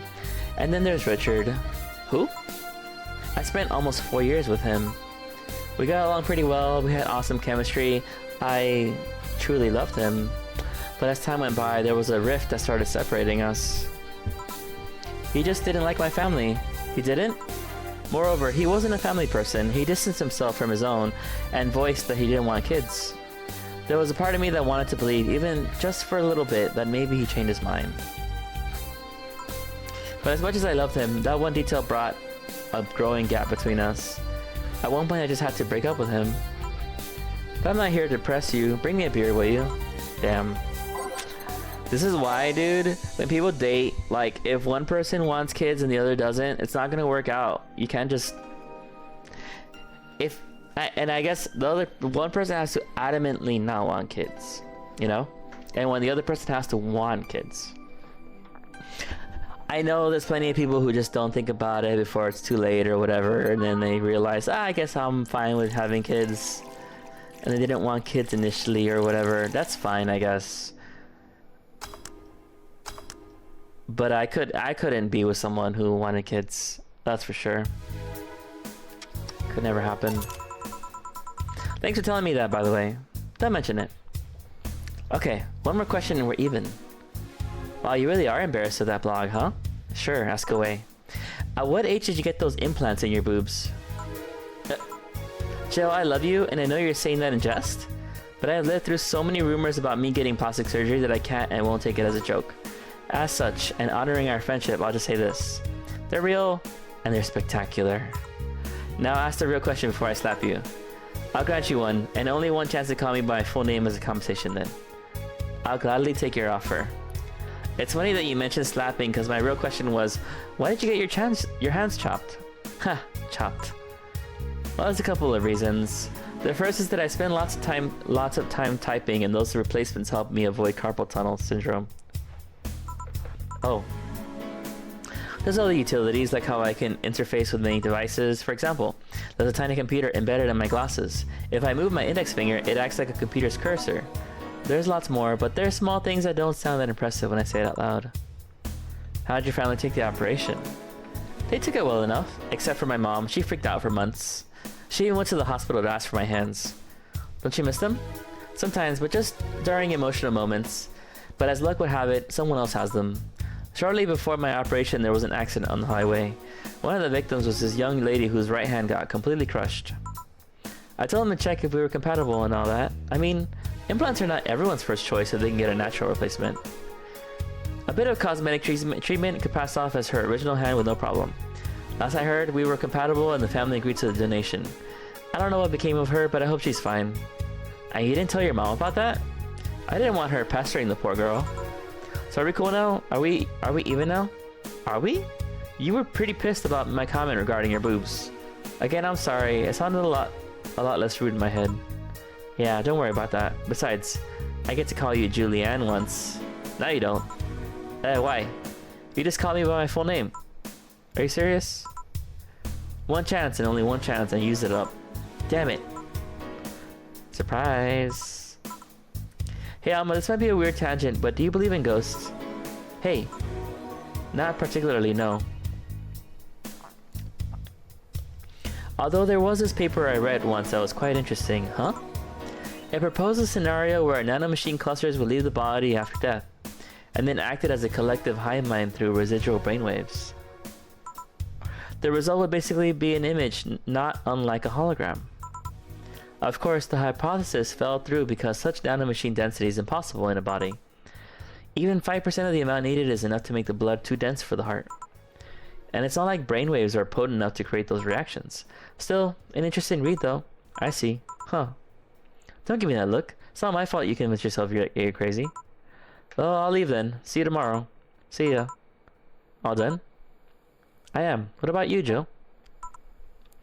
For some reason, the idol girl left him like that, it seems. You think? Might have been a while he was out.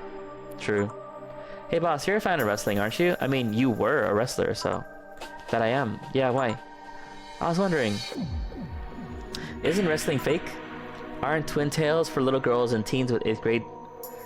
Wait, aren't twin tails for little girls and teens with 8th grade syndrome? 8th grade what? When you get down to it, wrestling is as real as a soap opera. I mean, you don't really expect the legal lawsuit to be fixed in the ring. Right? Sure, in my ideal world, you would solve legal problems through good old wrestling, but...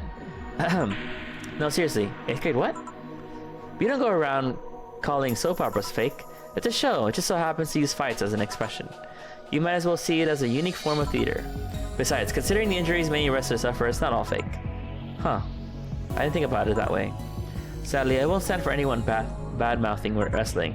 So now I had to go and break Jill's back to make you humble. Wait, what? Why is that his fault, bro? Oh, wait, what? Come here, fuckboy. Fuckboy. Ah! 8th grade, what? Why did she break his back for? He didn't do anything wrong.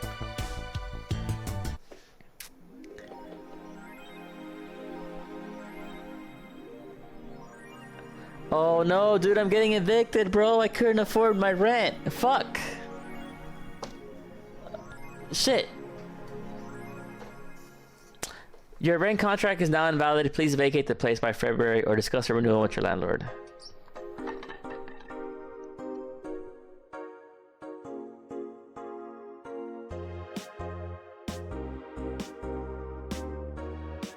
Damn it. I'm about to get evicted. Shit. God damn it.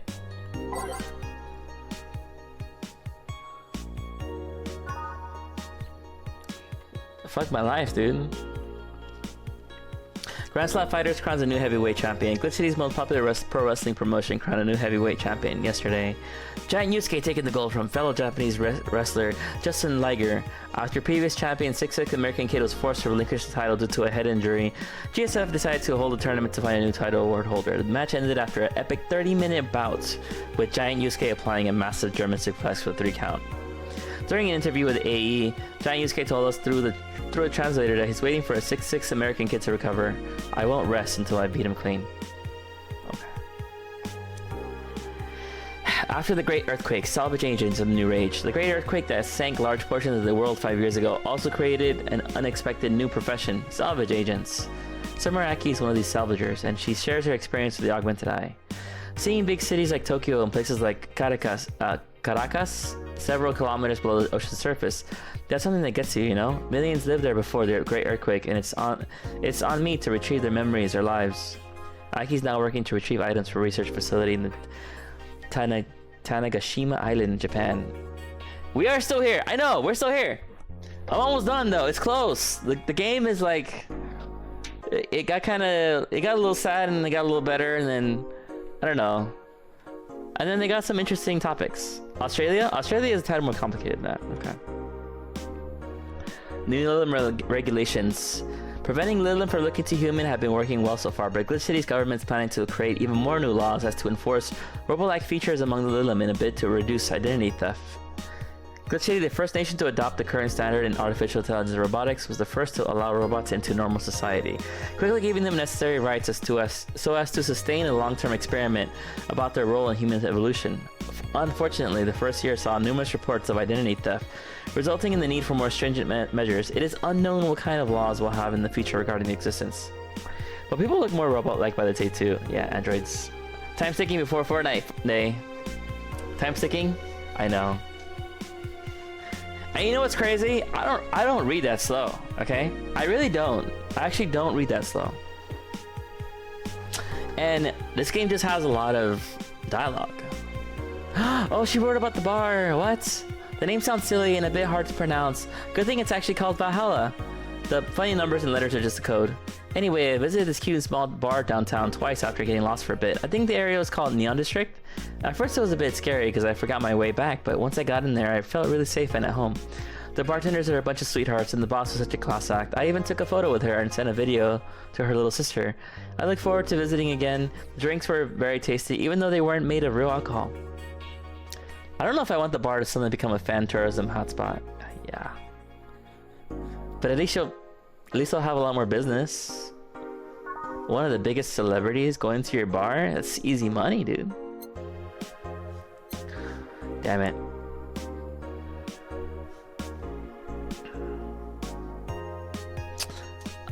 Should I get the blue one or should I get this one? Let's get the blue one. Oh, that's cool. I dig that actually.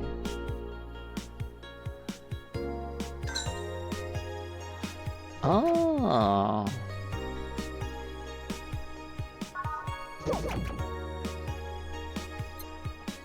It's nicer. It makes us a Kirimiki. We love Kirimiki apparently. Go back to work. It's almost a new year. Good evening. Jill, are you humming Shine Spark? Ah, hey Jill. You okay? Are you in love, maybe? Nothing of the sort. I'm fine. Right. No, seriously, did you fuck? Men only get so happy after they fucked.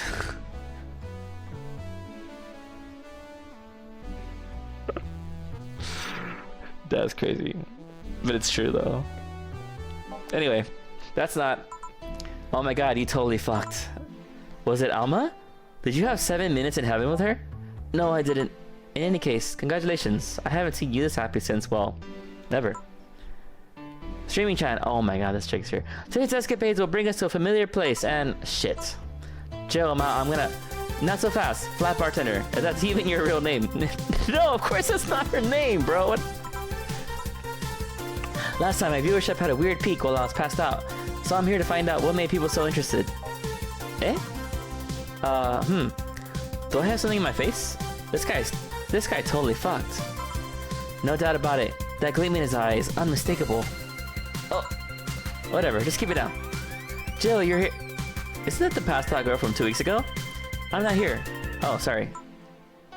I'll be back in my office then. Anyway. Okay. Time to mix drinks and change lives. Boo Bear. Yeah, Boo was here a minute ago. She was here a bit ago. Betty. Deal. You are too happy and you are too mopey. What happened? I was right. Eh? That Laura girl was head over heels for him. I was right on the money. Say, that girl... I'm not here. Sorry. Isn't she the one that passed out last time? Oh yeah, that's the one that... They're the ones that saw her passed out. Anyways. Betty was right, and that deserves a beer. And you? I'm fine. I shouldn't have skipped November's rent to pay that mobile game debt. Fuck.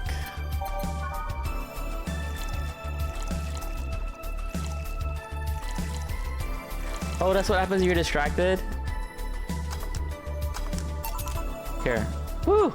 So the girl was actually infatuated with him? Yeah. Kara, yo, wifey? Damn, wifeys? Plural? You got 2 wifeys, Boo? You got Kara and Nessa? Is this a wifey trio here? Are there 3 wives? That's crazy. The girl was actually infatuated with him? You should have seen her, screaming at the top of her lungs that she liked him, and him just standing there thinking. Just like that. In retrospect, it was a tad too cliched for my taste. Still, I knew she liked him. I was right. I was right. Yeah, we are, and so, don't be jelly day. You're right. I would be jealous. I would be jealous of having 3 wives. That's crazy.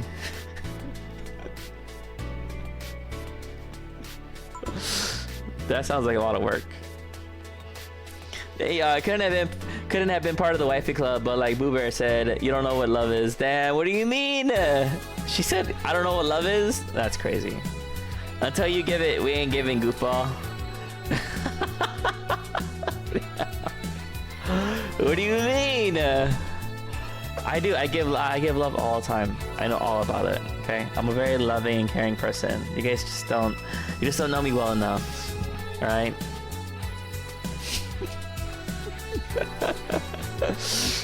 That's crazy. He never is. Unlike your coworker. Holy shit, did he fuck? Yo, how does everyone know this guy got laid, bro? You're making it too obvious, Jill. Your love and care letting me die.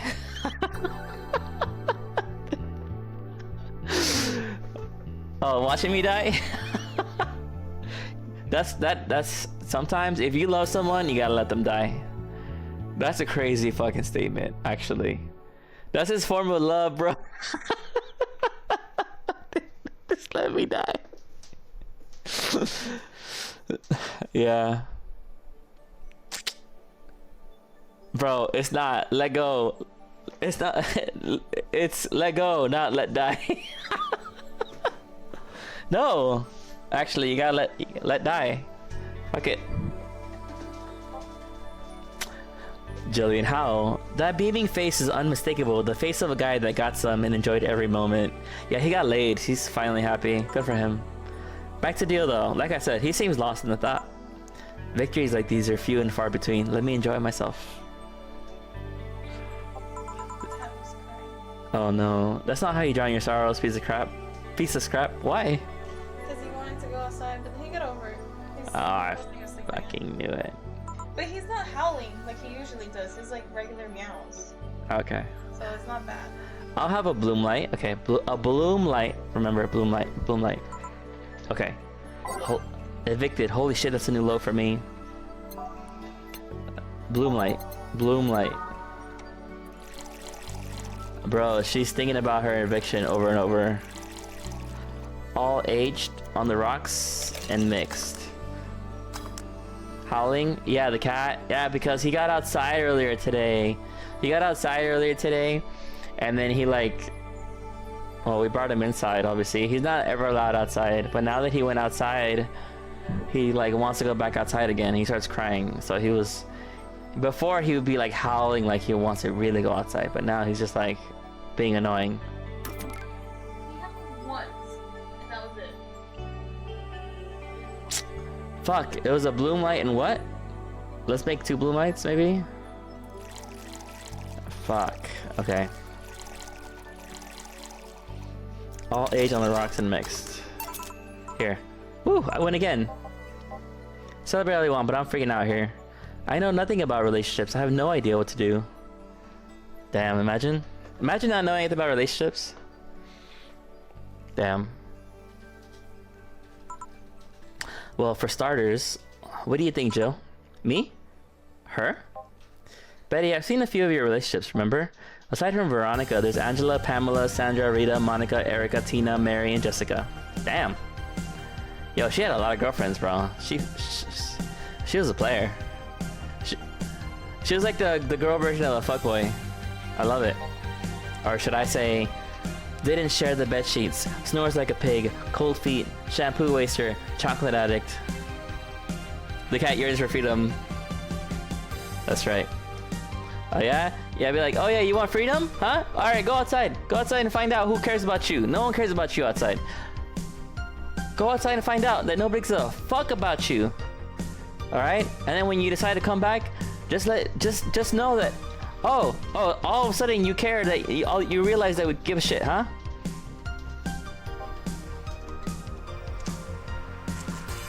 Too religious? Fan of the wrong rugby team? Tito Taylor and choose with the mouth open? What do you think, Jill? That you must be quite the heartbreaker to have so many relationships in a short period of time. I mean about piece of scrap situation. And thank you. I'm not the right person for this. Jill?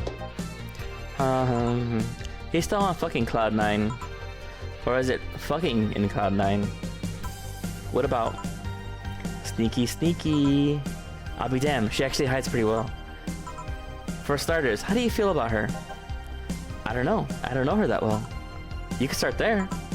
Ask her out sometime, get to know her. Maybe she'll change her mind. Maybe you'll change yours. In the end, you lose nothing by... What? I'm just realizing I'm giving love advice to a Lilim.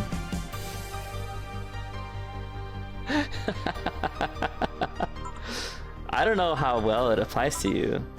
Those things are human in all but organs nowadays anyway. Even if that's the case, it's interesting that she felt that way towards him. Why wouldn't she? This fella's a good catch if I do say so myself. And like I said, humans and all but organs.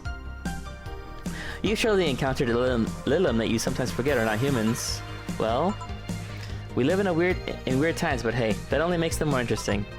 It's odd going to other cities and not seeing the same integration of Lilim though.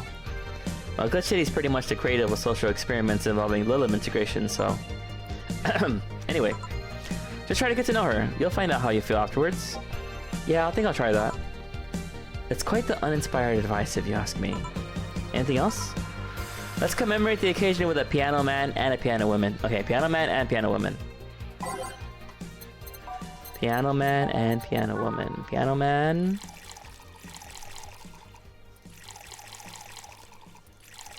Piano man and a piano woman.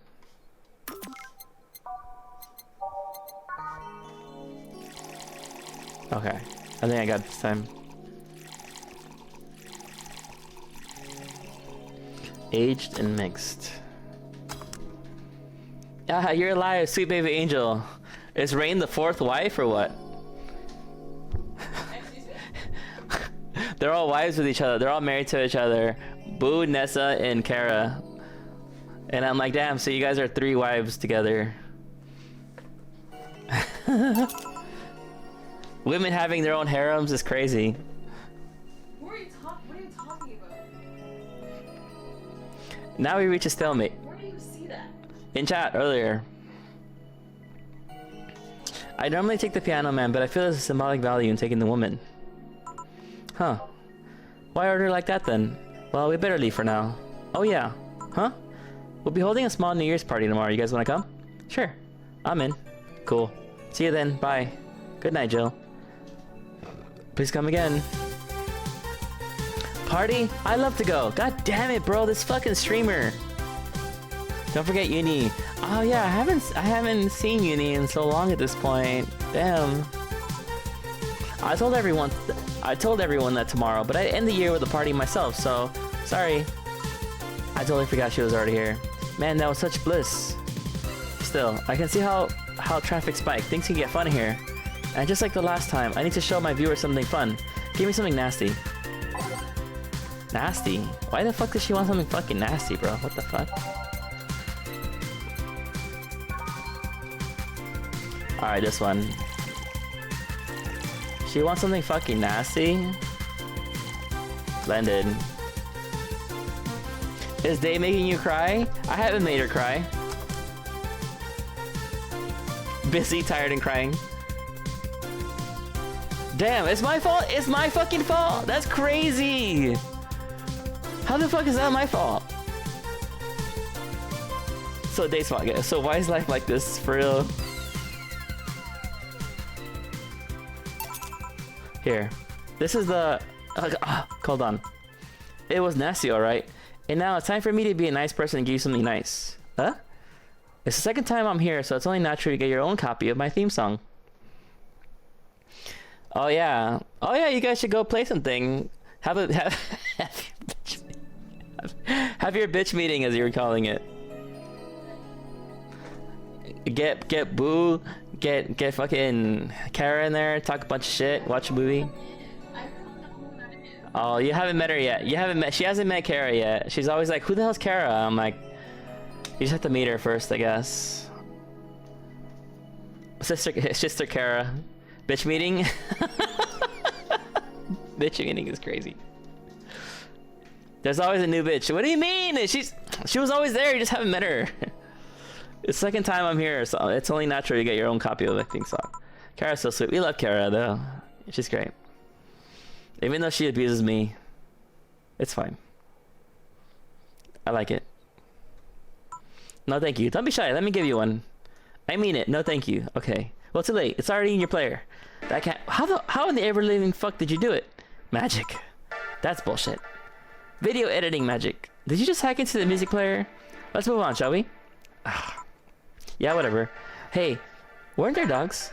Last time you talked about this place like it was a zany haven of sorts, but I see the same shit.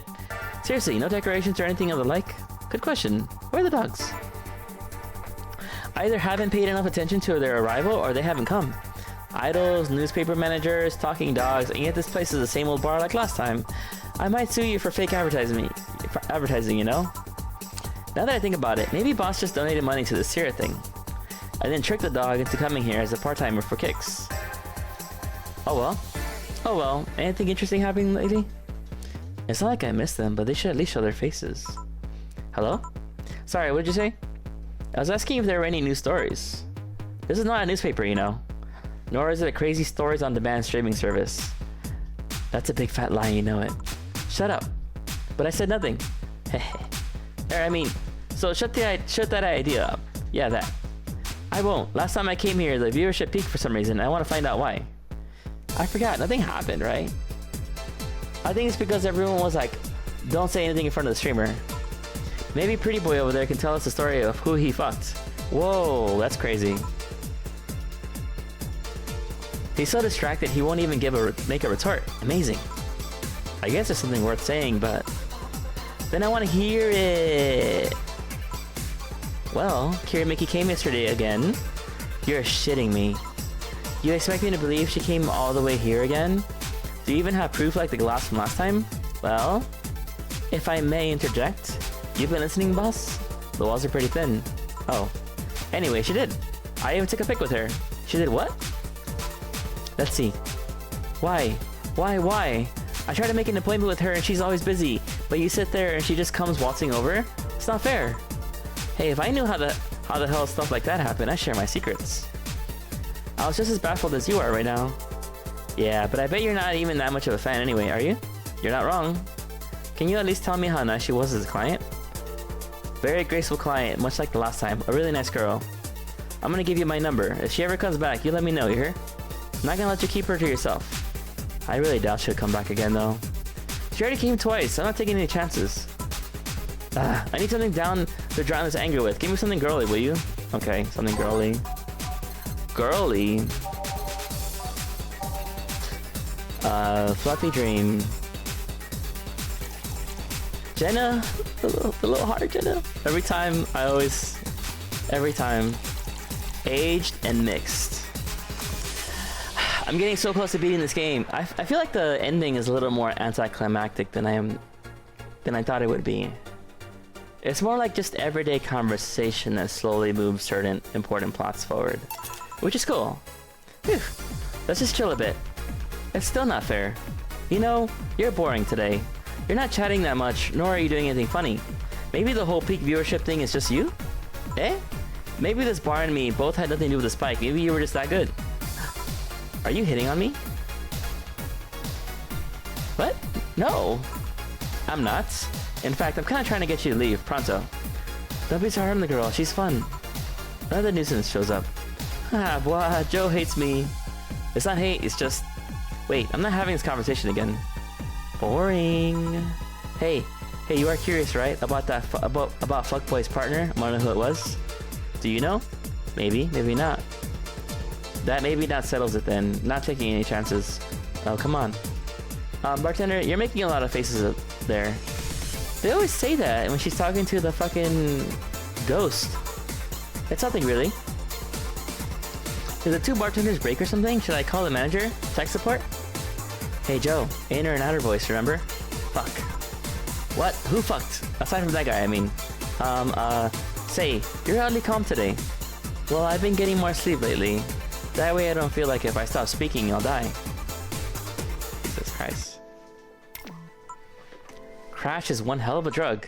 And wouldn't you know, if I can actually make it premium time if I go commando. Huh. Come on, I'm getting bored out of my ass here. Do something.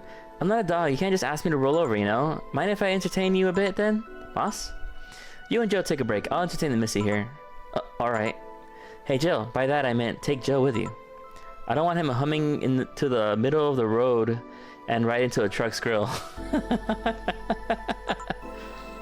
Grilled Jill. Right. Alright Jill, come with me. Eh?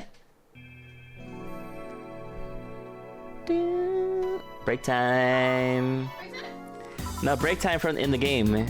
I'm on break from my job, okay? Want one? Huh? No thanks, I don't smoke. Alright, I got a text from Alma. Boss, Alma and Jill didn't fuck. Oh, that's a bummer. She's sending congratulations your way though. Tell her I said thanks, I guess. So who was the lucky girl? So it was a guy? I never thought you swung that way. It wasn't a guy.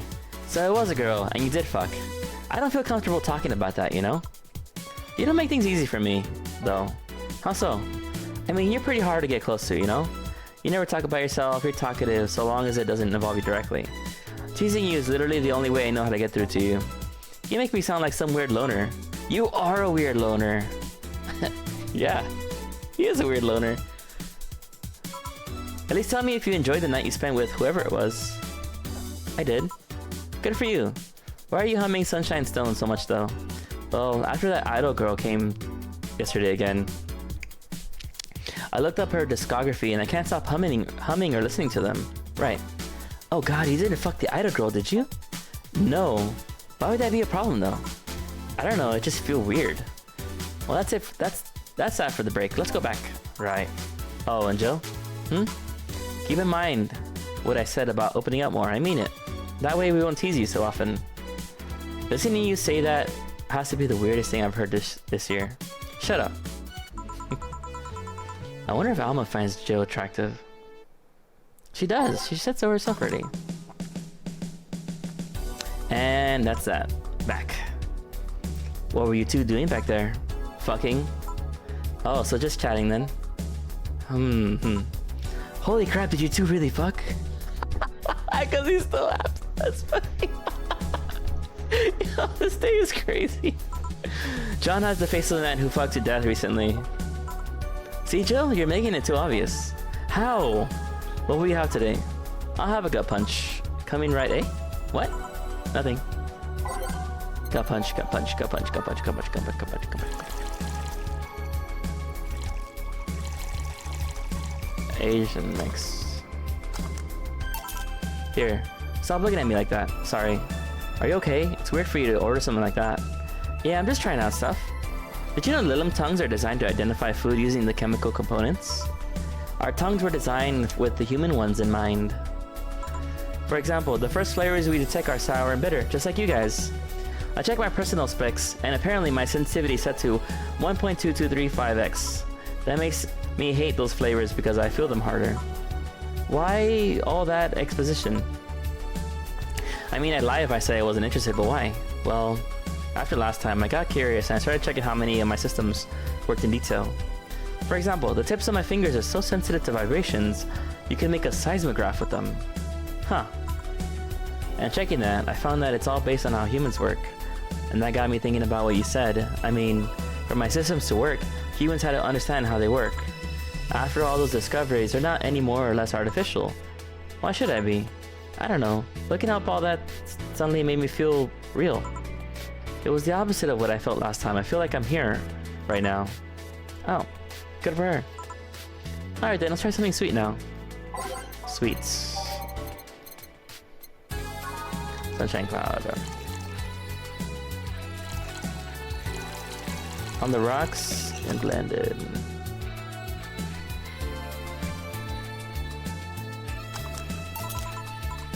Buzz, wrong. To be honest, it's a bit surreal for me. What? I'm here talking to you and you're answering like any human would. You're even expressing happiness. Oh, I should have made her the sugar rush. I remember when I was a kid, I usually try to strike conversations with AIs, but after a bit they just start looping through their built-in answers, repeating the same things over and over. That always made me crash back into reality. When I think back to that, having such advanced AIs like you here now, right now, it's amazing. I don't know. It makes my inner child happy to see something she always dreamt of. It helps when I feel particularly cynical. You flatter me. Besides, I always thought about humans like nature's Lilim. The method might have been different, but we too evolved from a more simple form ages ago. If Lilim managed to create biological life years from now, it will all have come full circle. So, what should I take from this is, you love me. Don't overdo it. Anything else? Let's go with the sugar rush. Okay. Sugar rush.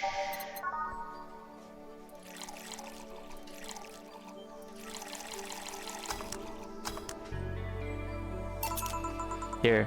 Even in doubt, my love for these is real. How romantic. Man, that go-go is a blast. Don't you feel like talking a bit more with Dee Dee? Dee Dee's too much of a prick and Go-Go's tired. Besides, I want to talk with the bartenders. Oh, fuck. Well, I tried, Jill. I'll be in my office. Cute little girl Lilim. Cam girl. Called her a cam girl, dude. Called her a cam girl straight up. I mean, she is, but oh, fiddlesticks. What's your name, girl? I'm Dorothy Hayes, at your service. Do you come here often? Are you hitting on me? Hey, Dorothy, I'm in the middle of a live stream. Do you want to participate? Sure, sounds fun. Okay, let's take a recommendation from you. What should I drink next? Try the Sugar Rush. Bartender, Sugar Rush, over here. Bartender. Sorry, what? Sugar Rush, please. Right. Fucking another Sugar Rush, bro. Here, good choice, Dorothy. Yay. So what are you doing in my turf? Streaming-chan. Yes. No, I mean, that's what she calls herself. Man, that's a tacky name. Yeah, but it's my tacky name. Actually, that's not really my name. What's your real name then?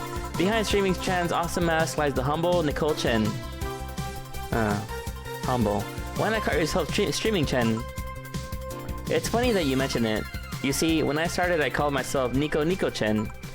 I changed websites so the name felt a little bit out of place, thus I became Streaming-chan. Everyone nicknamed me Streaming-chan though, so I just went along with it. Oh, I get it.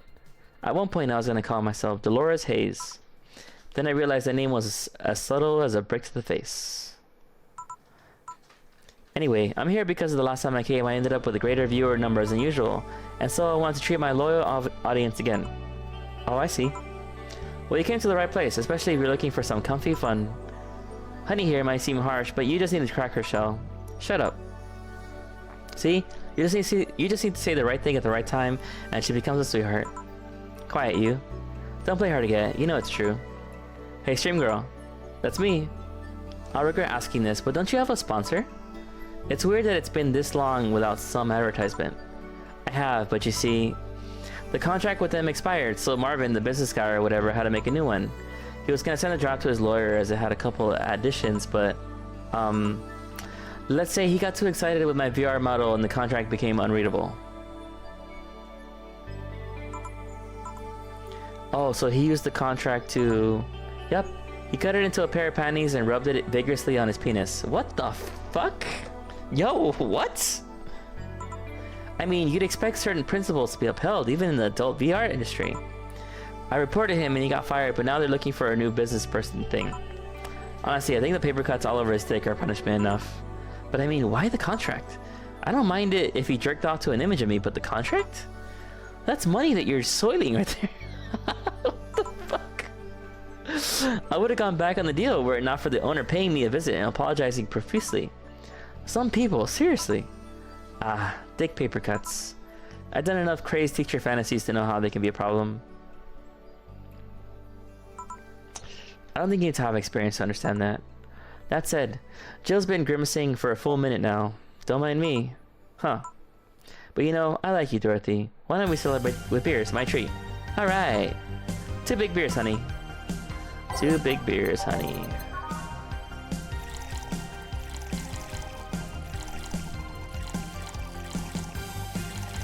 Eight. Okay.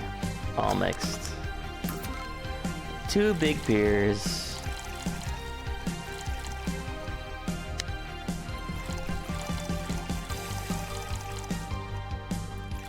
Okay, all mixed. Here. Cheers! Cheers! So what do you do, Dorothy? Sex worker? Really? You wouldn't happen to have male coworkers, do you? Am I not good enough for you? Getting serious? No, sorry. Fooling around, maybe. Still, I want to spice some premium nights, so... Do you have a card? I could send you some numbers and pics. Sure, here we go. And here's mine, just in case you change your mind. So hey, is camgirling like that a good job? Can you earn enough? More than enough. I can even afford an apartment in a high-end district of Glitch City. It can be a challenge from time to time though. You can't just do anything and expect people to come back. You need to be varied. Keep it fresh. It's all worked out nicely though. I'm one of the top streamers on my website. I even got this. A pillow? Not just a pillow, a Takimura with the website's president on it. It's a trophy in honor of all the money I brought to the website. It's even a direct line to him. I can use it to call him for tech support on the spot. Call him, call him. Let's see. It's busy. Oh well. The only condition they stipulated for this Takimura is that I can't use it for premium content. Not that I would have, but you know. Boring nights, lonely nights, everything can be a dildo if you're brave enough. Oh my god. Whoa, wow. Holy shit. That kind of stuff. Yeah, you tell me. I can show you something too. What is this game? It's a dystopian future full of lonely women. But only if you let me promote myself at the end of it all. Yeah, because this girl's a sex worker, and then this girl's a streamer, but she also does premium content where she gets naked and does shit. Sure, go ahead. Tachan. Cute. I can see you're no stranger to lewd content, but does the streaming site allow it? Well, first they gave me the means to stream, but my website was different from theirs. Eventually, the demand for adult content grew, so they added lots of gates to let people get lewd. They created an age gate because of you. Yep. Nice. Is there any other streamer you feel might dethrone you? Well, MMA Junkie 2040 is seriously becoming a threat by the day. He got this dog to train with him, and suddenly everyone got interested in mixed martial arts. I wish him all the best, but he's crazy if he thinks he'll take away my spot. Oh yeah, that guy. He was better than when he was fatter. Wow, what does that mean, dude? Not only was it all the more funny, but it was also more inspiring.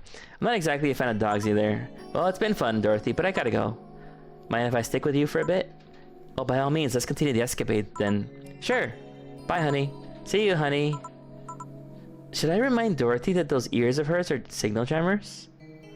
Oh, those ears are gonna destroy her stream. Oh, shit. It's gonna bring her stream down. Nah. I wonder if the stream looks distorted, though. We're done, boss. Man, don't you just feel great? Were we in the same place? Here, Jill. What's this? A bonus. Today I got a taste of the kind of clients you deal with, and keep it up. Tomorrow's the big day, so get ready. That goes for both of you. I made 2 mistakes, bro. What the fuck?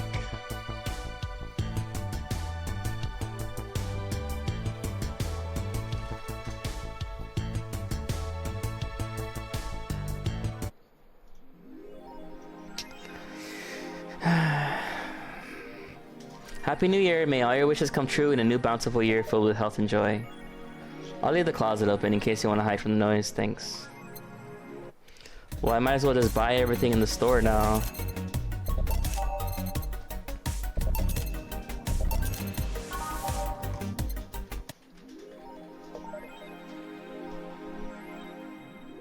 Damn, I have hella stuff now.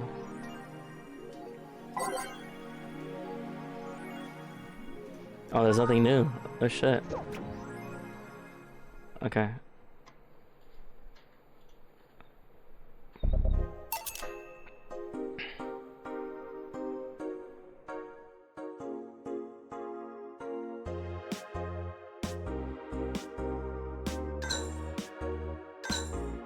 You know, actually the Carry Mickey one is actually better. Huh.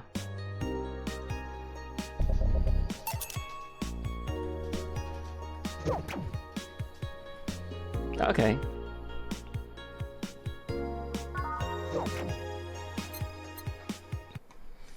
Saturday, December 31st. I think this is the last day. Let's see. Jill's in the back getting everything ready. I'll go grab some food I've ordered. They only agreed to work on New Year's if I went to pick it up myself. You alright? I'm scared. Gabby will show up at any minute. Relax. Everything will be alright. I can assure you of that. Drink something. Maybe that'll cheer you up. Maybe. I'll leave you for a bit, but keep your chin up. If you get through this, I'll give you, I don't know, a hug. Does that work? A hug? A big one. A reward for after everything's said and done. Gotta go. You can do it. Right. Everything's fine. You've been avoiding this for all these years, now it's time to face it head on. Yeah. Everything's fine. Everything will be better after we talk to Gabby. After I talk to Gabby.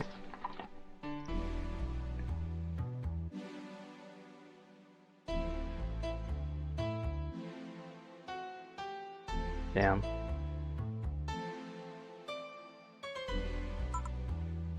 Boss might even give me a hug. I'm okay. Hello. Gabby. Come in. Excuse me. Welcome to the Jill and Gabby. Hey! You talk first. No, well... Some days ago I got a letter. And even odder than getting a letter is the fact that it was from your sister. A what? My sister sent you a letter? That's the first I've heard of it. What did it say? I don't know. I never opened it. At least not until now. Huh? I figured I should read it with you. Yeah, let's do it. Let's read it. Alright then. Sorry. Just that? Yep. Isn't there anything else in the letter? Maybe on the back? This is just like your sister. I spent days worried about this letter, not wanting to open it for the fear of what it might contain. I lost sleep and appetite thinking about it. After all those worries, after all those problems, after all these years and not talking to her, she sent me a letter, a fucking letter of all things, and she just says sorry. Sorry for what? For our fight? For not talking all these years? Ah, now I'm fucking pissed. Are you laughing? No, sorry, I remember all the times my sis provoked you that way. Like that time where she gave you a chocolate labeled 1, 2, and 4 during Valentine's Day, and you were pissed about the lack of 3. That time when you left an unopened beer bottle on the table and she sneakily opened it and took a sip. She didn't tell you she did it and you were confused all day long. She always bragged she knew me like the back of her hand. If the letter was supposed to piss me off like that, I guess she had all the rights to brag. Maybe she was being sincere though. She did express to me that she was sorry on more than one occasion. She did, huh? You told me she died from localized nanomachine rejection, right? In her heart, yeah. Instead of the massive rejection that always makes the news, her case was more focused. They usually amputate or replace the part and call it a day. But organs are different. The condition made her susceptible to transplant rejections. Not to mention artificial hearts and genetic treatments were out of the question. Yep. Thing is, apparently she suffered that since she was 18. She kept it a secret, but kept it a secret from everyone. Why? Hell if I know. I was hungry to learn that she hid it. Why didn't you tell me? Was it to avoid worrying me? Was she ashamed? What was it? Wait, how did she live so normally then? She had to use a serum, shots near her heart every 3 days. Apparently the serum burns like hell. The shot even left her a nasty mark where she had to apply them. So the thing near her left breast wasn't a birthmark. The rejection was what ended up killing her? The nanomachine rejection was what ended up killing her, but they couldn't find what made her so vulnerable. Doctor said she might have missed a shot, or the shots made her other defenses grow weaker. The condition could have just gone nuts out of nowhere. Maybe it was just blood pressure. Maybe it was a regular heart attack and the rejection acted afterwards. They don't know. She kept it a secret from everyone, so nobody knows. Maybe if she had told me about it, I could have helped her. Maybe she'd still be alive. Maybe she wouldn't have faced it alone instead of just dying in her sleep. Thinking about what ifs won't bring her back. Eh? I spent so much time hammering myself with what ifs after you told me she died. What if I waited to cool down a bit back then? What if I just swallowed my fears that very moment? What if I had just apologized earlier? What if I had given a chance to the Research Institute thing back then? The amount just increased threefold after I lashed out at you the other day. Today I realized something. Having such regrets of the dead is a hollow effort. You're alive, you're here. I can make amends with you, but I can't make amends with their dead. I can't apologize to her like I can't apologize to you right now. Jill. Lenore, she's resting now. She's just resting after having that heart condition all those years. She didn't have to face it alone though if she only... So? Let's celebrate her life and achievements. If we are to mourn, let's mourn her together. If we are to honor her, we'll do it together. Together. Lenore was a fun-loving person. The best we can do right now is to try to lighten up, even if it's only for a moment. I need to ask though, did she really start to complain about chest pain shortly after I left? No. She didn't get visibly worse after you left or anything. Everything was actually too sudden. She did complain about chest pains from time to time, but that actually goes way back before you left. That goes way back before you left. Back then, we thought it was just acid reflux or something. Gods, I even blamed her death on you. I was just too angry back then, and part of me just wanted to put the blame on someone or something. You didn't deserve that. Sorry. Hey, I'm sorry too, you know. We both have things to apologize for. Don't think too much about it. I should have been mature and not shout at you either, so let's just call all that water under the bridge, shall we? Are you sure? Of course I am. How did you find me exactly? Well, have you heard of a message board called Danger U? I have, yeah. The truth is I visited from time to time. The other day I read a thread that discussed the bar, and the description of the bartender sounded just like you. Are you mad? No, not mad, more like dumbfounded. Hey Jill, can you tell me what the problem was back then? What sparked that fight? Weren't you happy with my sister? Well, Back then I didn't know what to do with myself after I graduated college. I went in and pretty much hated my last couple of years there. It's not far-fetched to think that I only tolerated being there because your sister was there with me. Had she stopped supporting my studies, I would have quit right then and there. And then after graduating, I got a very good job offer that she accepted on my behalf in no time. She kept saying it was the best for me and my future, but I was livid. Why'd she have to do that? I hated it. I didn't even know if I wanted to go there, but she still insisted so much. Like she was forcing that burden on me. And then my became our future, and she started talking about marriage. You were gonna get married? I don't think we ever took it seriously. It was just something she kept mentioning. Not like we didn't think about that down the line, but she mostly teased me with it. The thought suddenly scared the shit out of me. I loved her, but I don't think I was ready for such a commitment, especially considering what she did. I didn't know what I wanted to do, but I wasn't gonna let her decide such a big thing for me. I mean, she could be really pushy from time to time. Like I said, I pretty much passed college thanks to being with her, and that was probably because she was so pushy. Even if she had the best intentions, she could be abrasive from time to time. It rained down on me at that moment. She took it upon herself to make that choice for me. What would have stopped her once we got married? What if she suddenly decided to craft my life to her needs for after marriage? I knew her. She would do what thinking was the best for me, but what about my freedom, my say on the matter? So that's where you stopped loving Lenore? No. I never stopped loving her, which is why it hurt so much, but you have to understand. I didn't want to wake up 40 years old and working a job I hate. Just out of routine, getting used to it. I wanted a break from everything for a while to put my thoughts in order, regroup myself, think carefully about what to do next. I can understand. I've sometimes felt the same, although I'm not even in college. So that's what led you to two fighting, huh? Yeah, you know, the word fight makes it sound like we exchanged blows or something. It's all silly when I think back to it. Tragically silly. Maybe I was the one who started the fight, getting all defensive about not wanting to take that offer. Perhaps if I didn't overreact to her arguments about wasting this huge opportunity, maybe she wouldn't have lashed out at me this bad. It could have been avoided if I had just kept a cool head and talked about that with her. My sister said something like that. Eh? I told you she mentioned on more than one occasion how sorry she was about the whole thing, right? Should have listened to her to the end, but instead I kept pushing her. I should have kept a cool head instead of letting my jealousy take the best of me. It was her offer, not mine. I should have stopped projecting myself so much onto her. Something like that. Lenore. We are quite the hotheads, you, me, and sis. You were supposed to be the mature one, you know? Play your role correctly. Why didn't you come back, Jill? Did you end up hating us that much? Did the break include us also? No, it's just that... Remember when your sister was giving a class and you broke a window? How you didn't want to see her for fear of being scolded? But my sister wouldn't have scolded you. But I was afraid, dead afraid. I couldn't bring myself to face your sister. But I faced her back then and I was like 7 at the time. Why couldn't you do it? It's not quite the same. In perspective, no matter what reason I came up with, it will never make sense. Everything sounds very stupid when I look back, you know? Not that it makes things easier. I won't ever get to speak to her ever again, and it feels bad because it's stupid. I swear, you, me, and sis were meant for one another. You both moved on after all that, but neither had the courage to go back and say you're sorry. And like I said, berating myself over those past mistakes won't bring her back. I miss her so much, though. We were together all the time, always talking about dumb stuff. I wouldn't call my parents useless, but she was the one I could always talk to. I feel her absence every day. Everything's just so quiet now. She was an amazing person. Yeah, she was an amazing person. Eh? Mourning is fine and all, but we should be celebrating her life.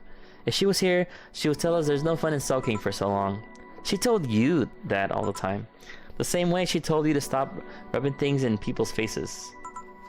Both figuratively and literally. Hey, I was 8 back then. Let's have a toast in her honor, shall we? A toast? Yeah, let me get you a drink. A drink? Don't worry, trust me.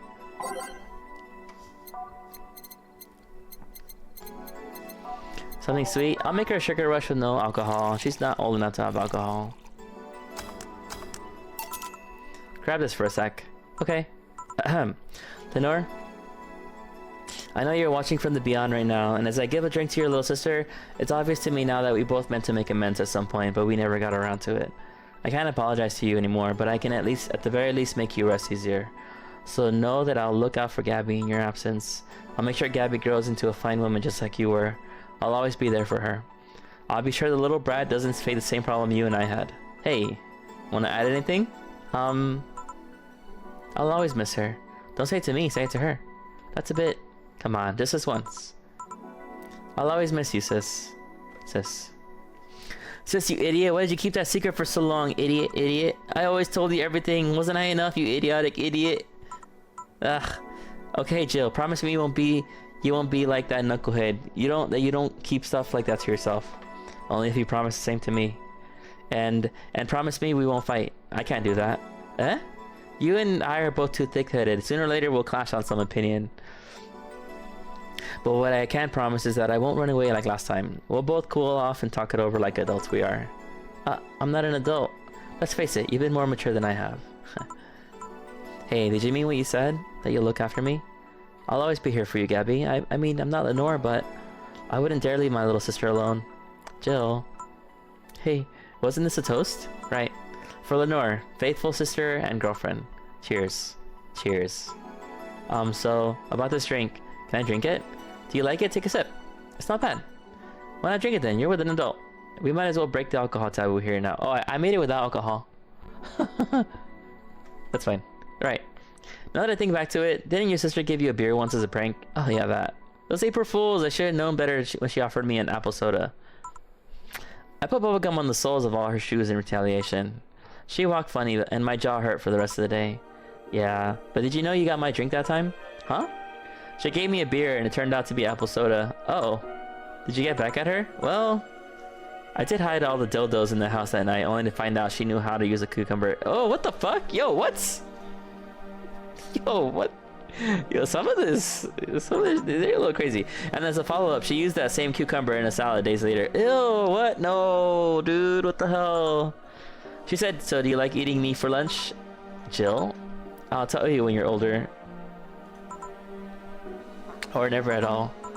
Hey, Gabby, do your parents know you're here? They think I'm at Clarice, actually. Who? She's my best friend at school. And this Clarice knows you're using her as an excuse, right? Of course. How would she cover for me otherwise? True. Will you go to her house afterwards? To be honest, I didn't think that far. Maybe I will. I do live in another district, but Clarice doesn't live close by, so... Well, it can't be helped. I live nearby and the streets aren't exactly safe at night. Why not stay with me tonight? Are you sure? I don't live in a mansion, but I'd say it's comfy enough, at least to spend the night. Sure, I'd love to stay with you. Great. Hey, does your dad still have that bakery? His bread was really good. Yep, he opened a second branch last year. So he's looking to expand? I think he got into a partnership with a friend in Motor District. The guy saw an opportunity after realizing Motor District has almost no bakeries. I still remember when your sister introduced me to him. He started shouting, I knew it! I fucking knew you were a lesbian. Mark one for daddy. I think he had this bet with an acquaintance of his ever since my sis was 12 years old or so. My dad said sis was into girls. The acquaintance didn't believe him. He bet a beer on whether he was right or not. That beer bottle is still in the fridge. It's been labeled Sweet Victory. Huh. Your mom and Lenore never made up, did they? I guess that one wasn't as simple as the said one too many things argument. Mom was always obsessed with high society, and in her circle of friends, a lesbian daughter was a no-no. That's fucked up. I'm still on my sister's side for that one though. Mom didn't reject her because she herself was homophobic. She did it because her friends were. To Mom, the opinion of her circle of friends was worth more than her own daughter. Damn. How did she react to her death? Don't know. Mom and Dad broke up 2 years ago. They did. They never got married, so there was no proper divorce. I haven't seen her since August, I think. Did you two fight too? No, she just hasn't showed up. You must have felt alone, huh? I've been there. A bit. But I'm not alone anymore, thanks to you. Huh? I thought there was gonna be a party here. Alma, over here. Party. A small New Year's celebration. Wanna stay for it? I don't want a kid to burden.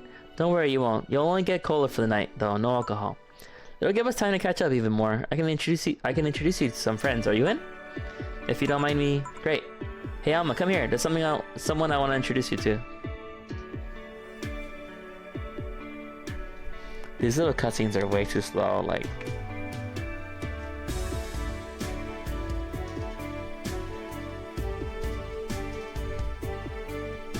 Oh, that's how the game ends? Oh, that's cute. Okay. Damn. It was a little anticlimactic, but it's kind of coming to terms with a lot of the issues that she had. And kind of like having those conversations with their clients or people coming to the bar, all the little things. Oh, man.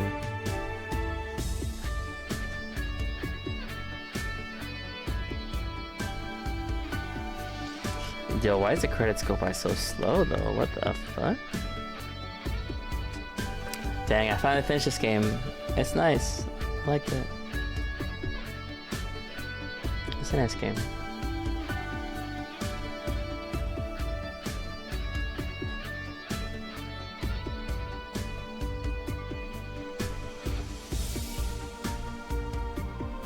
Very wholesome game.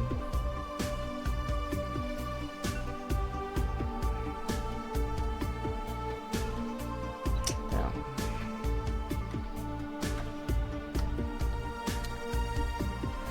Oh man.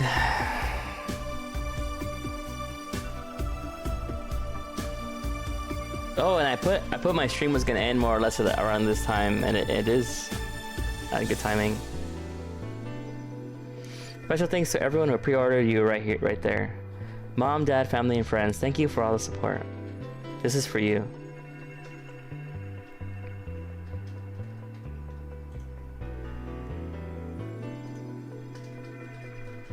Made in Game Maker Studios by Yo-Yo Games. Prologue version made in RenPy by Python. Dynamic Textbook Engine. Caleb Python. Oh shit, give me a second.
Sigh, to think I'd be evicted. They're pretty ruthless. They don't even allow you to skip 1 month. I was 2 months late already, actually. Jill. At least it wasn't because you spent too much money on useless stuff, right? Right? About that. Forget it. I don't want to hear. Let's go to sleep. Tomorrow you'll regroup and think what to do next. Yeah. Well, thanks for letting me stay here, by the way. Whoa, your bed is huge. Yeah, it took forever. I know. I had a pretty big distraction for a second there. A queen size, considering I lived with a guy for at least 4 years. It can get lonely, but also really comfortable. Just like single life, I guess. I hope you don't mind sleeping with me, but there's not enough space for the futon in here. I haven't slept in a mattress in over 2 years now. That can be good for your back and bad for my morale. Anyways, good night. Good nighty night. Oh, damn! It's a good thing we got evicted because we get to sleep with the booby lady. It's hot in here. Having her hug me suddenly doesn't help. I don't want to wake her up either. She looks so comfortable right now. I wonder if boss would have let me crash in her place. Oh well, let's just try to sleep a bit and No, 4, go away. The fuck you playing? What do you mean? I've been playing the same game. This is the same game I've been playing. No, you piece of fur. Don't you dare sleep on my... Here, you can now save heart data. Loading heart data from the title screen or bar will let you start over from day 1 while keeping your items and money. Thank you for playing. Hey, New Game Plus. It's over.